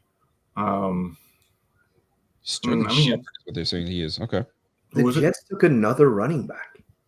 Really? Yeah, Isaiah Davis. South Dakota State. They do some funny shit, these Jets, man. They run a wing T. They're running a wing T this year. Like, who they moving then? They're moving someone? I mean, they just don't want to have to sign another Dalvin Cook. I thought that Michael Carter was a really good third running back. Like if Michael Carter's your third running back, and they just cut him for nothing because he had so many guys. They brought in Dalvin Cook. Is Donovan still over there or no? Donovan Knight? I don't know, to be honest, because I know he was good too. Yeah, they had a nice running back stable. Yo, my man James Williams is still on the board. Man, get out of here with that. Yo, them's fighting words in this house. That's why I'm here and you were there. That's why I'm over here. That's why we couldn't be in the same building today. That's why you didn't want to do this in the studio? Okay, I see how it is. No, you know what? Williams, I think James Williams would have been good had he not taken Edifine. Because I really think he's going to be a linebacker. I really think he's going to be that linebacker. Yeah, I think so. What is who's you talking about? James Williams? Yeah, James Williams is a 6'5", 215-pound safety out of Miami. Well, that's a big boy. Yeah, right. And he ran a 4.5, 4.6, somewhere around there. 4.6, yeah. Boy, man. Yeah. So the kid can run, but I liked him I liked him in that Jordan Poyer role. You put a guy like that there where he doesn't have to, cover so much, but the run support will be amazing. he's another guy that takes great angles and he's got a great nose for the football. So, you know, I just Miami. Right. They have him at 6'4", 230. Yeah. Holy. He's a linebacker. Yeah. The hell's he play safety for, man? Shit. I don't know. But if you watch his tape, he really played linebacker. Like if you look at how they used him, he was more so in the box. He was a blitzer. He's somebody that filled holes. He was somebody that, I mean, I'm curious what his tackle philosophy, but I'm telling you right now, So he's not traditional safety. Yeah. They have him pro comped to Hamza Nazaruddin. That's what I was going to say. Yeah. From Florida State a couple of years ago. That's who they him have. or I remember having to talk Rico into Boston College safety that I said was going to play linebacker. Who would that be? I don't know. Yeah. And they go, who is this guy? And I had to tell him. Yeah. Yo, that's a big boy, man. Golly. Yeah. I respect it. Had we not taken the linebacker out of Washington, I would have been like, okay. But I mean, I had him on my mocks, but I just didn't. I didn't see him fitting in where we are now. Well, that's the thing, right? You got to figure out who your coach is, what kind of guy. I mean, how would he use him? Mm-hmm. Yeah. I mean, so would he be a good fit for us? That's the big thing. So yeah, right I mean, now, go ahead. I was just gonna say if you look at the way that Brian Dawkins played safety, he was more of a you know, that in the box safety. You know, he wasn't a bigger guy, but he also wasn't one of the fastest guys on the field either. So I could see him being in that type of mold, that Brian Dawkins type of mold, where, you know, he's one of the slower safeties in the league, but because he's so big, he can cover so much space with that speed and kind of be, in a sense, what Tremaine Edmonds once was for the middle of the defense for a few years, and just basically cancel out a whole section. You can't, you know what I mean? Like, you can't throw in his area. Listen, I got to give a big shout out to Key Amir. Is it Amir? I need to get it right. Amarius? Aramis, my bad. Aramis. There you go. What do you got? What did they nickname you? Ari? What did they call you? Whatever you want to call me is good. I take them all. Air spray, Sprite, whatever it was. Sierra Mist. That's what Sierra it was. Mist. Yeah, that's what it was. Okay. Yo, big shout out to the Post Podium podcast, man. They came through and hanging out with us, and I appreciate you guys hanging out, because right now you've given this pod some life. Me and Kevin were holding it down, and you guys came through and giving us a different angle. And then you listen. I was trying to be chill all day. You got me with a bead of sweat when we were talking about Kansas City. You got me all banging tables and shit. But that's the type of shit I like, man. Zebot pop in for no reason. Well, Zebot's on the road. I told he's at a wedding right now. Oh yeah, that's right. I did remember he's at that wedding. So I said, yo, pop in when you need to. Me and Kevin, we had a debate. Kevin remembers that we had a debate about Michael Vick, whether Michael Vick was what were we saying, was he a Hall of Famer? Is that what we were talking about, Kev? Do you remember that? I remember the argument. Was it that we weren't sure? Like, I was saying that he was a Hall of Famer. You're like, you're not even close. Yeah, no. And you're like, no. How do you guys feel about that? Michael Vick, does he belong somewhere at one point as a could he get into the Hall of Fame, or is like it's over and done with, man? He ain't going to Hall of Fame. It's a wrap. This is how I feel about Hall of Fame. Hall of Fame in general. The criteria for Hall of Fame is ambiguous. You know, because some guys get in for notoriety, some guys get in for accolades, some guys get in for popularity. If popularity, he's the best player ever on Madden. That's my exact argument. There's a whole generation of people out there. This is how it started. I said he's probably the most overrated player of all time, and I don't mean that as a slight on him. I meant it as there's a generation of people that grew up playing Madden football, and he was unstoppable.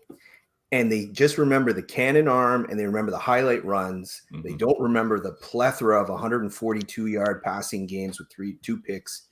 Not a bad player. Not saying he's bad, but in my mind, in my criteria, it's funny you brought that up, because that's the same kind of logical steps I go through. And I didn't see that show, I promise you. It was a while ago. It was years ago. My whole thing for the Hall of Fame is at any point to get inducted, if I have a vote, right? If you're not considered in the top 3 at your position at any point in your career, how can I put you in the Hall of Fame? Right. And that's for everything. So that was my thing, because I get a lot of pushback because everyone loves Michael Vick, right? And he was exciting, he was electric. electric. And I remember the run against the Minnesota when he went like in overtime, 80 yards. But dude was a mediocre passer minus 1 year in Philly, which was a great year. And I can't put that guy in the Hall of Fame. Yeah, he had a tight end. He had Algie Crumpler. Oh my God, Algie Crumpler. That's a name I haven't heard in a long time. Roddy White had some run. Roddy White had some run, but the thing, he was a lot like Cam Newton when he had that one notable guy he used. Everybody knew where he was going to go, and I mean, for Michael Vick, it's tough because, like I said, if you're going on the name, if you're going on what he did to the game per se, like Allen Iverson, what he did to basketball, how he changed the culture, how he changed how you play the game. Okay, I'll say it for that, but on accolades alone, no, not accolades. So now that go ahead. No, good. Do your thing. I was just gonna say, I think in terms of the scrambling quarterback, I don't even really think you can make that case strong enough because guys like Randall Cunningham and I mean there's plenty of other mobile quarterbacks that had better careers than Michael Vick. The biggest thing you could say is just the culture. I mean, for him to be an Atlanta Falcon and to kind of raise that franchise up the way that he did and play the game the way that he did and be such an athletic mismatch as a quarterback. Okay, nobody else can match that. But if that's all he's got, he's not a Hall of Famer. Okay, let me ask you this. He hit the microphone for this one. This is gonna be good. Yeah. the Hall of Fame talk is always interesting of who, and it's subjective, obviously, because like how you look at things and so on and so forth. But this player right here is like, I feel like he should be in the conversation. Whether he will get that shot, I'm not sure. LaShawn McCoy. Will he eventually be a Hall of Famer? He's got the numbers to do it. Because I think he's got the numbers. You have to get over 10,000 rushing yards for sure. Mm-hmm. He's got that. I think he's just shy of 12,000. I think, if I remember correctly. But is he eventually, should he be talked about as one of the best in the game ever and should be a Hall of Famer, or he's in the Hall of Very Good? And this goes for the chat. This goes for the chat right now because it's a good conversation to be had. And there's other players that fall in this regard as well. I'll start with you, Kev. Kev, you think he's a Hall of Fame guy? Is he on the brink? Could he make it? Or he's just a Hall of Very Good? I'm not putting him in the Hall of Fame, no. My thing is I don't think Ricky Williams is getting in the Hall of Fame. And I think Ricky Williams was a better running back than McCoy. So if I'm not putting Williams in, I can't put McCoy in. Derrick Henry. Will Derrick Henry, by the time that his career is over and done with? He will. And he should. Again, this is my personal criteria. But over LaShawn McCoy? For how many years now has there been an argument that Henry is the 1-2 in the league as a running back, or even just expanded to top 3? And McCoy had a couple of seasons where he dabbled in it, but it's like every year it was like you start, okay, Henry and who else? I think he kind of took over for AP as that's your AP was your stable. It was like, okay, AP and who else for so long, I don't know if it was ever McCoy and who else. I don't know. It took Henry 2 years to come into some kind of form that made sense for the Titans to keep. I mean, Henry wasn't even really King Henry until year 4? He had that one memorable 200-yard game in year 3, and then in year 4, that's really when he blew up. So I don't know, man. I think if I'm talking about entire careers, and really Henry would have to boost his numbers with the Ravens, and I don't think he's going to get enough carries to do that in Baltimore, but he's going to need that to be able to compete with McCoy in terms of flat out being considered for the Hall of Fame. McCoy can say he's got 2 championship rings. I don't think that makes a difference because of the way that he got them, but he can still say he's got them. On top of he's got the longevity, he's got over 11,000 yards rushing. I mean, Henry's got the 2,000-yard season. Would you see? I would say peak Henry, prime Henry. I would take over prime McCoy. Prime Henry over prime. Ooh, that's interesting. That hurts me because I'm big on McCoy. I don't know, man. I don't know. Me deep with that one. And I like McCoy, man. I think he's awesome. Okay, wait. What era of football are we talking about though? Because if we're talking about today's era, I think I would take Shady over Henry. Like Henry is cool, but in a game where there's no more horse collar and all that kind of stuff.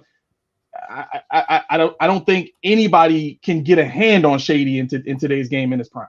How you bring, but by the same token, how you bring Henry down from behind now? I mean, you just gave us a speech 10 minutes ago about why Baltimore was the biggest threat, because now you got Henry on that team, right? And I'm with you. So I'm saying, like, how do you, if it makes it so hard to tackle, I agree, it'll be harder to get an elusive guy like Shady, but it will also make it harder for these arm tackles and stuff. How are you going to tackle Henry from behind now? Right. Well, here's why I can say that. Here's why I can say that. I can say that because the knock on Henry or the kryptonite for Henry is if you make contact with him at the line or slightly behind the line. So basically, if you blitz the run and he doesn't get a chance to get a running start on you, you got him. You're going to slow him down. But once he gets past the line of scrimmage, he is the most dangerous running back in the league in terms of breaking tackles, right? When you look at LaShawn McCoy's game, he's dangerous wherever he is. It doesn't matter. He can shake you in the backfield. He can shake you on the sideline. He can shake you in the locker room. It don't matter where he is, right? This is my thought on that. Honestly, this is my thought on that. If you see James Cook just ran for 1,100 yards with our offensive line, what would Shady have done with this offensive line? 1,800 yards. In his prime, what would he have done? And then that changes the conversation quite a bit. I mean, Henry is physically imposing, but like Rico said, 1,100 yards for James Cook translates to 1,600 yards easily with a Shady, a prime Shady at that. But what are you going to get a prime Henry behind your same Bills line, where for the first time he actually has a passing game that opponents have to respect, right? When McCoy was in the Eagles, they were able to throw the ball. When McCoy, he had those good years there. He's had some weapons on the outside. He's had some good players. He's had good quarterbacks. What has Henry had? Greatest player, Ryan Tannehill? This is my question though. What did LaShawn McCoy say when he first arrived in Buffalo when he left Philly? He said, I thought I was that guy. I came to Buffalo. It was harder, much harder when I got here. Yep. Now, why was it harder? Because he didn't have that block like he had before. He didn't have that, that surrounding cast that he had when he was in Philly. Now, like you said with Derrick Henry, only reason I say LaShawn McCoy behind our offensive line is because I'm thinking we see a player that's comfortable with LaShawn McCoy behind this offensive line in James Cook. But I have never seen a Derrick Henry behind this line. I don't know if this is the line that he would need, because they don't create those huge holes. They don't, and I'm not saying he needs huge holes, but what I'm saying is when I look at Derrick Henry, his run game is more predicated upon contact. I think he's only averaging about 4.6 a carry for career, maybe something like that, 4 something. It's not very high. It's about average. So he's a volume guy. What's that? He's 4.7. 4.7. Okay. So I mean, that's nothing to sneeze at, but you figure how many carries has he had, and that's why that's kind of where I am with him. Yeah. But aside from the mega arm, what do you call him? Stiff arm galore, whatever, Mr. Arm. Sorry, Josh Norman. Aside from that, he's just a solid back to me. For me, he's just a solid back, and you know what he's going to give you. See, my thing is, I was dying for Miami to sign him, even at this stage of his career, because I want to see what it looks like when you play Miami. It's always 2 safeties back, right? It's always too high. We see highest percentage of 2 high safety looks in the league because of Waddle and Hill. I don't know if Derrick Henry's ever seen 2 high safeties before, which obvious exaggeration, but you know what I mean? So now I was dying because I'd be curious, because now you're going to run Derrick Henry against a light box. Yeah. That's what I want to see. And I'm thinking, my thoughts were, if he's with the Bills, if he has a Diggs and an Allen and stuff like that, he would see more light boxes, because I think he really changes dictates how defenses play. So all the coverage that you see right now with the safeties back against the Bills, because they're trying to prevent the big shots from down the field from Josh Allen, they can't do that anymore if Henry's in the box. He changes the whole outlook of how a defense is going to play against you, because you can't leave a light box, especially in this modern day with 225-pound linebackers. He's bigger than they are. Yes, they are. Show me a 7-man box against Derrick Henry. No, I think Miami. I think that's a perfect team for him. Miami would have been perfect because you got the speed on the outside. They got to honor the speed because you guys have produced. obviously Waddle with if you would, A-Chain, you got Mostert, you got all these fast guys out there. Even Gesicki wasn't a slug. So that has been huge for you guys. I'm glad you didn't get him. So let me look. Then if we're on that Hall of Fame talk, because now we're just passing time before picks start. Hall of Fame, yes or no? Matt Ryan. No. Wait. How you just gonna say go no in, to or Matt you Ryan? will go in? His numbers are they're elite. Are you saying should or would I? I'm asking you. Do you think? Okay, so will he be in the Hall of Fame? Will he be in the Hall of Fame? Goes in, but I wouldn't put him in. You think he goes in, but you wouldn't put him in? Why Correct. are you gatekeeping and not putting him in? What has he done for you not to be able to give to him? If you look at his numbers, I ain't saying he's Dan Marino, but his numbers are pretty damn good. They're up there. Yeah, he's got an MVP too, so I think he gets in. But I asked that question because it's a topic of a conversation. Because then I'm going to hit you guys with one that's like you're not sure, but you say he's still not in, Kev. Now that you've kind of you thought about it again, I wouldn't put him in. Oh, we got a CFL guy going to that just got picked. Yeah, stickers. Oh no, I wanted that guy and the fucking Jets. I like this kid. Do you know this guy? No, from CFL. Yeah, he's the. You think I would, but I don't. He was crazy there, and he's done all these little secret workouts. They brought him into Miami for a visit. I was sure we were getting it. What was his name? What's his name? Let me go check. Quantrell Stiggers. He came to Buffalo. He was a Buffalo visit. Yeah. Did you say Figures? Stiggers. Stiggers. Quantrell Stiggers. Oh, okay, I got you. He's nice. I like this. He's got a shot. He's got a shot. People think, man, when you go to the CFL, it's like CFL, bro. If you ask Ocho Cinco when he went there, he's like, bro, it's fast. The game is fast. 3 downs, you got to make things happen. Wider field is a different ball game. Now you got slot receivers that can move on the go at any time they want to. Double slots moving all over the place. Defense is like, yo, what's going on? There's a lot of movement. People sleep on CFL ball, man, but that's a good football. So triggers. Stiggers, my bad. Stiggers is out. All right, so that's the end of the 5th. That's the end of the 5th, man. So the 6th. I'll be right back. Give me 1 second. I'll be right back. Yeah, you think so? You're picking 8th, Kev. So you guys, I don't know what you guys gonna do. I mean, you guys might even trade back. You never know. And then the Bills don't pick until what?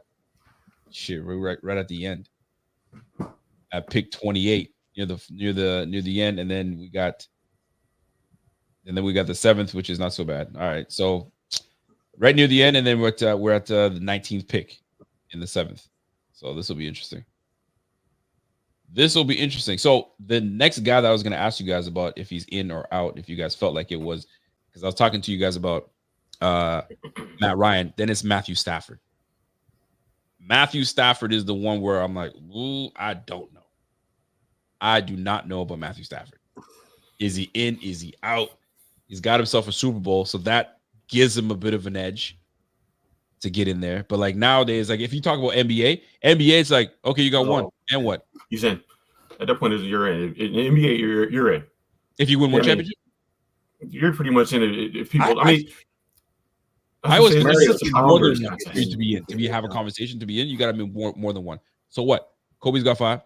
Jordan's got 6. You always the gold standard is 6 for. I mean, they want to say 6 because he's 6-0, but then you got Bill Russell's got what, like 11. 11. Like, what's the goal set is like one champion is not enough sometimes. You got Robert Ory, you got 7. So well, there you go. You feel me? Honest to goodness, man. Yeah, but Matthew Stafford, what's your thoughts?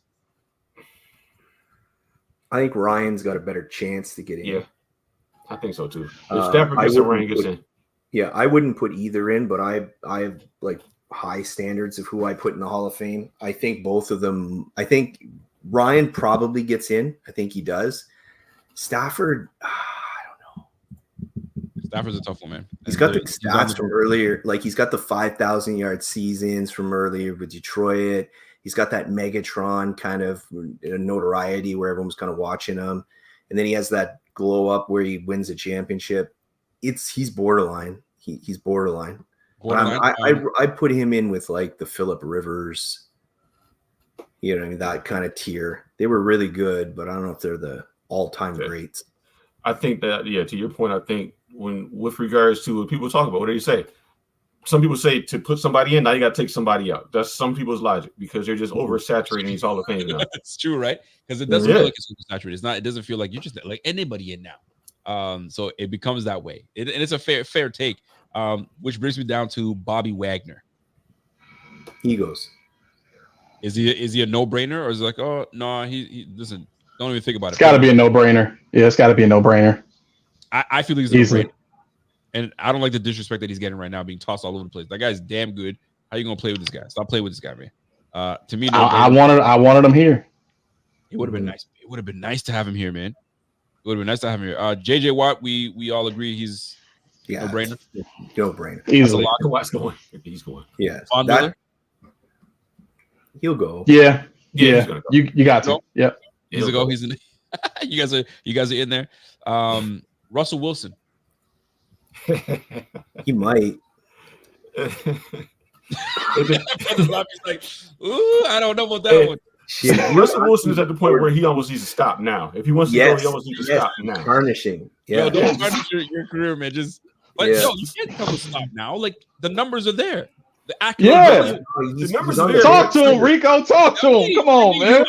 Watch this. Let's ride. Let's ride. Yeah. And that's the thing. The thing about with regards to Wilson is this: he was here, he was going up, he was that quarterback. But where do you go with Denver? Now you watch what he did. Now you watch what happens in Pitt. We got to see, because if he starts to really stink and starts to really suck, that's when Matt Ryan's and Stafford's will surpass him in that boat. I don't know how many quarterbacks you're going to let in, but I don't say it's a guarantee for Russell Wilson. Okay, hold on. So why can't we? Why? So if and I'm saying this is you talking. So like, but there might be other people that feel the same way. Just stop now, and you got it. But Brett Favre, there was a moment where he said, "Yo, just stop, bro.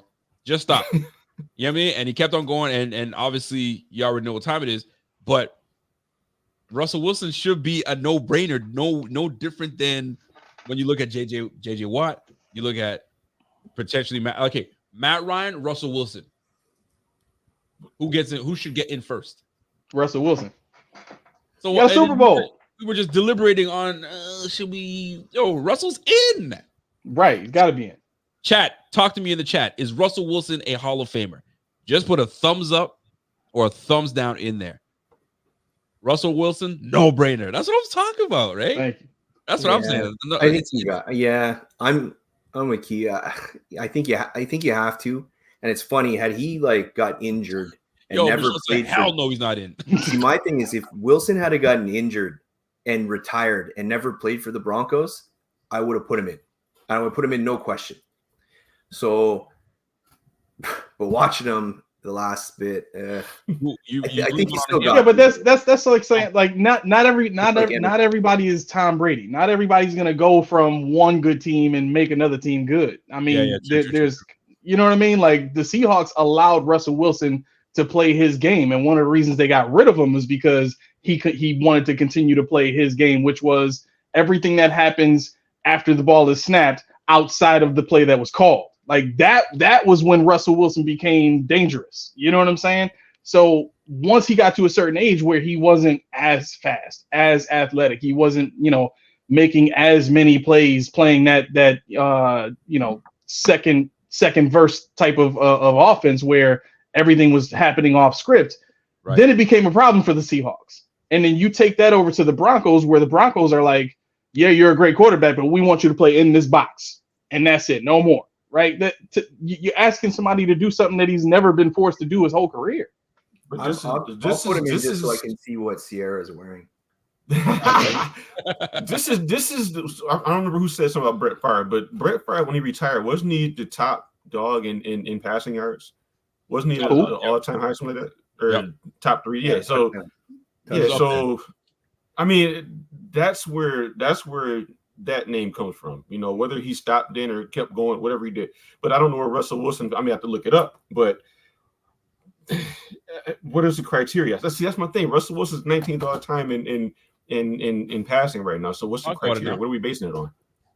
I mean, listen, pedigree, what he's done with his team. I mean, you're drafted in the 3rd round, you unseat the Matt Flynn, and then it's been on since then. I think, listen, man, I think he's going to revive himself even more so. I think he went to a terrible situation. I can't stand Sean Payton. I don't know why. I just can't stand that cat. And that marriage was never good from the start. It was doomed. Jaquan Jackson just got drafted. Well, there goes your boy. To the Titans. There goes my boy. To the Titans, yeah. And you see Kamani Vidal went to the Chargers. I saw that too. Yeah, I don't like that. I hate the Chargers.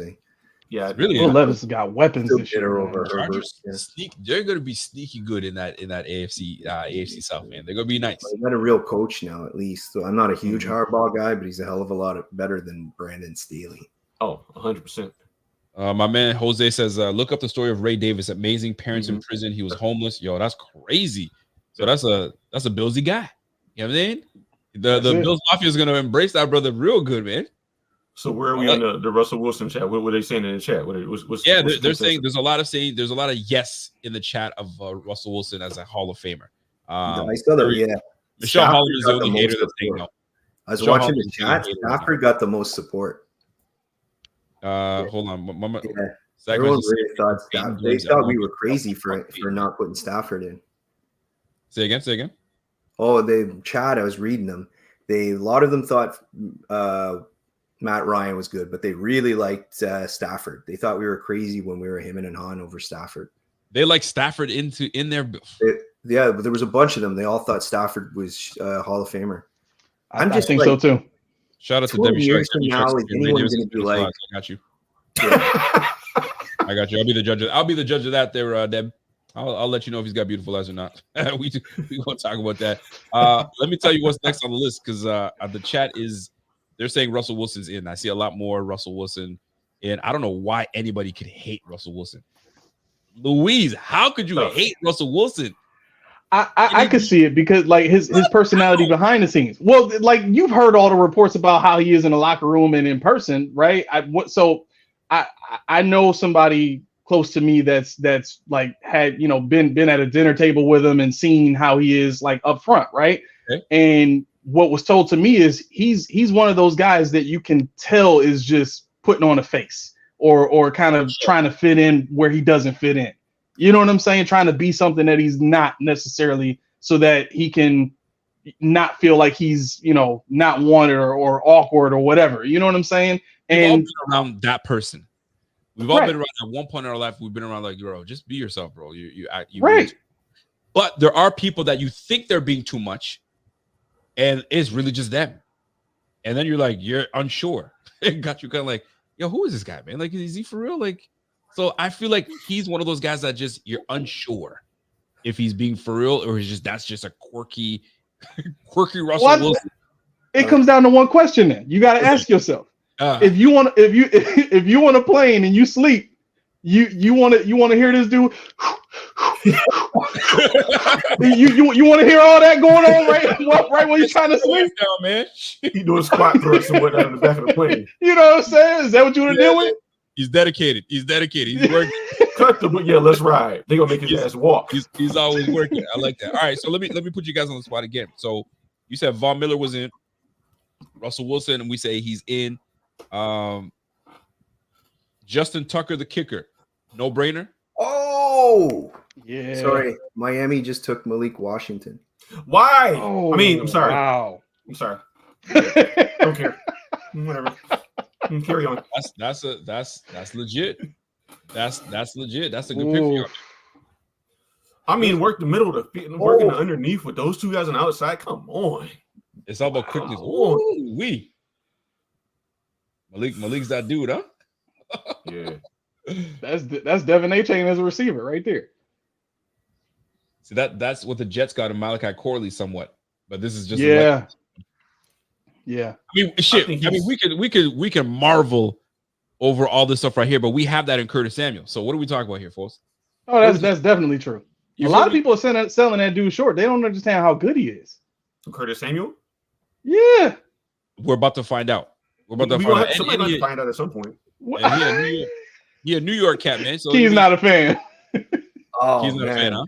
He don't nah. like it. You know what? I'm not gonna sit here and say I hate it, but I don't see Curtis Samuel is not. He's not because you see a 4-3-1. Everybody, oh man, he doesn't play 4-3-1. He doesn't run the full route. He doesn't have yak yardage. If you look at what he did in college versus what he's doing in the pros, it's consistent. And for the speed he has, for the potential he has, he's never realized that that's just not his game. It's so funny that you say that, because that very statement you just made, you can take out Curtis Samuel's name and then put in, and some are saying this, put in Xavier Worthy's name. All that 4.21 speed, all that 4.21 speed, he don't play like he 4.21. Right? And there's some guys that play, they're slow in testing, but in the game, it's like, what? Where'd that speed come from? And you watch the film, go back and watch the film, because I had to be told this. I'm like, yo, go pay attention again and watch him. And does it look like 4.21 speed? And I'm looking at it like, okay, like he's fast, but like there's a difference in watching him. So everything you just said about Curtis Samuel, one can say that about Xavier Worthy. Well, this is the difference for me. The yak ability. Xavier Worthy has more yak yardage, and that's what you would expect. That's what I want, and that's why the Keon Coleman pick was like, even though I do like him as a potential. Yo, shut up, man. As a potential, I do like Curtis Samuel. However, you know, if you're looking at the tape, if you look at Worthy, how many of those sideline catches have you seen where he pulled away and took off? Versus how many times you've seen, even at Ohio State with Curtis Samuel, he didn't do it. He always has a threat to do it, but that wasn't his game, you know. And the deep ball wasn't his game. He was more of a gadget. He was obviously he was a running back, but he was a running back. He was a slot outside. He did it all, and that's where. But see, I would expect to see more catch and run than what we saw in his whole career. Trent Williams, Hall of Fame? Yes. Easily. Yeah. It's no question? No. We talk about anything? One JJ Watt was the easiest one, but this one's right up there, man. Yep.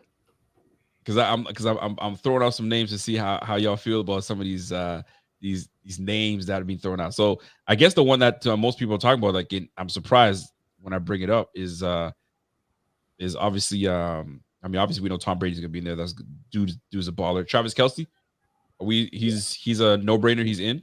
Yeah. Hold on, my man Pierre had something to say here. He's always got some bullshit to talk about. He says that's exactly the truth. Tyreek Hill plays his speed. Worthy seems to need that build-up. Very solid receiver though. And I guess he's agreed. I mean, Pierre's the one who actually made me realize, like, listen, man, just look at how he plays. Tyreek plays fast all day, every day. Like, there's one speed with that brother. Worthy, I'm gonna call him a build-up, but like you don't see 4.21. You would never say, is that the fastest guy in the league? Nah, because Tyreek would say, yo, put him on the line with me, I'll show you what's good. That's the way I look at it. So I mean, we shall soon see. We shall soon see. I will say this: he had to lose weight for that 4.21. Yeah. Oh, did he?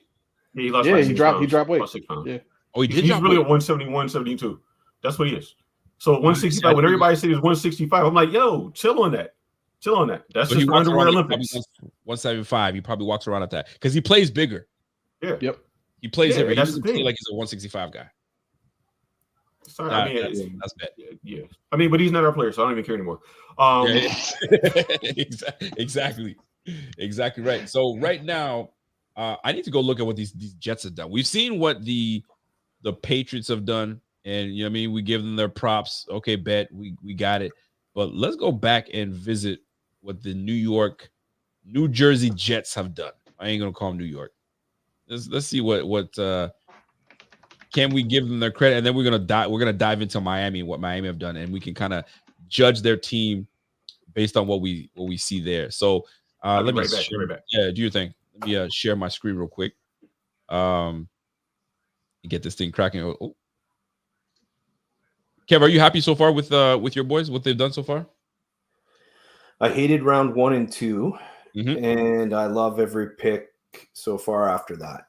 Especially with your running back. First, that kind of got the ball. Was a good one. I really liked that. I was pumped. Probably Kamara is my favorite of the 3. Washington fits a need. He's like, and he's play the slot. The last 3 picks I really, really like. I hated Patrick Paul, and we discussed. I said before the pick on night 1 that I said, hey, I'd be happy there's so many options that Miami can go. I don't think there's anything that would really upset me. Oh, except Chop Robinson. And then 30 seconds later, they announced Chop Robinson. Yeah. Facts. So here's what we have seen from the Jets so far. Obviously they got their bookend, Olu Fashanu. So Fashanu is gonna be holding it. Is he right or left? He's left tackle. He's gonna be left. He can be left. Okay, so you got your bookend tackle. Then you got Malachi Corley. How they're going to use this guy, I'm still kind of interested to see how that's going to play out. Then they come back and get Braylon Allen, a big, solid, big back. So it's going to be Breece Hall and Allen going at it. So that's going to be interesting. Jordan Travis is their backup quarterback. They get him in the 5th. That's a steal. Isaiah Davis. See, this I don't get. You go Braylon Allen and you get Isaiah Davis. And then who'd you say they had as running back? Breece Hall. You got Zonovan Knight, I believe. Oh, Izzy Batakanda. I love exactly. Yeah, so I love him. and I've heard Jets fan talk about him, and they're like, "Yo, get Izzy in the game, get Izzy in the game." But he's a smaller returner guy type guy. No, he's not. Banakanda's over. I saw him being a small guy. No. He's over 210, and he's fast. He's like a sprinter. He ran track. That's why I want him. He's a one cut. He's a zone runner. He's like a one cut guy. I was angry that we took A-Chain because I wanted a Banakanda. It's so funny because I went to type in his name, and one of the questions was, how big is Izzy? And 5'11", shit. He's 5'11", 215. Mm-hmm. And you go in. This is what I don't understand. And I think this is what pissed me off about the Jets when they picked up Breece Hall. Like, you had Michael Carter. Why did you need to pick up Breece Hall? Just to piss people off is what they did. And then you bring in Braylon Allen, and then you get Isaiah Davis. Like, make that for me. That shit don't make sense. 6 feet, 218. Like, big back and Davis. What are they doing? 6'1", 235, big back and Braylon Edwards. What is happening? I like that though. Like, I said this on the podcast Thursday. Like, when I'm thinking about what I want my offense to look like, I don't want the defense to be able to tell what I might do based on who I have on the field. So if you got 3 guys now that are all big, they can all block, they can all run the rock heavy. You know what I mean? Like, to me, that makes it tougher for a defense to kind of decipher what they're seeing, because they're all the same skill set, style of running back. It's just tougher to read that as a defensive player. It certainly is, but I find that very fascinating that these guys decided to go this route and just take another big route. But I get that premise. That premise makes sense, right? You'll never know what we're doing. It's no different than like transitioning from like playing ball. If you have like a 2 or 3, like, I can move these guys all over the place. LeBron can play a 5. He wants to. He can play 4. He can play 3. He can play point. So you want to be able to just kind of not miss a beat and do what you need to do. So kudos to them, but I'm still kind of questioning, like, come on, fam. You're just being selfish right now. You just grabbed everybody you can just to kind of just piss people off. And then they got Quintez Stiggers, cornerback out of the CFL from the Toronto Argonauts. Listen, you ever been to Canada yet? Y'all ever been to Canada? For me. Yeah. Where'd you go? Obviously Niagara Falls, of course. That's like Buffalo North, so whatever. You got Toronto, you got Markham, you got obviously, Hamilton, Mississauga. Yeah, all those, Oh, you were in the area? Yeah, we're in Buffalo. And what you guys are both in Buffalo right now? Yeah. So other than Toronto, nowhere else? Does Markham count? Markham is all in that. They're all in that. Are you talking about like? No, I ain't never been where you are. You up in Nova Scotia? Yeah. Listen, man, you guys are more than welcome to come visit because it's different out here. We're by the ocean. Yeah. I mean, we chilling. We good. It's overrated, really. My wife is all about that because we live in Ottawa. We live because me and Kevin lived in the same city, and then Kevin went to Toronto. Then he came back, and then I ended up leaving. I went to Nova Scotia, but like here, it's like it's right on the ocean, right on that. If you were ever to look at the app, just look where Maine is, and then just go up, and that's where we'll be. And that's what we at. So somebody said, where you at? Where you from, Rico Suave? I'm from Nova Scotia, man. I'm from Ottawa, really.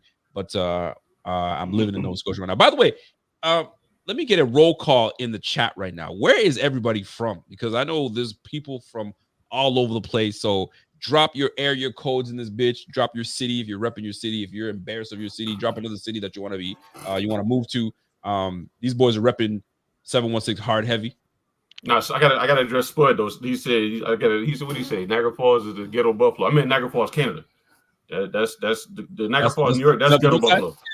That's the good side. Yeah, that's the good side. Niagara Falls, New York. What's the difference, really? Come on down. Oh man, I'll show you. I'll show you. Come on No. Yeah, you ever been? I've never been to Niagara Falls. Never been to Niagara Falls. Never been. Canada? Never been on the Canadian side. It's like a little.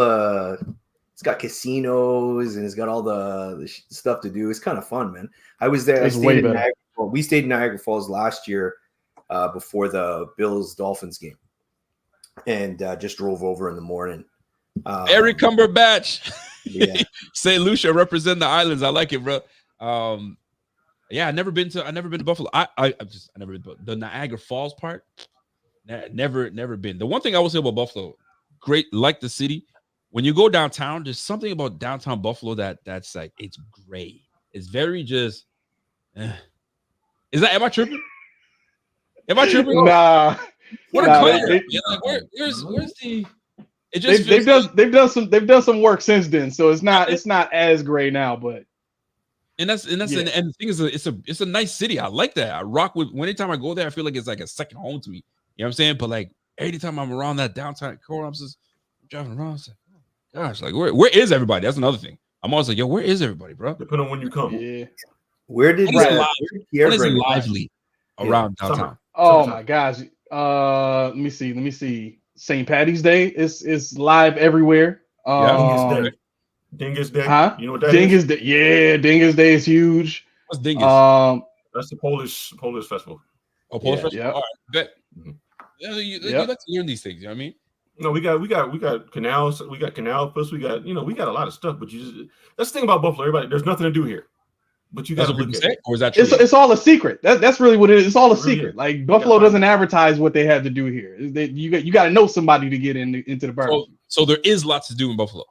Yeah. Oh yeah. For people our age, yeah.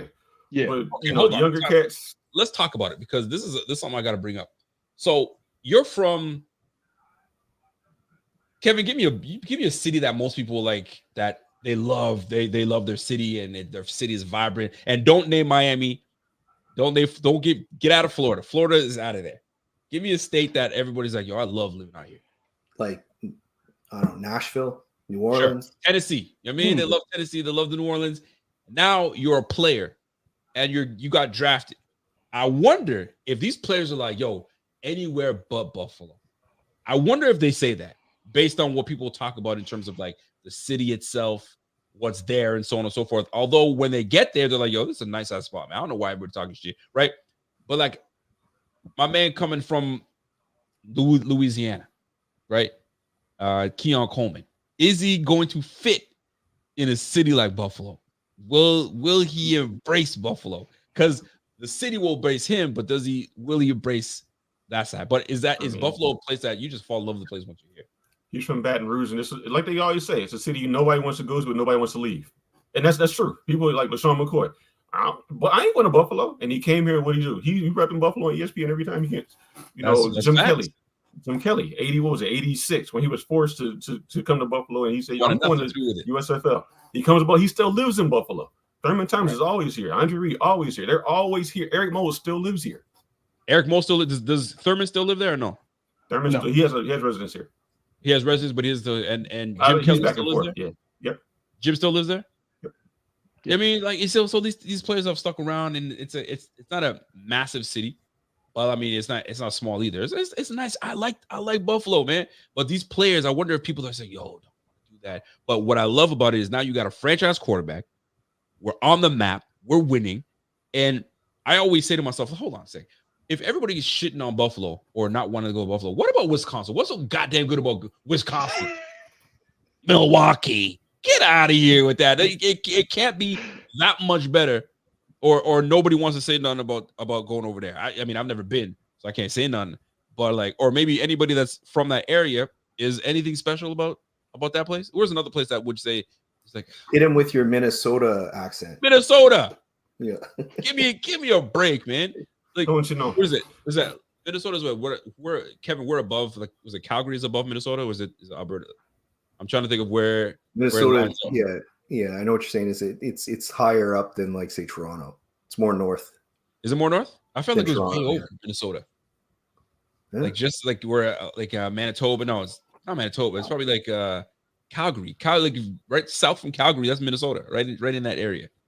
Oh man. No, not that far over. I feel mad and cold. Let me look this up on Google Maps. Yeah, I'm doing it right now. looking at my. Actually, you're right because I was in Sault Ste. Marie. And if you go down for a bit, yeah, it's on the other side. It's on the other side. You're right. You're right. I was in the Sault. So yeah, I'm just saying, Minnesota like can't be that much better than Buffalo, nor can Milwaukee. Come on now, I'm tripping. Tasker still lives there too. I mean, people making lives out there, bro. Where's Thurman? Is Thurman still living there? He's back. They say he's got a residence there. He's got businesses here too. He comes here all the time. He's always here. Yeah. I mean, I will say though, your mall is pretty nice. The Galleria Mall, is that what they call it? Yep. Yeah, that's your last mall. What's the place Pierre brought us to eat? Man, that was good. Which one? See, that's it. Which one? What did you have? What did you eat? Cafe Niagara. Oh, on Niagara Street. Oh, yeah. You remember that? That was good. You were there. Remember that? Wait, how long ago was that? Because there's a new spot that took over that now. That was a season opener against the Bengals. So maybe 5 years ago. No, Niagara Cafe is dead now. There it is. Cheers in the chat right now. Say, yo, Niagara Cafe. It was the game that John Ross had Trey White beat by like fucking 20 yards, and he dropped the ball. You won. Micah Hyde got a pick to seal it. Allen fumbled again by the. Everything. Don't be trash, man. The Bengals jumped on it, but the leg was out of bounds. That's how it won. Remember? He fumbled. The Bengals landed on it, but his leg was out of bounds, and then you guys ended up winning. Micah Hyde got a pick at the last thing. Niagara Cafe was nice, but since I'm Haitian, you guys have your what do you call your plantains? You guys have a name for them. The plantains out there, the Puerto Ricans. Anyways, they have the soft plantains, the platanos, but you guys have soft, sweet platanos, right? So Haitians, we deep fry ours. We deep fry it, crispy green, and I was like, ooh, that's different. It's different, but it was good food nonetheless. The chicken was bomb, and I'm looking forward to going back and getting some good old grub out there. It was the game that Knox became Fort Knox. Yes, when he absolutely obliterated. What was the DB? Wasn't it? He destroyed him. No. Was He's that on the guy from Eli Apple? It was Jesse Bates. He absolutely wasn't it the cornerback from Alabama? Eli Apple. Dre Kirkpatrick, wasn't it him? No. I think it was Jesse Bates. It was a safety because he came in and just lowered the boom on that brother, man. Okay. Let him have it. He said he became Fort Knox that game. Yeah, that was the game that we saw. Yeah, that was the game where Jesse Bates. That was the game with. It was wow. What was it? Where did we go the night before? Trish, was that her name? They had the bonfire and like they were gonna slaughter a pig or something. Yo, time goes by. I'm terrible with names, and I'm gonna feel disrespectful, but because we try to save money anytime you go somewhere. So I was like, yo, somebody, one of our I can't remember. We'll say Trish. It could be wrong. She's like, yo, come stay at our place. I like bet. So we all just and bonfire and all that stuff. Bobby's holding puppies and kissing puppies and stuff. It was a vibe. Yeah. It was a vibe, and I was like, yo, you want to kiss the puppy, man? Get that thing out of here. I don't do no kissing puppies. Yeah. We don't do kissing puppies over here. He's so hard with his Bobby with his friggin' I'm so hard online, and then I meet him in live, and he's just sitting there gently. The whole night, Uncle Bobby had all these puppies on his lap. Just listen, Bobby's the nicest, most not a small polite guy I've ever met. Bobby's online, he's like this ruthless killer. You meet him in person, he's the nicest, most polite guy I've ever seen. You're a little guy. Yeah. Oh, do you need a seat? Like he was just so nice, man. Yo, but listen, big shout out to Buffalo. Buffalo's is a nice place. They got good food out there. I want to go back out there. I think y'all do. Listen, you can't. I think this is one thing I got to give to Buffalo. You guys got to promote more than just wings. Wings all day, man. Yo, give me more. What else y'all got? And then y'all told me beef on whack. I said, okay. I'll do the beef on weck. Interesting. Yeah, it is very interesting. I'm not. It's not Was one it- thing that I'll do every day. But like, yo, give me a beef on weck. It's not. It's Was not. it sloppy or was it neat though? I was would it- say based on what those two, it was sloppy. It Okay. wasn't like a neat. Yeah, it's got to be the It was bread got to be good. soggy as ever falling apart. Yeah. So is it better that a soggy beef on weck? Is that the classic? Is that what you want? Really? Yeah. Not falling apart beef on weck? Okay. Yeah, but y'all got to promote more than just wings, man. Y'all like Patriots just took Joe Milton. Who did? Patriots took Joe Milton. Huh? That's an interesting one. Listen, Bill Yeah. Belichick ain't picking these ones. I think it's smart. You know this That's is not Bill Belichick. We talked about it earlier, Rico, how we like when you have a quarterback whose kind of skills mimic your starting quarterback. If something goes wrong or that guy gets hurt, you don't have to change the playbook. You don't have to change everything around. Facts, Milton, I don't think Milton's going to develop, to be honest, but he's got this talent and he's very Drake May-like, you know? My man Channing, you've been listening this whole time, man. I have. We're talking about ball. We talking about all that stuff because right now we're just waiting for these picks to happen. You've been hearing this food talk. Yeah, I'm gonna leave it alone because y'all was talking about mustard yesterday, and y'all kind of upset me, man. Because you guys were in that. Hold on. Yeah, I was in all of it. I heard the where you at? heard the mayonnaise. I'm with you on Miracle Whip, Rico. I think mayonnaise is I don't know. Blah. Yeah, blah. No life. No life at all. What? Yeah. So listen, Yeah. we were talking yesterday, and we were talking about like condiments and stuff that we use, and I was like, "Yo, give me Miracle Whip over mayonnaise." Everyone's like, "What? Mayonnaise? Have you had mayonnaise on fries?" I say, "Absolutely not. I ain't putting a glob of mayonnaise on my fries. I ain't doing it." And then Kevin comes in and says, "I don't do ketchup on my hot dogs. I do just mustard." I said, No, I didn't. I said I do mustard and hot mustard and hot sauce. Oh, sorry, you did. As I got old, I replaced the ketchup with the hot sauce, and it's a wonderful discovery. Everyone should take that journey. Kevin, I was like, have you ever heard of before I forget. Weber's mustard? Yeah. Oh, You mustard. ever heard of Weber's mustard? It's got horseradish in it, and it's absolutely phenomenal for hot dogs. You talk That sounds about- really good. You lying. guys are in I know Buffalo. you lying. I've had it. Oh yeah. Come on, Rico. I haven't had it. Simmer down now. Simmer down now. We got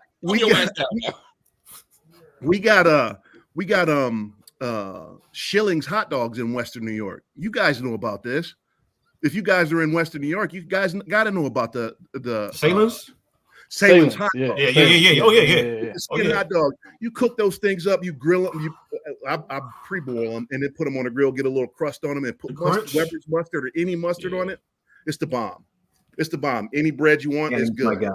Channing's I'm my with you, Kevin. I'm with you, bro. Got to get a spicy mustard too, man. I'm all about like it is. spicy. It's got horseradish in it. Yes, that's what you You do. guys- Right you now, guys man. go I- to- You guys go Say to it like again. baseball games or any of that stuff, like so when they give you those like foot long hot dogs, will you guys forego those or you guys eat those foot long hot dogs, like those huge like glizzies? I'm greedy.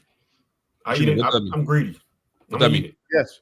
I'm gonna eat Go it. to I like mine cooked a certain way, so I don't really eat hot dogs from nobody else. He hired Sedity. I'm greedy. It's all good. Hold on. hot dogs, if they're grilled, they're fine. If they're You grilled, about to for me- catch me admitting to taking somebody else's foot long on live, man.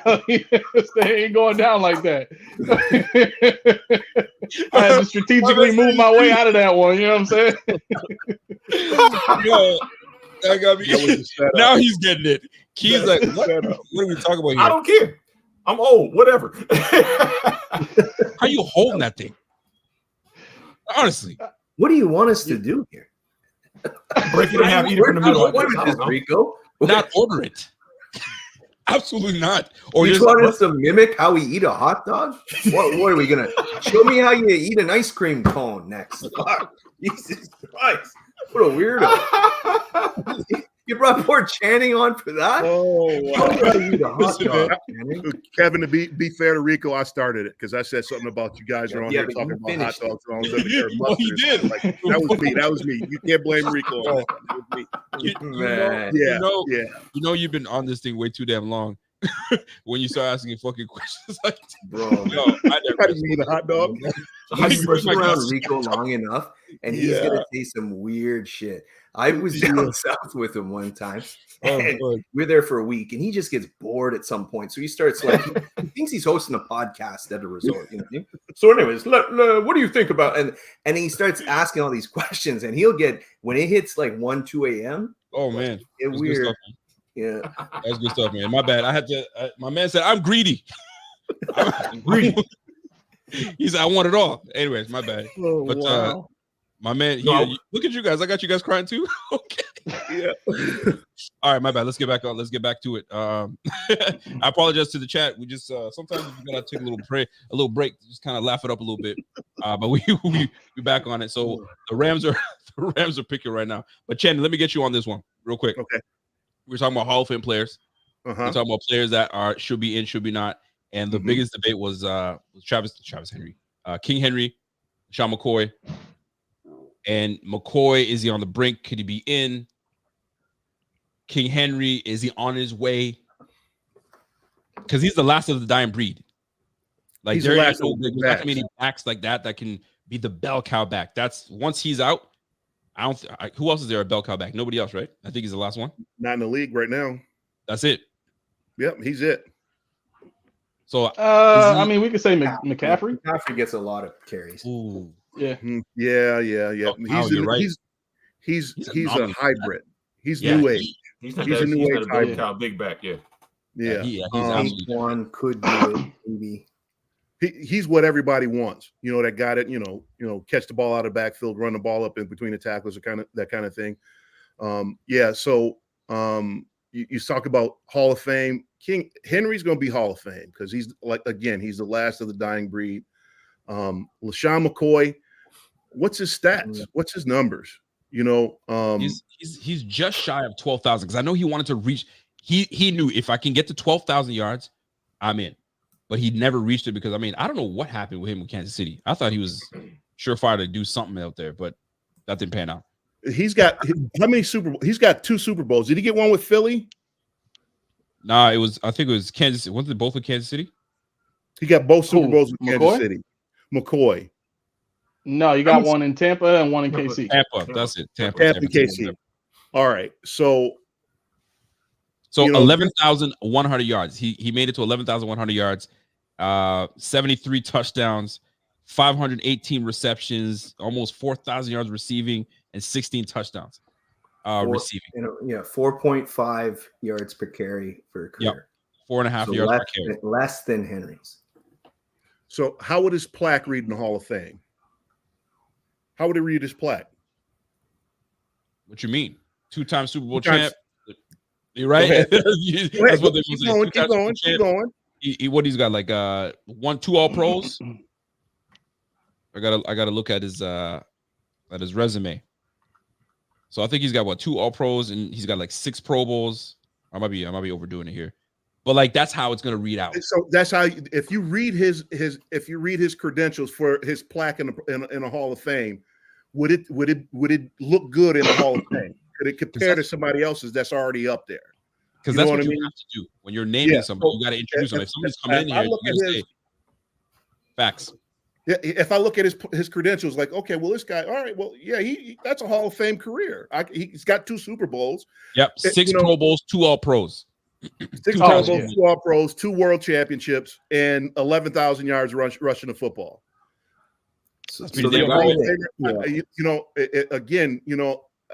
Again, who said it? One of you guys said it's there's 3 credentials that get you into the Hall of Fame. Was that you, Key? Said something about getting 3. There's 3 things that get you in the Hall of Fame, or was that Triple P? It was probably it was what it was me, but I forgot what it said now. Yeah, it was. He said it was like it was championships. Fame. Yeah. It was. It was notoriety. It was. You could do stats. You could do notoriety. You could do impact on the game. Those are the ones that I had. So his notoriety, Shady. Everybody knew Shady. You know what I mean? He's got a little bit of notoriety. He's got some credentials on there. No doubt. I don't see why he's not in the Hall of Fame. I mean, we know that Frank Gore's in. We nobody talking about it. There's no questions about it. Frank Gore's a Hall of Famer. I don't know how this brother was able to do what he did, man. Only way Frank Gore's going to the Hall of Fame is we don't draft his son in Buffalo. God. Only way. How is his son? Can his son play? You nuts like that? I don't even care. I don't want anything to do with Frank Gore or the name. I don't care. I want nothing to do This with dude hates Frank Gore, man. Jeez.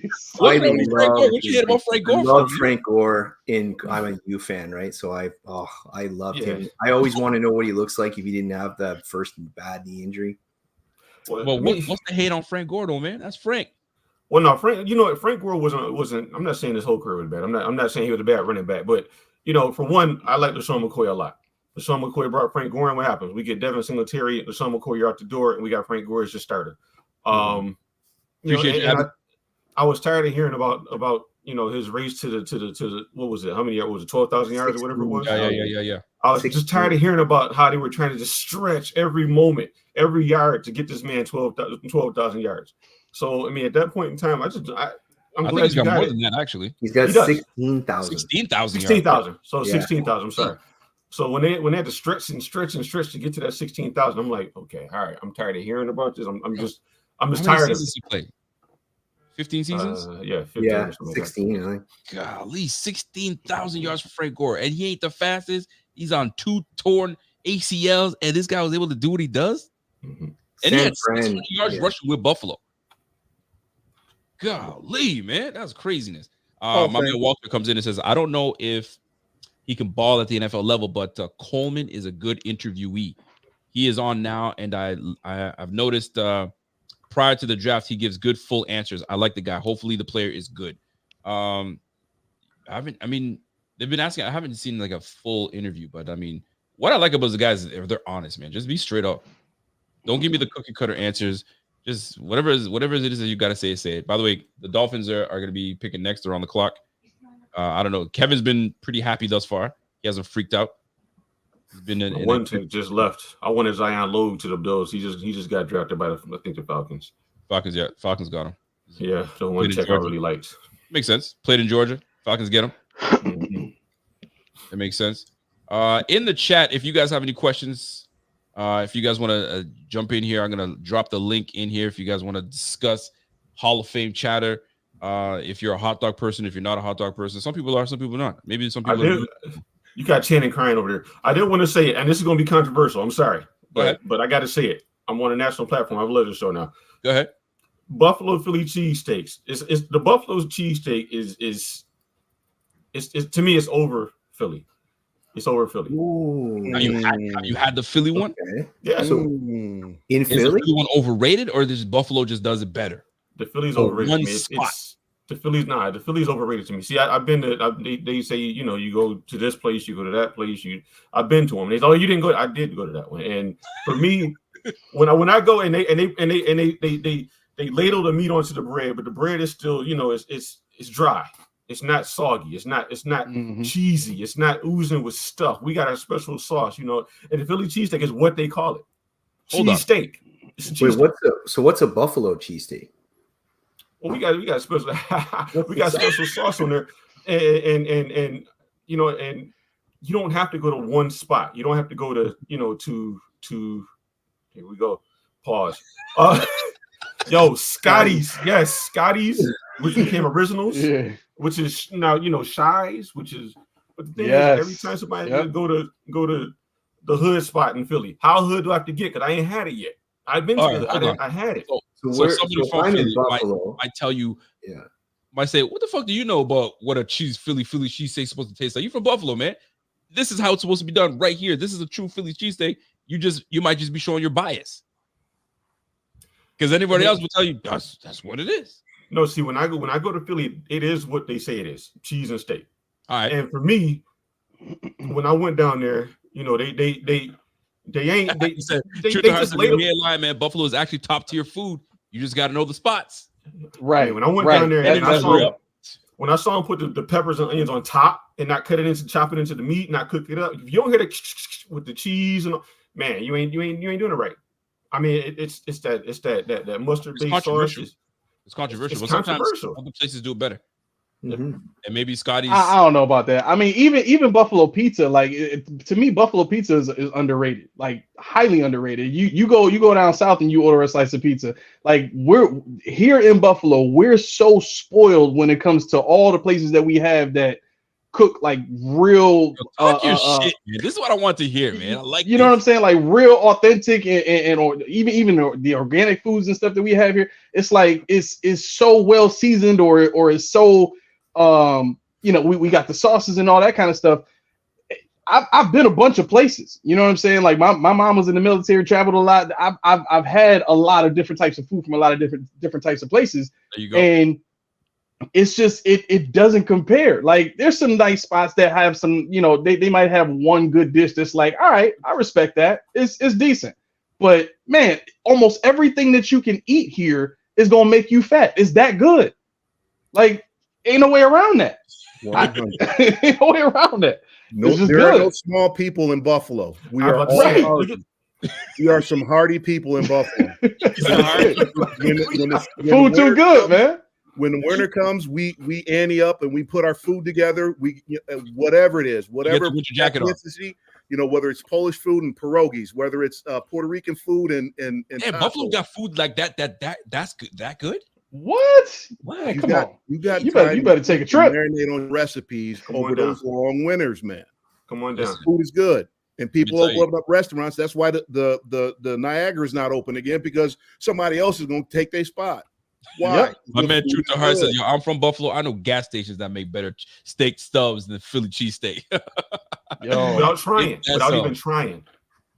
Damn. Okay. So it's so crazy. You got dive bars that make some of the best wings in the city. Like some of the dive bars don't sleep on the dive bars, man.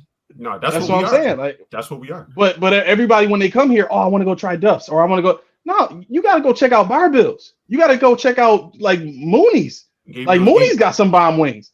Like people sleeping on Wegmans garlic Parmesan wings. Like what are we talking about? I need to spit Lenovo's out of your mouth. If you guys are from Buffalo, you better spit Lenovo. Come on. No, I'm with you. And flip and put them on the grill and finish them off.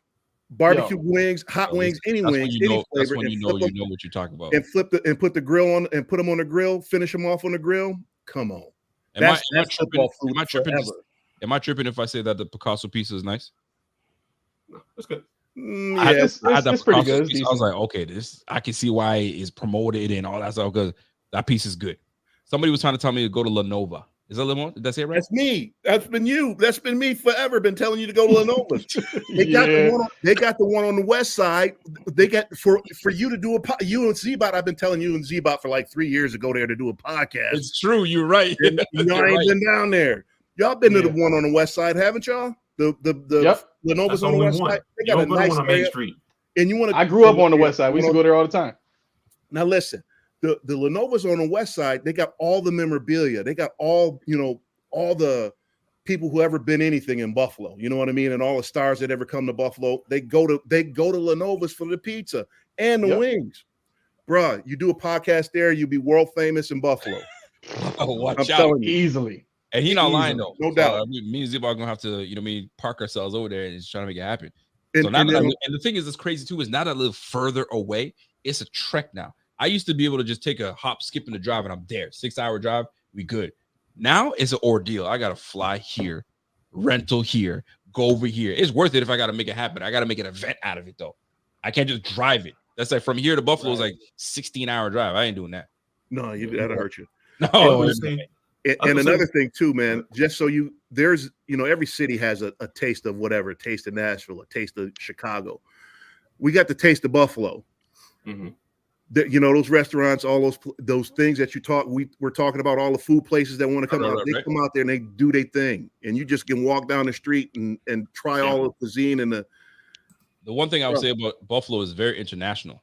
There's a lot. You guys have a lot of nationalities in there, and everybody's got their own culture, so you can go wherever you need to. Yep. So that's what's really good. My man Pierre says, "Yo, West Side baby, Grover, Cleveland, class of 2000." Oh snap! I went to summer school at Grover. Yeah. So Kingpin's an alum. I went to Grover, Cleveland, class of '91. Listen, you guys, man. You guys are just reminiscing. Yeah. Oh, West Side, baby. Glover, Cleveland, class I of didn't know there was a kinship 2008. right there. Yeah, Pierre had to That's a represent. kinship right there. You're trying to stunt right now. You're trying to stunt class of 2000 Glover, Cleveland. Boy, please, man. Nobody care about that. Stop it. So here we are. The pick is in for the Carolina Panthers. We see what they're doing right now. I think they're building. They needed to build around Bryce. Bryce Young had a rough season as a rook. So this is it, man. You got to build around that guy. And let me go see what they're saying for the Panthers and what they've done thus far. Let's see if I can try to find these boys out. So far, who have you guys been impressed with in the draft so far? What team has really skyrocketed? Like, yo, based on the draft, this team did the best. I don't know about the best. Kind of go into that. I gotta go. Well, I don't know about the best, but I think I'm impressed with New England's draft. You can tell there's a new regime in New England.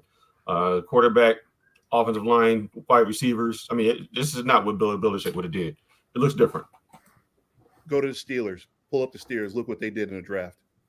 I'm about to. Yeah, I'm gonna pull. Like they got a star center. They got a good guard. They got the Richie Incognito of the draft. They did real good in the Pittsburgh Steelers. Yeah, they took everyone that I wanted. The Jets did, and I like what New England did.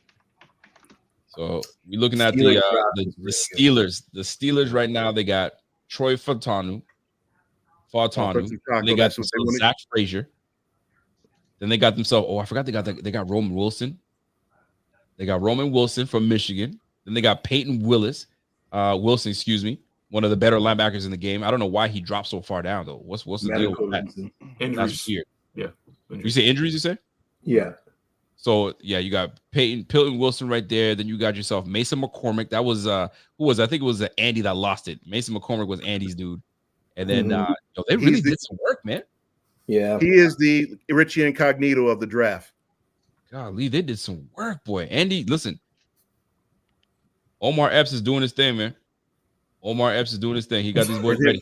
And Khan. You get that reference, you know what I mean? Yeah. Khan is doing his thing, the general manager over there as well. Khan is doing his thing out there. Let's go over to Baltimore. What's Baltimore saying right now? So they got cornerback Nate Wiggins. Hold on. Kev, you got a dip? Yeah, I got to roll, boys. Listen, man, roll out, brother. We appreciate you. No worries. We're coming to the end of this thing anyway soon. I mean, we got to make these picks. So I appreciate everybody tuning in, man. Especially the Triple P podcast coming through and hanging out with your boys. I got my man Channing in here. Appreciate you, Kev. We'll definitely dance it up some more. We'll talk about your Dolphins and right. you guys win 7 games next year, buddy. Talk to you soon. Yeah, buddy. Okay, bye. That's my guy Kevo.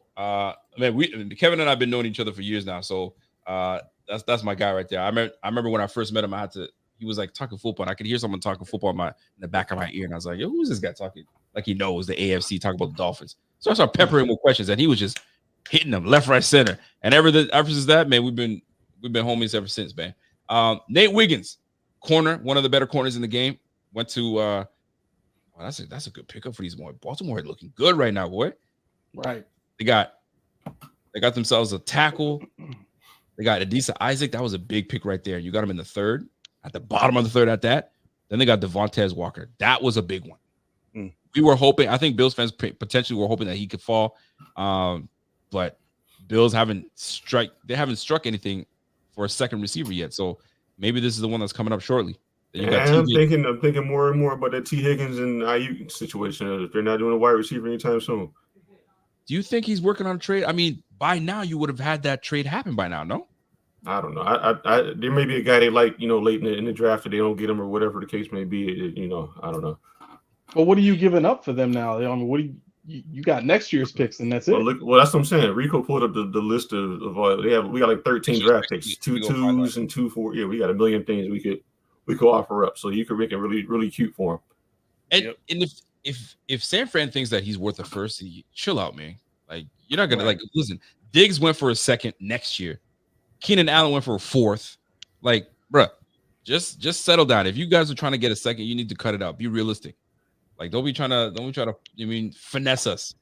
And that's another thing. I got a text from one of my boys, and he was mentioning something to the nature of like, yo, don't you feel like the Bills aren't getting enough when they're trading down. Like I feel like we should be getting more, but yeah, it's maybe weird. I don't know. Maybe we're not. I don't know how people want to look at it, but here we are. I'm gonna try to find the interview. Somebody said that he interviews very well, so I'm gonna try to pull up Keon Coleman, an interview that he's done, and then we can rock from there. Let's see what my man is. Oh, he just hit the podium. Yeah, we about to be on the podium. The Vikings pick is in. Vikings picks in. Kicker. Right. They took a kicker out of Alabama. Yeah, they took a kicker. Yep. NCAA record for career points, 547. Oh, golly. Okay then. All right. So let me see if I can pull up. So if this is something that kind of is for me. If I'm pulling up to my employer, I mean it all depends on where you come from too. It all depends on where you come from. I ain't showing up in a hoodie. You bet your bottom dollar I'm not showing up in a hoodie. I'm showing up suited and booted and ready to go. I don't know about y'all, but I can't be showing up in a bright, like right now. I'm gonna try to share my screen if you guys can see it. Let me share that real quick. But he showed up. I mean, nothing wrong with it. Don't get me wrong. I mean, it is what it is. Long flight. Maybe you're just not about that. Let me close this up real quick. But like I'm showing up ready to go, and it says something. It says something. I mean, this is your employer that's gonna be paying you millions of dollars. Show up, represent, and go from there. But I mean, like I said, everybody's gotta have one suit. You can't tell me you don't got a suit, bro. In a way, like this is how my man showed up. Nah, bro. Come on now. But hey, Sean McDermott dying inside for that one. I'm sure he is, man. Hey, Rico, hold on a second. We got our pick is in. That was for the Vikings. Just so you know, that kicker was Vikings. Our pick is in now. Our pick is in right now. So we're gonna find out what we're doing here. Bill's pick is in. Let me squat up here. See where we're at. Corner out of Arkansas. Which one? Don't please tell me you see it. You see with your eyes, right, Cheney? I do not. Oh, don't do me like that. I'm speaking it into existence. He's messing with you. We got to get McLaughlin, man. Oh, I'm sorry. I didn't mean to do that to you, but he's on my list too. That's my guy. I'm like, yo, yours is fast. You got that business internet. No. I'm still sitting here watching, waiting. So he didn't put it in yet? No, not yet. All right, bet. So you said we're going corner? We're going corner here? It's got to be. Yeah, I think you have to. Come on, Beane. I don't want to bang my head on this table. Let's find out what we got. You said Jackson was gone, right? Yeah, Brandon Jackson, yeah, he's gone. And we had an opportunity to get him. But anyway, they traded away to pick for something next year. You guys were talking about him or the Bills are planning for 2025, and we should be really loading up for 2024. I agree. I think we need to be loading up for 2024 and not doing all that, draft capital for next year. So right. Brandon Jackson should have been off the board. I would take him here too. Commercial. Come on now. He's a fit. He's definitely a fit. Who you guys saying? I wasn't paying attention. I'm listening, but I was looking at something else here. Who's a fit? Brandon Jackson. Oh, Brandon Jackson. Brandon Jackson, huh? Yeah, but he's off the board. We had to, when we trade that second, fifth round pick, he was still available, and we should have picked him then. Oladapo gone. Yeah, he's gone. We don't really need another safety, really. I think we're all right. I mean, listen, Damar Hamlin. Look at Keyshawn. Look at Keyshawn. So you got to understand, Keyshawn has been burnt about the Cameron Curl not being signed here deal, and Cameron Curl only signing for 4.3 when he was worth more than that. He's worth about double that. I don't know how we didn't jump on that. Cameron Curl. Me either. You go back to Washington. Say it again. We took a tackle. You ain't happy about that one. He's like, dang, man. So I mean, we ain't getting sexy. We just we're plenishing that line right now. Wait, what did we get? A defensive tackle? We got a tackle. Tylen Grable out of UCF. Offensive tackle? I'm not seeing that yet. That's wow. That's on my screen right now. So pick it. I see it too. Tylen Grable. I'm sitting here trying to look up who Tylen Grable is, bro. I got that project internet over here. I'm still in the commercial. Are you watching on ESPN or you watching on Channel 7? NFL Network. That might be why. I'm on ESPN. All right, let me switch over there. Tyler Grable. What they say about Tyler Grable? He's He ain't in that book. You can stop looking in that book. I bet. I'm about to. He ain't in that book. I was looking at Tyler Grable. He ain't in that book. He's in Beane's book. Beane and those scouting reports. No. Yeah. Shannon. He's on the board. He was on the board. So Debbie Sharp, what's up, Deb? Deb says, "Yo, Rico, it'll get sexy when and if they get that veteran receiver." You ain't lying, girl. You're lying, man, because that's still in play. So if they haven't even touched on getting another receiver, maybe that's in play. I can't see them saying we're satisfied with what we got right now. Tyler Grable is in the worth watching category, Rico, if you want to. He's emerging from the season at 309 pounds after playing in the 290s. Grable improved weight. His improved weight will make a projection as a tackle or guard at pros easier. So he's a versatile guy. You don't know where to put him. He's 6'6", 306. Yeah. Okay. That's a right tackle. Yeah. So he's a versatile player. I mean, listen, that's the key. They got to use another word to describe these players, bro. That's all they want is versatility. Anyway, he's a versatile player. He started 27 games at left tackle. So he's a left tackle for those wondering where he slots at.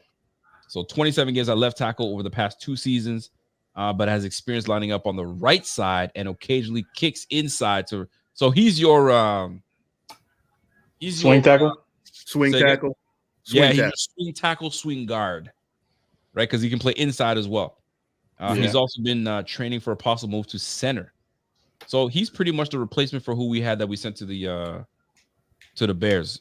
Ryan Bates. He's Ryan Bates right here. That's who he is right now. That's Ryan Bates right now because he plays left primarily, swings over to the right, can play inside, and then all of a sudden he's playing center. So this is a really good depth pickup. I just watched an ascending player. Is Christian Mahoney still on the board? I haven't checked. It looks like it because and this brother played quarterback in high school. Oh, he's athletic.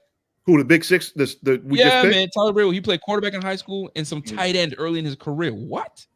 And has the tools to continue to get better. He tied for the second quickest 10-yard split at his position at the combine this year at 1.69 seconds, and that burst shows on tape. He walls off defenders in the run game and flashes the ability to recover in pass protection. All right then. Okay, dope. I was watching his highlights. I'm looking at his highlights, finger quotes, and Comer's got his work cut out for him, big time. Who's got his work cut out? Comer, O-line coach. Oh yeah, okay. I mean, listen, this is the time to get your development. He's saying he's a project, a big time project. He's got to work on his footwork, got to work on his mirror, got to work on his hand placement. Shit, he threw for 3,000 yards in high school, bro. Well, maybe they got him as a backup for Josh. Yeah, he's 6'6". Who knows? So that's Josh Allen's replacement. Wow. It's about the billsiest thing I've ever seen. Yeah. Right? We just gotta find if he wrestled in high school. Then we good. Yeah. If he wrestles, hard. He fits. He's definitely a fit. I'm actually extremely hard too. I'm trying to see what his RAS score. I don't know if you see his RAS score because his RAS score is probably legit. I never rolled it. See what that is. Tylen Grable, is that his name? Grable. Yeah. It looked like it was a 5.94. Wow. I mean, it's not horrible. Oh shit! No. Hold on a second now.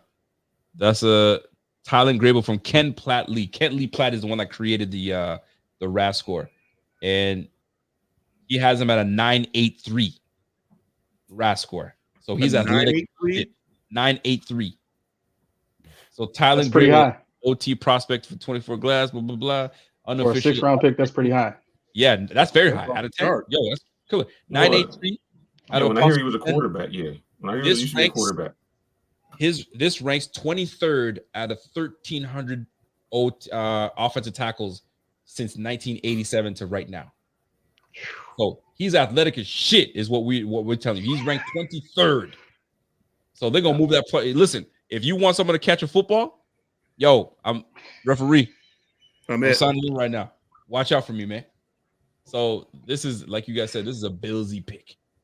This is a Billsy pick. Real talk, man. So let's take a look at where we at right now with the Bills. So the Bills right now, I think this is it. We have one more pick too, man. He just ran his 40 time. He kind of he not fat. He's not sloppy. No, he's not. He's fit.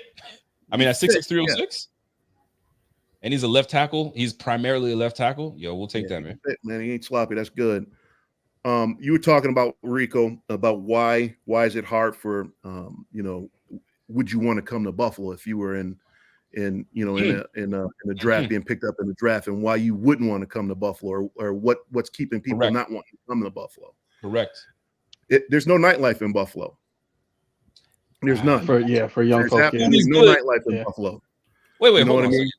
Don't you guys have what do you call what's that place that you guys all go downtown? Chickawaga. Chickawaga. That's the spot. No, that's the town. That's the Chickawaga. Chippewa is the street that you're talking about downtown. Chippewa. That's what you're talking about. Chippewa. Yeah. It gets old after a while, though. It gets old real quick. College kids, knuckleheads. You don't want to go down there. Older now. You get in so trouble. We're older now, so we don't go out. But I mean, these young kids are coming in, so that's probably gonna be fun for them. Or is it get played out? It's like it get played out real quick because you can walk from bar to bar to bar. It's like if you go to a big like go to Alabama, you go to down there to those SEC schools, they already got that. They got bars where they can go and hop, and all those college kids and all that kind of stuff. Yeah, that's the same. You rinse and repeat. You come into Buffalo as a professional, and that's all you're doing again. There's no nightlife in Buffalo. That's why your boy, he Diggs was, always in Miami or always somewhere else other than in Buffalo in the off season and all that kind of stuff. So, because there was nothing to do, you know what I mean? And everybody, that want to go have fun, they go elsewhere. You know what I mean? So when you're part of a big city, because like you go to Toronto, if you've been to Toronto, you go downtown Toronto, like the nightlife is nasty. It's the 4 a.m. things are still buzzing. I'm assuming by 2, you out of here. I mean, everybody's on the way home. By 1:30, everybody's like, "You guys ready to go get some beef on Wick?" Like it's a wrap. It's like anybody trying to do nothing, right? In Buffalo, they out till they kick you out. The last call was 3:30, 3:15. Oh yeah, you guys go till 3:30? Shit. Yeah, the clubs go. Then they go where? The gyms. They go to Mighty Taco. They finish up the night with they finish it up strong. That's why we all we hardy out there, and then we eat. Yes, really hardy. If you're gonna drink, you gotta eat. You're good to go. If you're gonna drink, you gotta eat. And there's drunk be gone. You gotta go to help some of that soak up some of that alcohol. My man said it's open till 4:00, so that you good. Listen, in some places in Ontario, man, last call is 2. You're out of here by they try to clean you up by 3. You're on the road. You're looking for where to eat. You know what I mean, so that's good. But listen, that's for professional players. I mean, listen, you're trying to stay out of that nonsense. Like what they say, after 2 a.m. ain't nothing good happening after 2 a.m. So you ain't trying to be all there doing some bullshit because you got shit to do in Beane. Like you're never gonna see Josh Allen out there. If you Herm Edwards, there's nothing good after 12 o'clock. After 12, Herm Edwards today, ain't nothing good after 12 o'clock. Be at home. Get your ass home in your bed. Yeah. So but you can't say that to a kid that's just 20 years old, just making over $1 million a year. He want to go out and party. Yeah, he just got his head cracked open because he didn't know his playbook exactly. He want to go out and work out some of his frustrations. He's gonna try and go out in the town. Ain't nothing out there. That's the tough part, man. You 20, 21. Like Keon Coleman's 20. I didn't realize he was a young buck, man. He's 20. So you're about to get paid. You're a millionaire now. So like I hope that he's got somebody in his corner that's gonna keep him like grounded and not doing some dumb shit, because it's hard not to when you're this young and you got all this money in your pocket. Because a lot of people like, if I was a millionaire, I wouldn't be doing that. Bro, it's different, man. Your mind at 20, 21, 22 is far different than an adult mind that's in at 35 with kids and stuff like that. You're like, you're not thinking like, you know what I mean? And another, I think he's got a daughter actually already. So that will ground him as we speak right now. So, I mean, shoot, we'll see. We'll see how this. Are you mixing Keon Cole up with AD Mitchell? AD Mitchell has a kid. Yes, he does. Yeah, that's the one that has the daughter. I don't know. Maybe I got it all mixed up. Maybe I got them mixed up. Yeah. I don't think KD or Keon Cole has kids. Oh, you're right about that, man. He lean. He's super lean. I just saw a picture now of Tyler Grable. Yeah, that brother lean for real. Yeah, But what I worry about with that is he high cut? If he's high cut, you're looking at somebody like Spencer Brown, where you can't anchor as well. Because Spencer Brown had a perfect RAS score, but if you high cut, I can tell you from even being 6'6", man, that center of gravity is off, especially when you're playing against those 6'2", 6'3" guys. Yeah, you're not wrong with that. You said it, man. That's why I don't think he gets re-signed. Yeah. You think that's the replacement right there? You beat me. Yeah. That's good. You listen, because you got to make a decision if you're gonna pay that, brother. Right. Right. And right now, has he given you enough to give you like, all right, yeah, we're good. Pay me. He doesn't give you enough. I mean, one between good the injury last year. Right, exactly. And be like one good year, injury history for the previous 3 years. I mean, he can never seem to get healthy, but couple that into, all right, well, now you got to pay him a second contract. And for his for his production in the one season, and the position that he's played, he's probably going to be looking at least 10 million next year, at least for the tackle position, right? And I mean, Key, correct me if I'm wrong, but that's right around what those second tier tackles are looking at. That have the starting experience that he has. So I think, this 6th round pick we got, slide him right over to right tackle and we'll be great. So while we wait I'm trying to look up. I mean, there've already been some interviews already. So I'm trying to get these interviews in, but I didn't see anything yet. So let me go to the official Buffalo Bills website and see if we got anything going right now, because I'd like to hear a little bit more about Keon Coleman, because they say he's a well-spoken man. So we're gonna get into that. But in the chat, for those that are tuning in, if you guys are enjoying this stream and we've given you, something to enjoy on your Saturday afternoon, I know you guys could be doing a whole lot of other things right now, but you're here hanging out with us. We appreciate it. Smash that like while you guys are here. If you guys have not subscribed, you already know what time it is. Not only that, do me a favor. Listen, fellas, I want you guys to drop your podcast info right here. I want everybody to follow you and give you much love, because, man, these boys have been holding it down, man. Keyshawn, I keep saying, is it Aramis? Amaris? Aramis, yeah, you got Aramis. I got it. Aramis and Keyshawn have been holding it down, man. Give these guys a follow. Plug your stuff right this second, fellas. Yeah, hey, you the man, you the voice. All right, so yeah, I mean, we are the Post Podium podcast.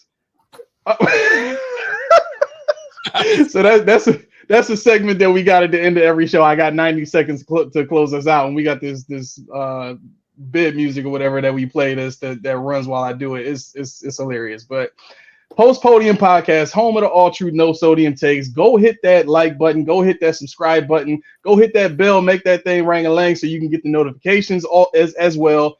We are all about getting to the bottom of the map. What's the root cause of the situations that ail the Bills?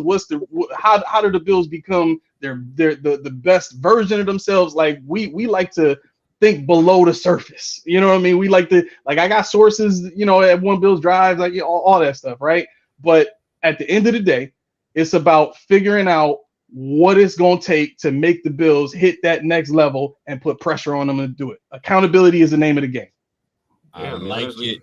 Honestly, we just three 40-year-old dads talking football. That's what we are.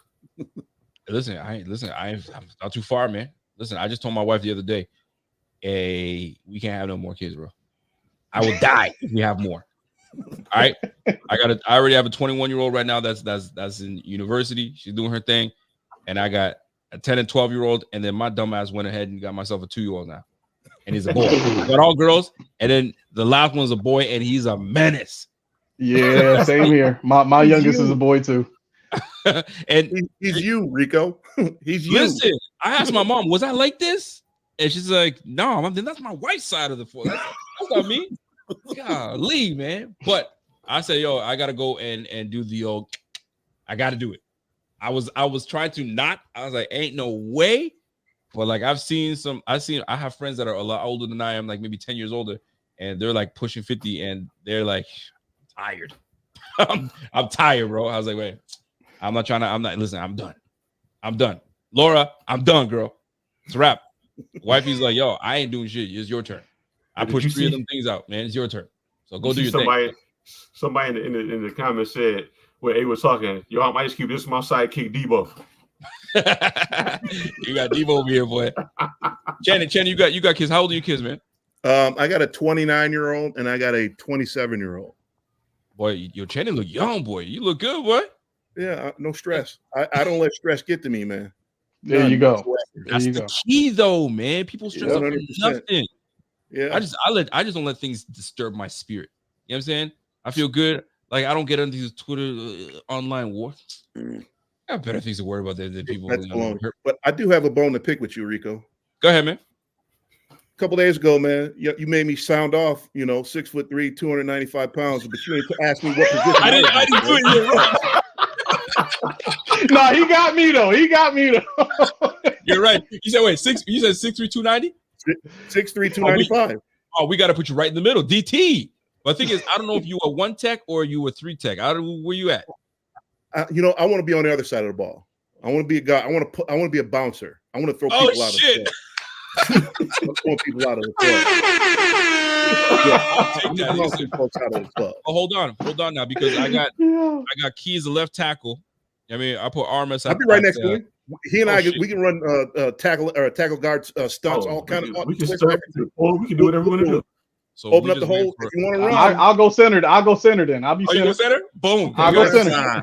Strong shot. We got our center. All right, we bet. I like that. The line is almost there. We just waiting for a quarterback. I don't know if we've got a quarterback yet, but we gonna get in there, man. We gonna get in there. Absolutely. 295, boy. That's solid, boy. And there's some people that wear their weight nice.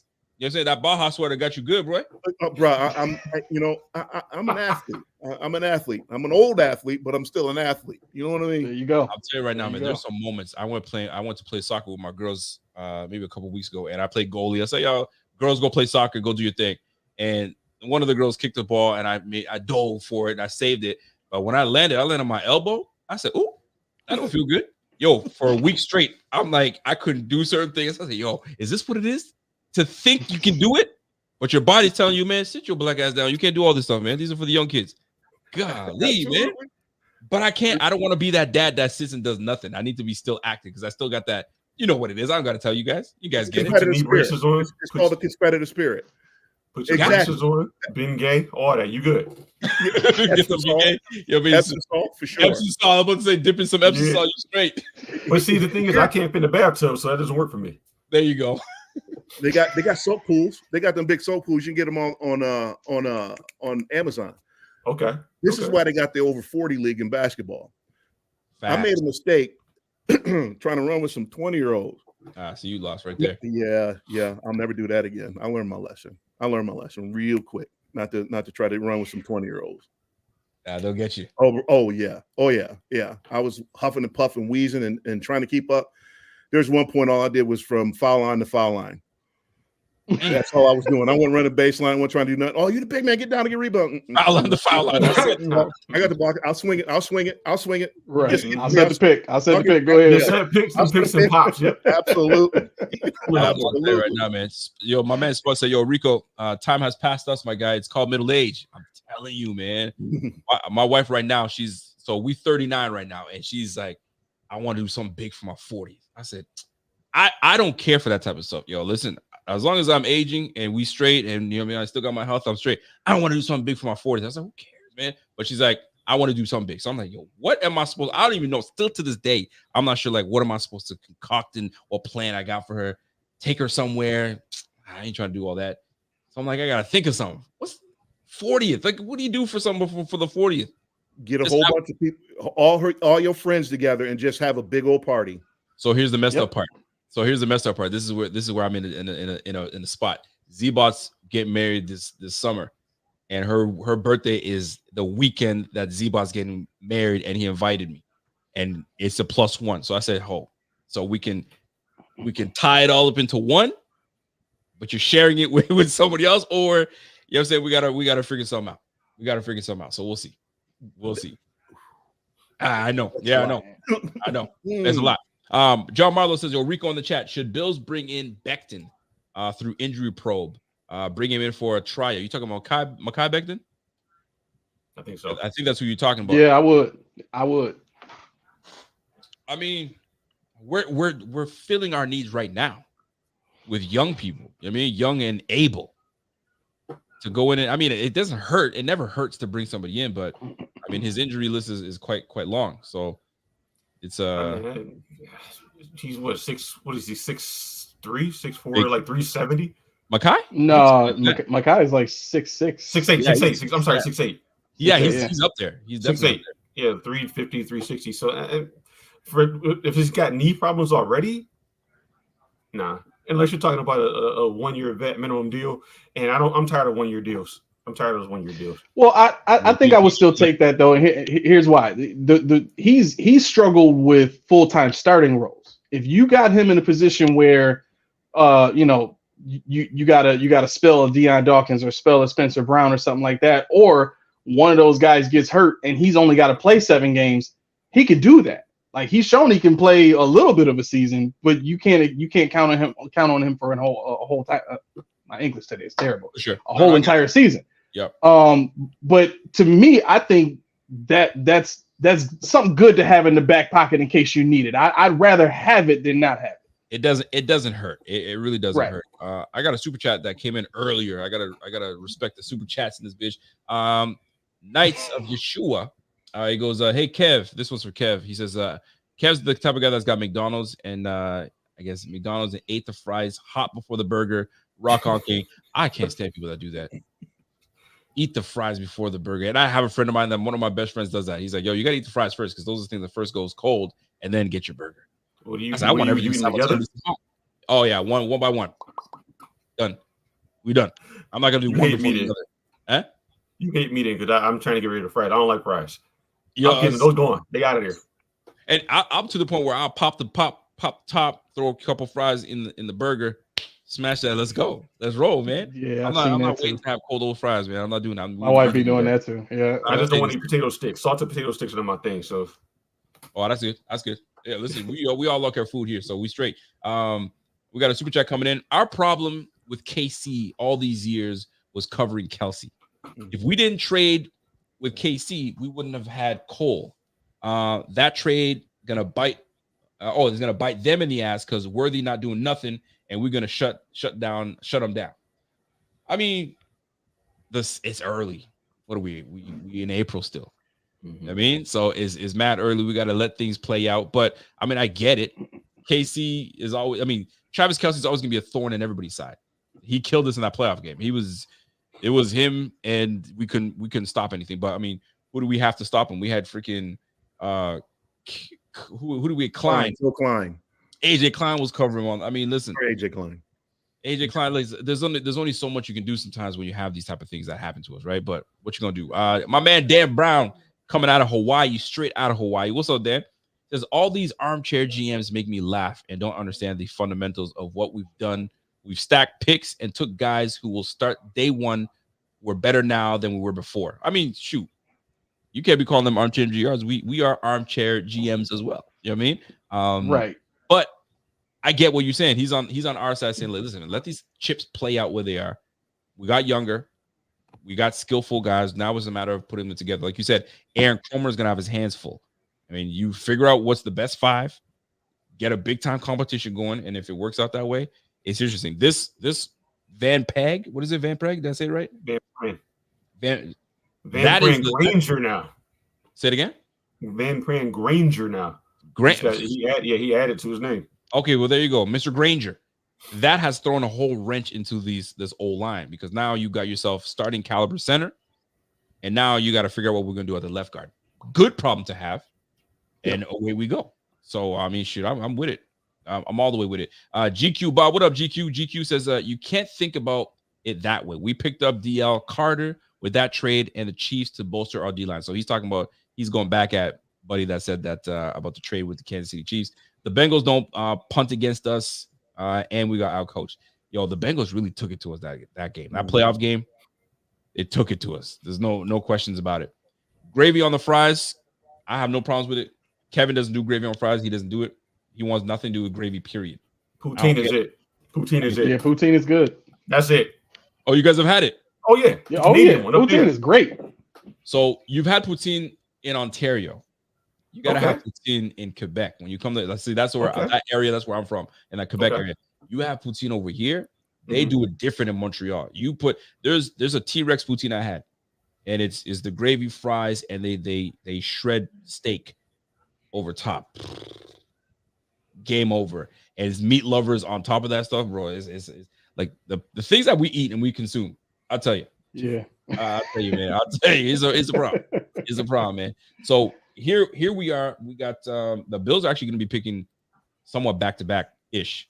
So we got picks 219, and then we come back with picks 221. And I think that is it for the Bills. I just want to confirm that first before I do that. Shannon? Say again. 219 and then wasn't taking it, was he? No, I don't think he was. I don't see him on the board right now. Come on, Beane, give me some good news. Oh, here we go. You know we're gonna trade back. You know this is the deal. Don't say that. And so listen, we're close, man. So we're picking at 219 and then 221. So we're near the end. We've been streaming now for how long? We've been streaming now. 5 hours. 5 hours and 39 minutes, boy. Woo-wee. I'm actually glad my wife said, "Yo, we out of here." Oh, they grabbed Flournoy. You see that coming? And then there goes your center, Bo Limmer. So we got the center with the right time. Golly, because these centers are going to start to go. So the Bills are up very shortly. We here now. We're about to do it. I got to give a big thanks to my man Channing coming through, filling in. You know what I mean? Part of the pod. You know what I'm saying? A 4-man pod. We appreciate you. Big shout out to the chat. You guys been hanging with us. I don't know what other podcasts right now that are covering the draft are doing. Is it entertaining? Are they just strictly sticking with the draft? I don't believe podcasts should ever be that way. Podcast should always have a sprinkle of life shit, food, life, all that stuff. That's how Channing is sticking with us. Because we don't just play football and just talk draft and that's all we talk. No, man. Like you got to get to know the person you're talking about. Just the day Thad Brown. I don't know if you guys know all the beat writers. Thad Brown said something the other day, and I was like, I totally just he goes, are we the type of podcast that do you like listening to someone's life stuff? Because anytime that podcast starts, people say, "Hey man, I had a good weekend," blah, blah, blah. Then they get into football talk. And he goes, I hate all that shit. Just get to the goods. But how do you get to make a connection with your podcaster that makes you want to listen every damn week? Like I need to like who I'm listening to. Right. That's just me. Like Pat McAfee, you'll like him because he gives you, other than the football shit, he gives you other shit, and you tune in every day. If somebody just comes into straight podcast talk, after you get what you need, you out of there. Well, yep. Like someone you want to stick around, and we rocking. So if you guys appreciate what's going on right now, salute to y'all. We appreciate you, and we're gonna keep this shit rocking. So pick 18, 218 is in. The Ravens just made their pick. The Bills should be on the clock as we speak. We're about to find out where we go. Do you guys have anybody that's on this list right now that you're like, if they pick this guy right here, I'm happy? McLaughlin, I'll turn my TV off. Yeah, it's not McLaughlin. You're turning the TV off. No, they take McLaughlin. I'll turn it off because I'm good. At that point, I don't care anymore. Okay. They take him. I don't care. I'm good. That might even make me an A-. That might even make me an A- on this. Yeah, you see, Rico. Yeah, he perked up on that one. Yeah, I sure did. All right, you hard on these Bills, man. And here's the fucked up part. I thought I was hard on the Bills sometimes. Sometimes I feel like, yo, maybe I'm being a hater because some of the chat people be like, yo, you're such a negative guy. I don't give a damn what y'all think, man. I feel how I feel. That's him. He's probably gonna be number one. Because sometimes they'll be getting at me, man. So I'm like, listen, man, there's a reason you guys come back because you know what I mean. We talk. I mean, if you want the cookie cutter stuff that the Bills were, yeah, I can't do it all the time, man. And even have to get after my guy Josh Allen. Sometimes I do. And I think the biggest knock on Josh Allen sometimes is decision making. I think that's the difference between him and Pat Mahomes. Decision making. And I feel, and obviously it helps when you have Andy Reid right next to you, kind of telling you to give you the goods and stuff like that. But I think decision making, the point. Yep. It is. You got to give Andy Reid, and they just re-signed this guy, right? You're not going to retire anytime soon. You just got an extension. Golly, man, that shit kills me. Keep winning rings, man. Keep winning rings. Getting sick of it, man. Mahomes is there. Andy's going to be there. I know. Yep. I know, man. That marriage is going to be there for till it's not. Until it's not. And I mean, listen, Travis Kelce's not going to be there all day, every day.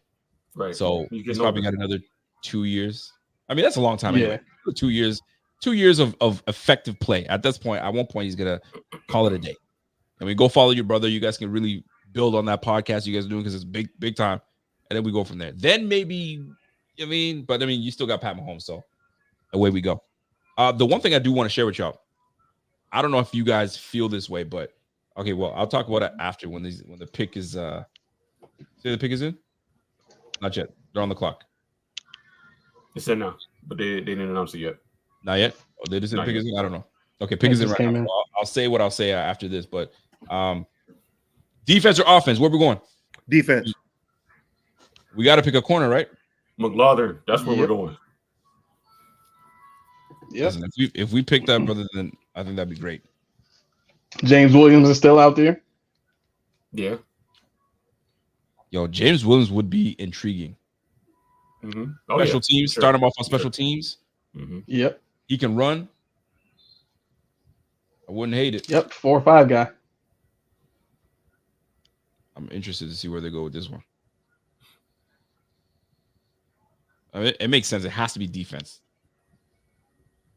Yeah, there's too many needs defensively right now.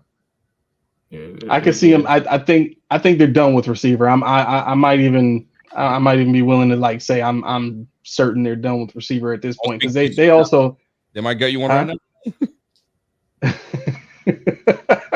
No, they usually pick a few guys up as undrafted guys. You know what I mean? So that's true too, and they do a very good job of doing that.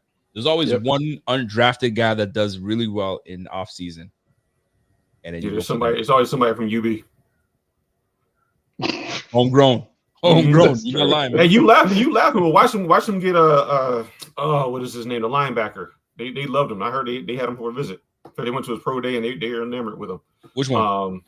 I got to look it up. What is his name? As an undrafted guy? Yeah. Okay. Let me look. Give me a second here.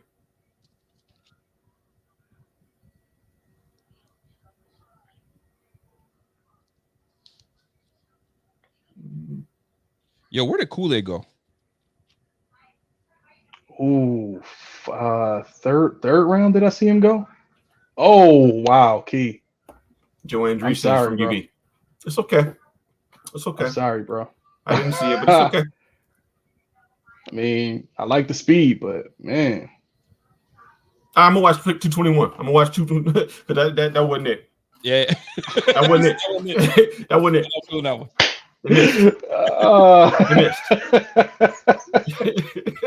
That wasn't it. He said. I ain't doing it. He said they missed. Yeah. What you know about him though? Who's this? Hardy? I'm trying to get. Yeah. Not a. I where do you come from? Penn State? Penn State. Yeah. No. I did not. No. Let me see. I gotta pull out my book. Oh, you got the book anyway. Go ahead. Yeah, I got it. I'm gonna try to look him up. Daquan Hardy, huh? Let me see what we got about my man Daquan Hardy. I mean, I don't see him else. I think this is one of those situations where this is an undrafted type of situation here. I got it. I'm gonna look up here. I could be wrong. Let me see. Yeah, this one I got nothing. I got him on ESPN here. What you got? So on the website they say Hardy ran 4.38 in a 40-yard dash to combine, which matches what he shows on tape. The traits to run with receivers and recover when he gets caught out of phase. He flashes the ability to turn and play the ball too.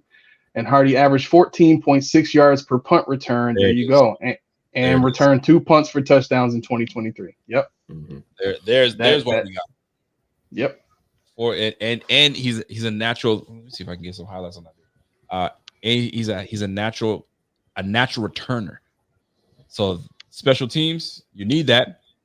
Yep. So I guess we're gonna have two separate return guys because I mean I only saw a punt return. I don't see no kick return on there. Or maybe he doesn't. What is so the rules for both kick return and punt return are the same now? I think the punt return remains the same. It's the the kick the return that changed. Yeah. Kick return is the only one that changed, which I like. I like that a lot, actually. Yeah. I'm a fan of it. I mean, we picking. Yeah, I am too. So maybe this is the pick for you, man. Key will be happy after we make this pick here. Yeah. Hey, double dip on corners. Wow. I mean, I can't say that. I don't know. Yeah, I don't know what put Hardy over McLaughlin, but whatever. I have no idea. That we just told you it's a kick return ability. Like I said, I have no idea. I mean, what is KJ Hamler for? What is KJ Hamler for? He's here. He could be the kick return man. He's here to get cut. Isabella. That's what he's here for. 4.38, 4.3840. You want that? Yeah. You need that, man. Yep. We thought we had something in Deontay Hardy, so maybe this Hardy will give us something. So yeah, that's what we at, man. We got one more pick. I think, slot. He's a slot corner. Daquan Hardy's a slot corner. Okay. Preparing for life after Johnson. 5'9", 179. And we just give Johnson a extension, restructure his deal. To who? Johnson. Didn't they just restructure his contract? Yes. Yeah, they just restructured him, but he's still got 2 years left on his deal? Let's see. Yeah. I know it's something like that. The Cardinals did well for themselves, man. They got Marvin Harrison, they got Darius Robinson, they got Max Melton, then they got Trey Benson to run that rock. That's nice. Isaiah Adams as a lineman. Yo, they didn't do all right. They didn't do too bad. Good for them cats, man. Okay, so they didn't restructure him. They gave him an extension. Yeah, this is what they did. They extended him. Yeah. Yep, 3 years, $31 million. So he got three more years. Well, technically 4, but you listen, man. Thank God that my brother Brandon Beane traded up in the freaking in the first pick in the 7th round. Because I'm gonna tell you right now, man. Last year, every pick was like late rounds. I was on live with somebody else. I said, "Yo, I've been here 5 hours. You got the rest of this, man. I'm out." I was just thinking, like, how did you do this last year, man? Bro, this is year 6 that we've been doing this shit. Yeah. Golly, man. It gets to the point. Oh, well, the pick is in, so we made a pick. Well, this brother picked 7 picks for real. He did it today, man. He actually how many picks did he make? Well, you know why? Because he had enough. Because he got too many next year. He's already got enough. The money he had, he ain't got that much money to be re-signing and signing people. Yeah, that's a fact. He got to fill his roster out. So we went 1, 2, 3, 4, 5. We got 5 defensive players in this draft. 5 defensive players in the draft, and we got 2 linemen. Sorry, we got the Keon Coleman, and we got the guard, and we got the tackle. Yep. So Chad, how good is Hardy in zone? That's what I want to know. How good he is in zone. I see a lot of press coverage. Just a slot guy. But I'm interested in where he is. If he is able to transition. That's what we're gonna soon find out. Let me see if I can try to find these press conferences because I'm getting annoyed that I can't find them. How could I not find the press conferences? Knowing the shit out of me.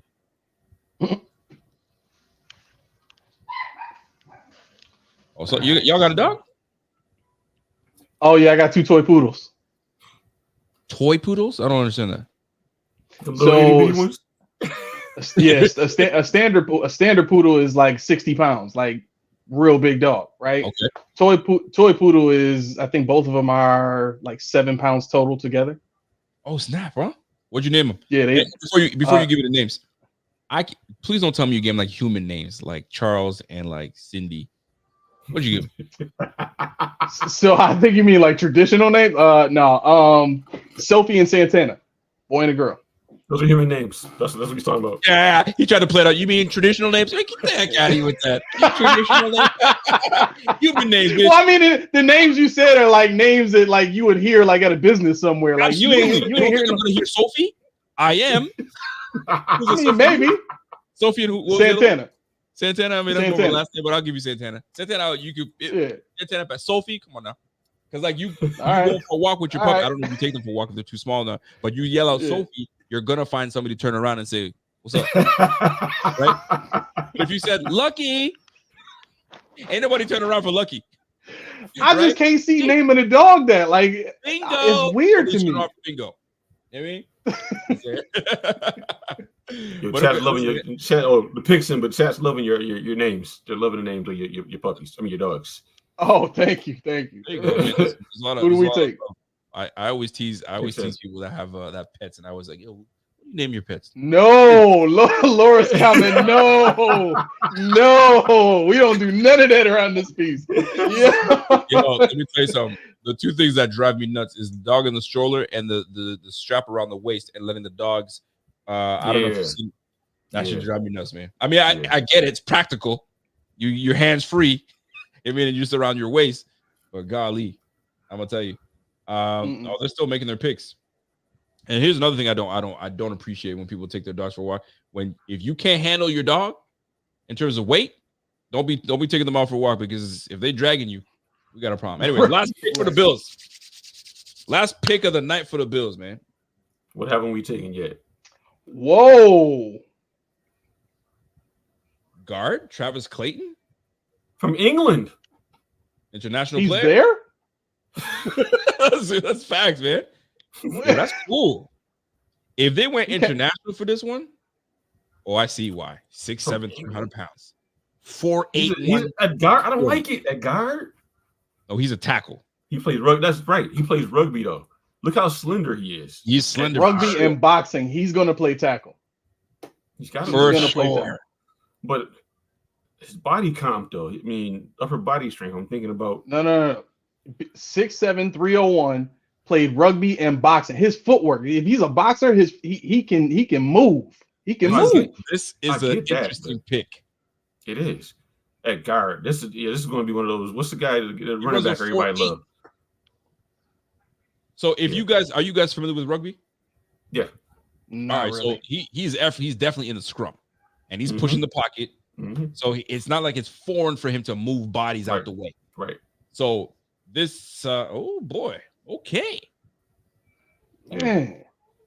We got Lennox Lewis over here. All right. That's real. Bro, I'm actually pretty cool with this pick, man. I kind of like it because anytime that you go and get somebody like they're pretty much doing what the Eagles did with Jordan Mailata. Jordan Mailata ended up. Mailata. Mailata. Mailata. He ended up being a guy that they love, and he got a long-term contract, and he's a staple. Yep. But Travis Clayton, there goes the last pick for the Bills. My goodness, man, we made it. I love the investment in the line, man. I love that. I love it. Yo, what you run the 40 in? Me? If I were to say run the 40, what you run it in? What it can't wait right now? I run a 4.340. There you go. There you go. If I made you guys run it right now, I think at least for me, I'll pull it back. My back. There goes my back. Can't do it. Can't finish. Yeah, no. I'd say probably I'll be 40 on Monday. I'd say probably 5'2". 5'1", 5'2". I'm gonna be real. I respect. All right. I'm real. But listen, I think I can get it at 5. I think I can get it at 5. 5 even. I'm faster than Keyshawn. That's all. I get you 4.9, man. Under 5 for sure. You can get under 5 for sure. Okay. 4.8. You'll rock with that. I see that. All right. You'll be gassed by the end of it. You'll pull a hammy or do something, but you'll be gassed. Yeah. Something. Sure.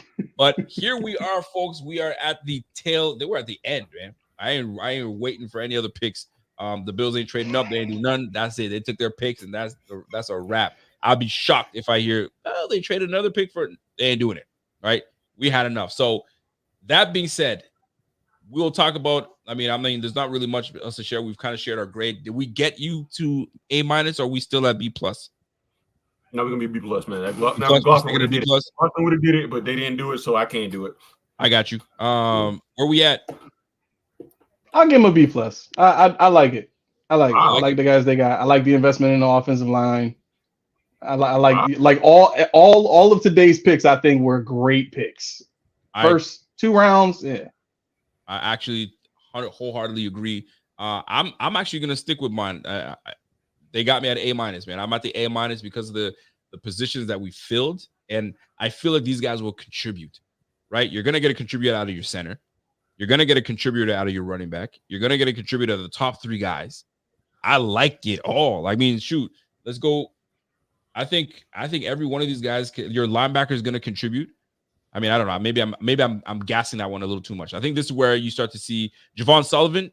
He will contribute 100%. Yep. So you've got some guys that will do their job. Even if Hardy's doing what he's supposed to do in punt return, we got ourselves, man. I think we got some really good picks. A- is the grade for me. I think these guys did a great job. Listen, I can't thank y'all enough for coming through and hanging with us. I had a great time. There's not many times I can say I had a great time doing draft. I hope you guys enjoyed it. We should definitely. I hope to work with y'all again. If you guys enjoyed the pod, do me a favor, smash that like. And dude, you guys came in with a bomb intro, and I love it. And I love that the fact that you say, "Yo, come follow me." Listen, Post Podium Podcast. Please go and follow these guys. I kid you not, man. Go show them some love. You guys do a lot of online stuff on Twitter and all the other stuff, or mostly your stuff is on YouTube? I try to do the social media. So we have the Instagram posts, we have a Facebook page, my personal Twitter. I think we have a show page as well. So find us everywhere that you want us to be. I saw somebody ask where we are. We're on YouTube, we're on Spotify, we're on iHeartRadio. Honestly, and this is what you get from us. We like to laugh, we like to joke. Some things that we're gonna say you're not gonna like, but that's okay. We respect it, and that's what we do, because we're not what you get on the radio. We're not what you get on, from Buffalo Bills employees. We talk, like I said, 3 middle-aged fathers, and that's all we do. That's the thing that I like. I think I like the most is like we're of age where I'm at my comfort. When we moved to this house, I said, just give me a little small room that I can do my podcast, and I'll leave everybody alone. And I got my little room, right? This little room right here, we straight, right? So, man, you guys absolutely crushed it. Y'all handle business, and I hope to work with you guys in the future. This is great stuff, man. And smash that like for not for this podcast here, but smash that like for these two boys, man. They came here and killed that joint. And follow them on Twitter, all that good stuff. Please do. You guys will not be sorry for doing that. And man, fellas, well done. Well done. Y'all killed that shit, man. Y'all killed that shit. Yo, I'm still waiting for you guys. Listen, when I catch you, I'm gonna make sure when I catch you at a baseball game, Key, I'm gonna be watching to see what this guy's ordering at the concession stand. You're not. I'll be watching it. You go see it. You go see him double fisted. Double fisted. Got you, man. That's gonna be me. I'm gonna take that picture. We gonna get you. You better not be caught slipping, because we're gonna find you. So listen, folks, I enjoyed the show. I hope you guys enjoyed the show. I really do appreciate you guys rocking with us. We had a steady over 2,000 people watching us on Twitter. We had a steady over 500 people watching us on YouTube. It's dipped a little bit because we're ending it now. But man, what a show. Much love, man. I appreciate y'all. Salute to y'all. And we'll definitely keep in touch for sure. Yes, sir. All right, fellas. And those are the two gentlemen that are part of a fantastic podcast. I'm telling you right now, go get their stuff. Go listen to their stuff. What caught me was the cutscenes. Boom, boom. I was like, oh shit.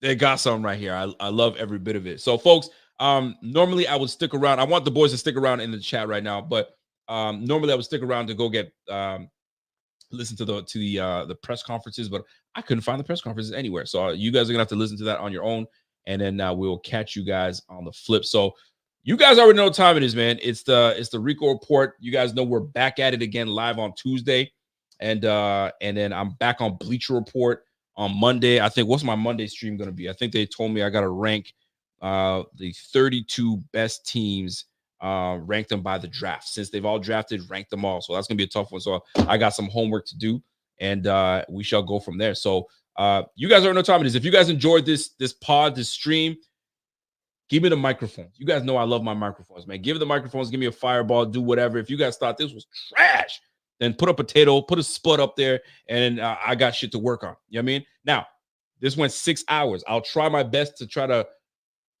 timestamp where what is, you know what I'm saying, where the funny points were, or you just got to watch through 6 hours of goodness. I mean, that's just what it's going to be. So you guys enjoy yourselves. Have yourself a great one. Let me get my intro music out of here, and we will on the flip.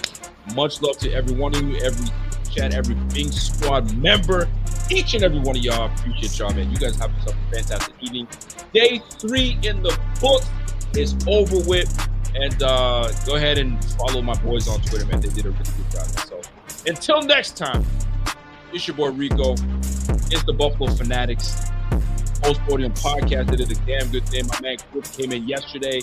I might have my man Kevin on here, my man Channing, the whole shebang, man. Real talk. You guys enjoy yourself. Have yourself a fantastic evening. Catch you on the flip side. Peace. Let's go.